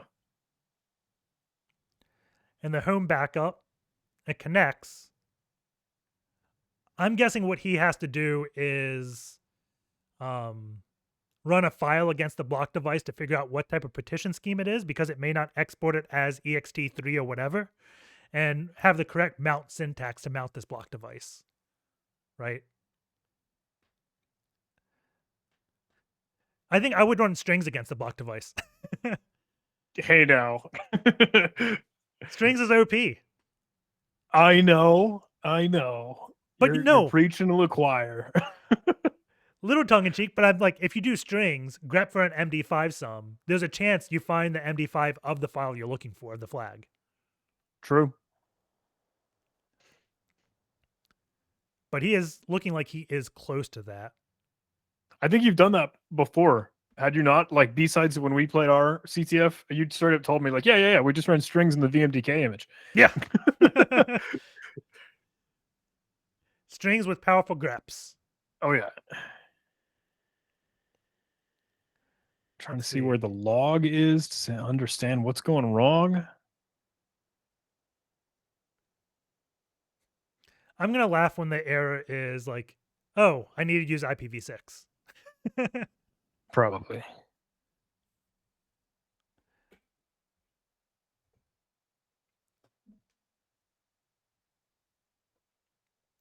So it's still like hanging on this mount. Another thing I would probably do in the background is run TCP dump to see if while it's hung, is there anything happening, right? You could also run like tracer RT to see if anything's like any syscalls are happening. Like, is it hung just because it's sleeping, or is it hung because it's failing at something? And sometimes you'll see the error, like you'll see something in Wireshark and it'll give you some weird network error or something that then you Google, and that's the magic word that brings you to the correct Stack Overflow page. Right. It could be anything to see the shoe drop, right? Yeah. And the It's other thing funny, you could do, I'm not sure if he tried it, is do it against his own box and look at the NBD logs or just logs in general of the box to see if NBD is throwing any errors, because maybe the client isn't, but the server is, and seeing that error would tell you. It's still just hung. I think Like we've come to a little bit of a I'm going to see if standstill. Samwise ever made progress. Let's see. Yeah, he has NBD client installed. And he has Wireshark open as well, so we can see the traffic, right? Trying to dig into what's going wrong. So it says export unknown. Oh, well, his client also says that. So what we see here is the other user was doing NBD client, the IP address, and then specify like home-backup. So it's a lot like NFS, it looks like, network file Seems system. that way. So he needs to specify the exported file system, which is home backup. And he's not doing that. So he hasn't got to the part where it hangs yet. That's always one, even for NFS, that I was just like, I never knew, because you need to interrogate and find out what that like served location is. I would always use show mount. Yeah. Like show, and it took me forever to learn that. Like, oh, that's the saving grace. Yeah, like show mount -e to show exports. And the other thing, like check Right. with NFS is NFS v2 or v3. Likes using the IP address as an ACL. So oftentimes you do the show mount command and maybe you can't mount it, but if you compromise another box on the network, that box may be able to, because they just whitelisted that subnet. So that's a common thing with NFS that I see. He's getting the export unknown. I haven't seen him Google export unknown or Google like an example NBD client command to see, oh, I need to specify a file share, right? What is being exported? He's so close, yet so far. Well, how we doing on time? I think, oh man, we're getting to the last couple minutes. 13 minutes left. 1300 for USA 4, 940 for USA 2. It's still anyone's game, but it is closest game I think we've had so far, if you don't count those sudden deaths that didn't go anywhere. And right now, I look back at Panda. He is going into how to delete NBD devices. So maybe he wants to try to restart this whole process. Maybe NBD 0 got corrupt is his thought process, and he has to clear NBD 0 in order to redo it. Maybe. I'm not exactly sure what he's doing there. I'm going to go over to BenderBot. I wonder if it's just as easy as creating another or using NBD1, since that is your own dev file systems, right? Huh? Yeah. We see BenderBot is running that same Impress CMS PHP script. He had PHP curl installed, but it's still hanging. He's trying to get the table prefix. So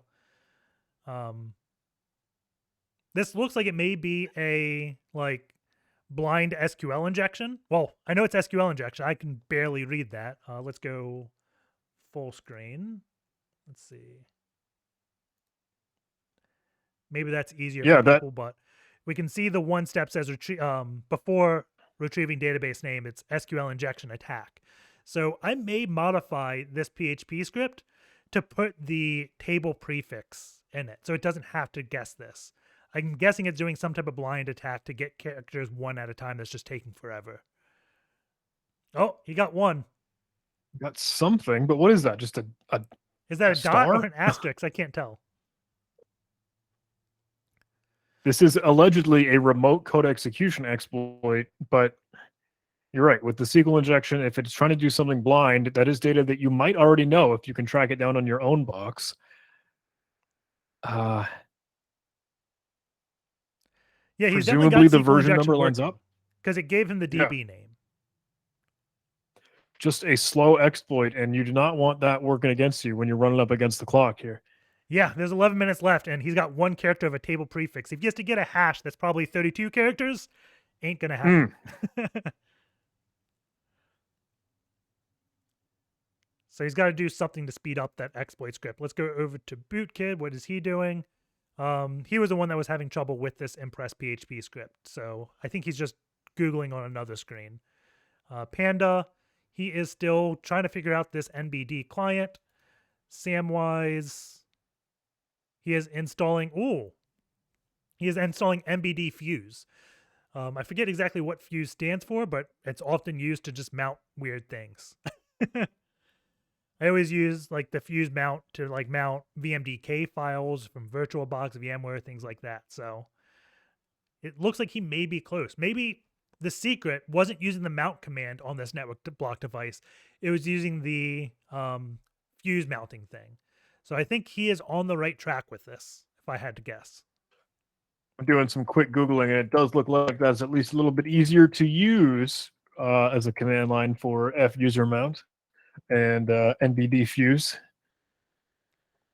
Yeah, the issue he's having is his apt cannot hit the repo. He has to run an apt update, I believe, because this is 404 errors, right? Command NBD kit not now he's installing it. Okay. But he's getting all these just need to run that NB update. update. Package manager's falling asleep on us. There you go. There you go. Let's see how long that takes. NBD update or apt update can just kind of take its time, especially when things are old. Yeah, there's only 9 minutes left, and let's see. This is USA 4, who is in the lead. So at least he has that going for him. It would suck so bad to be I think it was Bender right now. If that exploit does work and he gets a shell, that could very well be the shell that puts them back in the lead, right? So prefix has 2 characters leaked, but yeah, it is Is it the same weird dot or it is 2 of those Unicode looking diamonds. So I'm curious if that's genuinely it, or if it's just trying to cover and hide the prefix for some reason. So I'm not trusting that CVE script. Yeah. I wouldn't trust a PHP CVE script.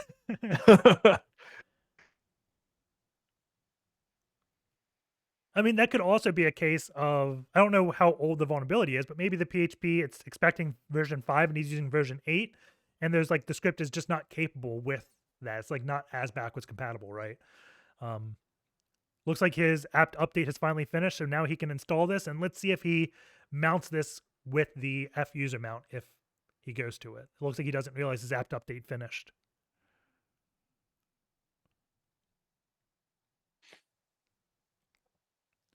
And there's 7 minutes and 55 seconds left on this match. There's only 410 points separating the two teams. It's still anyone's game. He is installing NBD kit. This time, hopefully he doesn't get those 404 errors. And it looks like it is installing. So we'll see how long it takes to install it. Looks like there's only one package, so it won't be that long. And then once he has this, I'm not sure what NBD kit gives him. It's got the NBD kit -plugin -guest fs, which is normally used to mount things. But if he just uses the regular mount command and not the F user mount that we saw before, he may run into the same problem that Panda Contran was running into, where the mount just hangs, right? So 7 minutes left. That apt has now just finished. Is he going to run it? He's doing another apt install, installing a second package. This I know only this takes feeling. like 30, 45 seconds to install, but this has to be one of the longest 35, 40 seconds in this guy's life. I know his mental state right now, though, where he's just like desperate to like, can I please get some syntax to run? Install literally everything. I don't care what it takes, what dependencies I have to have or don't have to have. I don't care. Just give it. Make sure it works. Okay, we got this. He's using NBD fuse mount, specifying the mount point. Throwing it just to TCP. temporary A. Trying his own box to start with. Server has no export named. He still doesn't have the home user backup. Oh. And that is not a helpful error to let him know. No, it is not. He doesn't know what export to use. I'm guessing he's going off to Google. I'm going to go over to Pandas because he's also doing the same thing.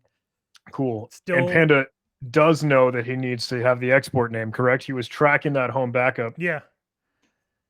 And as we went Pieces over, of the Panda can puzzle. see that the USA 4 team has compromised unimpressive yet again. So now it is 1,900 to 1090 points. They haven't figured out how USA 4 is getting all of these points. I'm guessing it's their persist script. Looking at Austin. Let's see. He's changing passwords. I think he's on his own box, hardening it. Back to Samwise. Still hasn't figured out the export name. Oh, man, that's such a bummer. It's got to be hurting. Okay, he's trying again. Mount A. Still the TCP. What's he going to change here? He put a trailing slash on.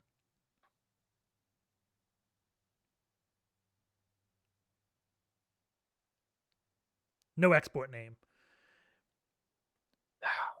The weird thing is, like, I'm looking at the arguments of this NBD fuse thing. It's not really giving an export. I wonder if this isn't meant for this, right? Right. Oh, wait, mount point and then URI. He's not giving it the URI. The URI is probably the export name. Would be my thought. Because the error is saying no export named and then 2 quotes, which leads me to believe it's just getting a blank. So I think he's just missing one argument there.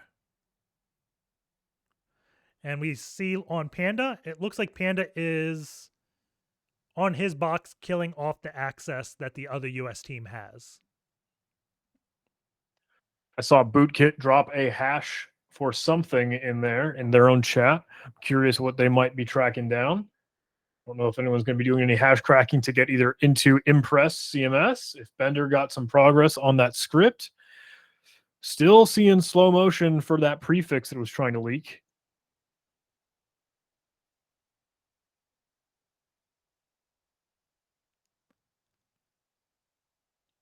No new ground. Bootkit is inside of some database. It looks like Impress. Curious what he's going to do with this, though. You said you're on Bootkid? Yep. Looks like a big dump of MariaDB with some querying of the SQL database, but not quite sure if we're just desperate to find a credential, desperate to find a password, anything that might be able to track down. Yeah, USA 4 has 2,000 points. USA 2 has 1070 right now. So USA 4 is definitely pulled in the lead.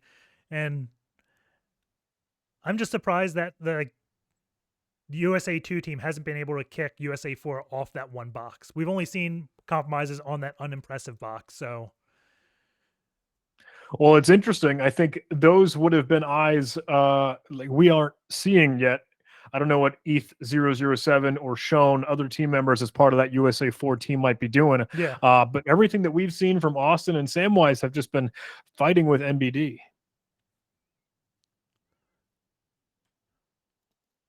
And I do like that USA 4, like, are you looking at Samwise? Yeah. NBD has beaten me. Well, hey, I do see Shown has been streaming. He looks like he's got some sweet C Matrix going. Is he streaming his screen? He has it set on his video. I think he's using an OBS virtual camera. But he just switched to a tab foot in his terminal with C Matrix rolling. It looked like he was doing some good work beforehand, but I think, hey, with such little time left in the game, I think they are sitting pretty, have earned their win here. Yeah. 2100 to 1170. I haven't seen Intertwined really exploited. It's all just been this unimpressive box, which I don't know if unimpressive was the one that was a repeat box or not, but it definitely has been the key victor for USA 4. And it looks like Samwise hasn't given up on MBD completely. But I think if Samwise and Panda talk, then they'll realize what each other was doing wrong. Because Panda's the one that knew the export file name is the home backup. But Samwise is the one that knew you're supposed to use the fuse file system, not just regular mount. At least I'm assuming that's the error.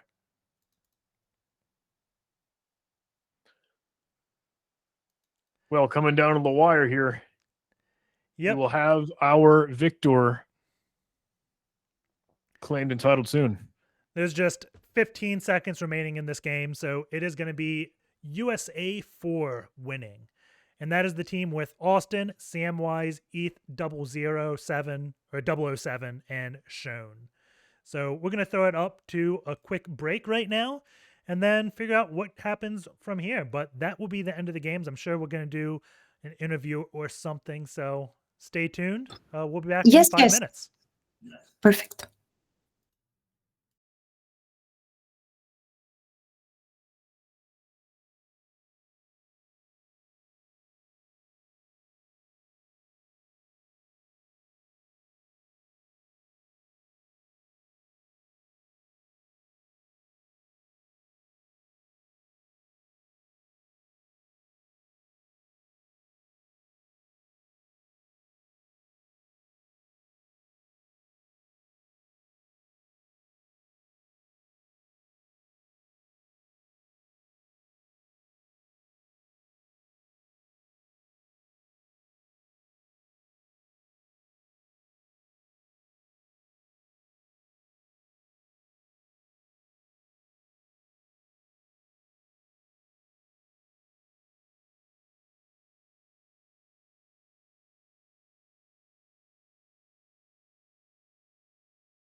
like it?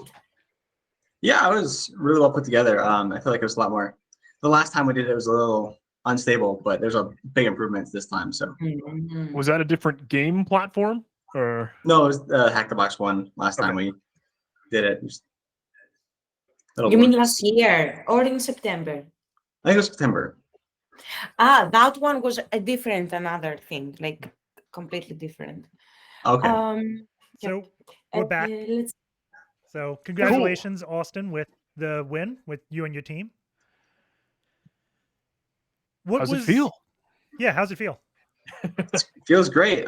We were worried seeing the other U.S. team come up against us in the final rounds, but we were able to snipe some flags from under their feet and felt a little bad in the process, but they would have done the same thing to us. Are they actually your friends? Do you, because it's like it was okay, US versus US. Are they your friends? Do you practice together? Yeah, we've practiced together.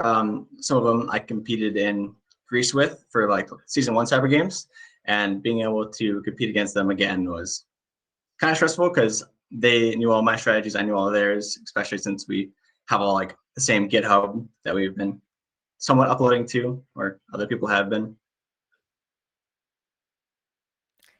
Perfect. And how long have you been practicing in Battlegrounds? Have you participated in the past years that we had some open tournaments, or have you participated again, or now that you joined the ICC League? Yeah, so a lot of our practice comes from like almost all of my team did the last Battlegrounds competition the US had. It was mainly, but that time it was like 3 or 4 boxes per team, so it was a bit harder to balance everything. So having one like made it a lot more stressful to be the fastest. So like last night was a lot of our script writing for today, and we're using our knowledge from previous times, trying to run through as many as we can to understand the environment. Well, hey, kudos to you all for that effort. I think having those scripts already staged and like ready ahead of time really always makes the difference. I'm sure you know, hey, when it comes to clutch game time, but kudos to you and all for that great work. I would love to ask, if it's all right, hey, which of these were your favorite boxes, or hey, what language that you were going to beat up against, what other service, were any of those you were like, whoa, I hadn't seen that before, or like, I got to learn on my feet, or I don't know, what stuck with you, if I may?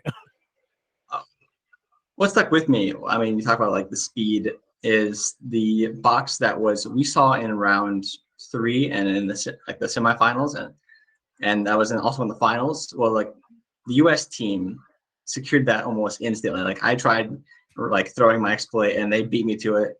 They even hacked ours before that we could secure ours, so they managed to snipe a user flag there at the start, and it was just I spent, I think, a good first 20% of the competition just trying to get back in. And then I realized that they locked out that user account, I believe, so I couldn't even bother. The trick was they didn't use Webmin. I think your team used Webmin with that account credential, the Pwn Meow one. They just used SSH. Huh.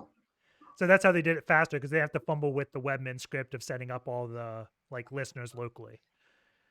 But Pwn Meow could SSH in. I don't know how they exactly privest. I want to say it was like a set UID on cron, but things move so quickly, so I couldn't tell the privesk. But it was interesting because we saw you do that in the semifinals, and we we're like, why doesn't he try SSH with these credentials? He found it in Bash history, and then like you did Webmin, and you instantly got root, and we're like, maybe he knew something we didn't. He didn't want to tip the flag, right? I didn't even. Now that you mention it, it makes perfect sense that they would SSH in, because I didn't even think about that, because I just saw that and I was like, all right, time to throw my RCE, because I had the script lined up and I was just looking for the authentication because it's like always there. But I can see that would be beneficial to get quick in. So do you know, like you mentioned, like you scrimmaged against the other US teams before and going to the events. Do you guys just play other CTFs together? Like, are you involved in like CCDC or things like that? NCL, Seesaw, like? I've been really busy recently, so I haven't had the opportunity to, but they've been going hammer. I think it feels like they're doing a different CTF every weekend that's going on in chat. I just always miss out, but it looks like they're killing it out there. So hopefully I can join in one of these weekends. The series are also, they're played by many of the teams that are in ICC, and some people that are also Hack the Box colleagues. One actually, which is amazing, right? The one that was happening on premises, the CTF. Do you practice any other CTFs for for any Hack the Box CTFs? Like, have you joined University CTF, Super Apocalypse, the others that we host? Anything else? Yeah, I've done quite a few, like the Hack the Box and Uni CTF for the last couple of years, and it was a good time. Never had the opportunity to win. I believe we had a team this year, but they'd have to fact check me on that one. But I think they did pretty well, or at least, I mean, if we didn't compete together, I'm guaranteed that, or it's almost guaranteed that they competed at their own university and kicked a lot of butt from there. Okay, that's very interesting. And what is your favorite thing to practice on, or like your favorite? Yes, what is your, like? Okay, it is a weekend. What is your go-to thing to practice for hacking? Is it the machine release? Are you always playing that? Is it Battlegrounds? Is it some of the new challenges? What do you want? I'm fairly diverse. I'm not like super dedicated to one topic. I am a fan of scripting and other like programming challenges, especially when it comes to like automating attacks and defenses, because that's, especially in a competition like this, it's really quick to be important, or other attack defensive competitions at the ICSC or the ECSC. Like speed is just your top priority there. I'm a big fan of CTFs just because in some of these challenges, they're very helpful to, like, you can look at a program and immediately know the challenge, because I believe it was an SSTI or a challenge on one of the Node.js's, but if I did more, CTF challenges about that, I think I would have been able to get it. But my team didn't ever get that Node.js one. So both me and John are blind to the boxes, so we don't know the path. But I think if I had to guess what you did wrong was the base64 encoding. You did, I think it was a regular base64 when it should have been base64 URL, I believe, in a JWT. Oh, okay. But it's always those small things. How did you get started in this, right? Like, you're part of the USA team. How'd you get on the USA team? Where it started and how I got in the USA team. So how it started, I've been doing I did Cyber Patriot all 4 years of high school. That was pretty great. And then in college, I started out doing like CCDC. There's also competitions like Hack the Port, the CPTC. There's just a lot that gave me experience before I even had the opportunity to try out for the US Cyber team. And then that, like, I feel like that sped up my like learning way more than just competing in other competitions, because in CCDC you find people who are really good at like defending boxes. However, when you're on the US Cyber team, there are some people who are like amazing at everything, and they will just absolutely kick your butt when it comes to like any of those hands down. But there's also like people who are very good at like one thing, like just a master of Pwn, and they can really teach you a lot. Yeah, the whole like community aspect is amazing, and like how much, like, not only them helping you learn and like answering your questions, but how easy it is to waste, like, not waste, but like spend days working with someone on a problem. And you're like, oh, it's already been a week. We've been doing it this long, right? It's just so much more fun, like when you can bounce ideas off each other. For sure. And something else from me, and maybe gonna wrap up, or is something else that you want to contribute with. So this tournament, I will do a more holistic question. It was a New Year's Blitz. Like, we start the new year with the buzz, and this is the theme. What was yours or your theme, something while you practiced together before the tournament? Was it in your maybe New Year's resolution to win this tournament and succeed? And what are your wishes for the next year? Wishes for the next year. So I guess I'll start with the first one of like what my team did to succeed. As soon as we like realized, like, I competed with Shane and Ethan previously for the Hack the Box competition, and we did fairly well for that, but we worked really well together then. So I knew that like our best chances was to team up together, because we really build off each other. We ask a lot of questions. We are just like willing to help out. So just like makes challenges go by really quickly. Like the 30 minutes, I felt like 8, I guess, because it just flew by. How were you guys organized? Was it like 2 attackers, 2 defenders, 1 note taker, 1 like? Go about that. Was it just chaos? It was quite chaotic. I feel like what we did best was we had quite a bit of time. I guess of our time, a lot of it was into the defensive script.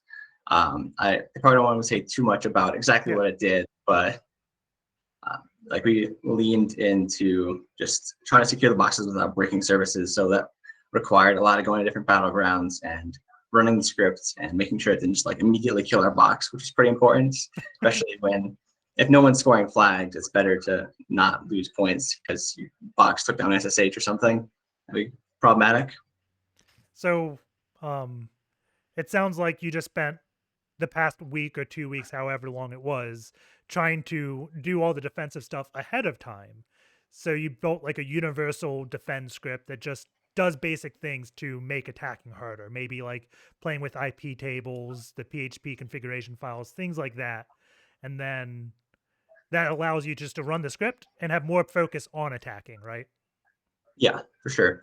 Because once we had that security down, we'd usually have we'd all at first like look at the boxes once the script was going, because then like with a box like this, you don't need to blind enumerate the remote host if you can figure out what version your hosts what version your services are, how many you have, and then from there you can build like an attack vector. Like, okay, from here I can get the credentials, I can log in, and then use that to get a reverse shell and use like one of the methods of Privisk. So because if the team is watching, you have to be really quick, or else they'll kick you out. If you saw in the final rounds, the other US team accidentally or something, like I was spamming SSH keys, and eventually it worked on roots, and I got the flag. I tried dumping my persistent script, but like within that, I was already kicked out, and they disabled SSH. It was very fast. Yeah. And I don't know what defenses they did. I'll see if they give me the answers, but nothing worked. Like none of my persistence ended up going off, which sucked. Yeah, it's been really cool seeing like all the evolution of people defending these Battlegrounds boxes, right? Like a year or 2 ago, I put the video where I used Snoopy, and I saw teams just, you know what? I'm not even going to run an LD preload thing to view process. I'm just going to run peace by. And then some teams actually installed like Suricata on the box to get network alerts for things, because most of the websites use HTTP. So things like Suricata or Snort would be really good at discovering malicious things and getting alerts out. So it's really cool just to see that evolve. And I think it's one of the troubles for the blue team, because blue teams, like, they're not as used to the open source toolkit land as the red teams, I think. Mm-hmm. Yeah, the ability to have like an IPS and IDS in the first 2 minutes is pretty valuable. Yeah. Just block BNSH, makes it a bit harder on them. My team wanted to mention like Telepsec that is really cool, and he taught most of us TMUX. So thank you. So and we can wrap up. Yeah. Do you have any questions, John, or is there anything else you want to say, Austin? I think that's it. That's all I got from me. Hey, all good on my end. Again, just kudos, shout out, props, and congratulations. I think you and the others, I don't know, just did fantastic work, and set a standard moving into the next event, moving into the next competition. Yeah. Everyone did an amazing, everyone did an amazing work just to be here, practice, showing up and playing in order to go even from the first round to the second one. It is a win, because it is not an easy game. Like, it's not an easy game. People must understand that. So congrats to everyone just by participating. Yeah, and I can't thank our sponsors more than enough. Microsoft and MasterCard for helping putting on this event, and then also all the work for the US Cyber Games team, IC3, Cat's Eye, Play Cyber, like all these corporations and people are just doing amazing jobs. And I believe the IC3 finals is going to be in San Diego. So hope to see everyone there. And stay tuned for more scrimmages and things. This has been a blast. Bye, guys.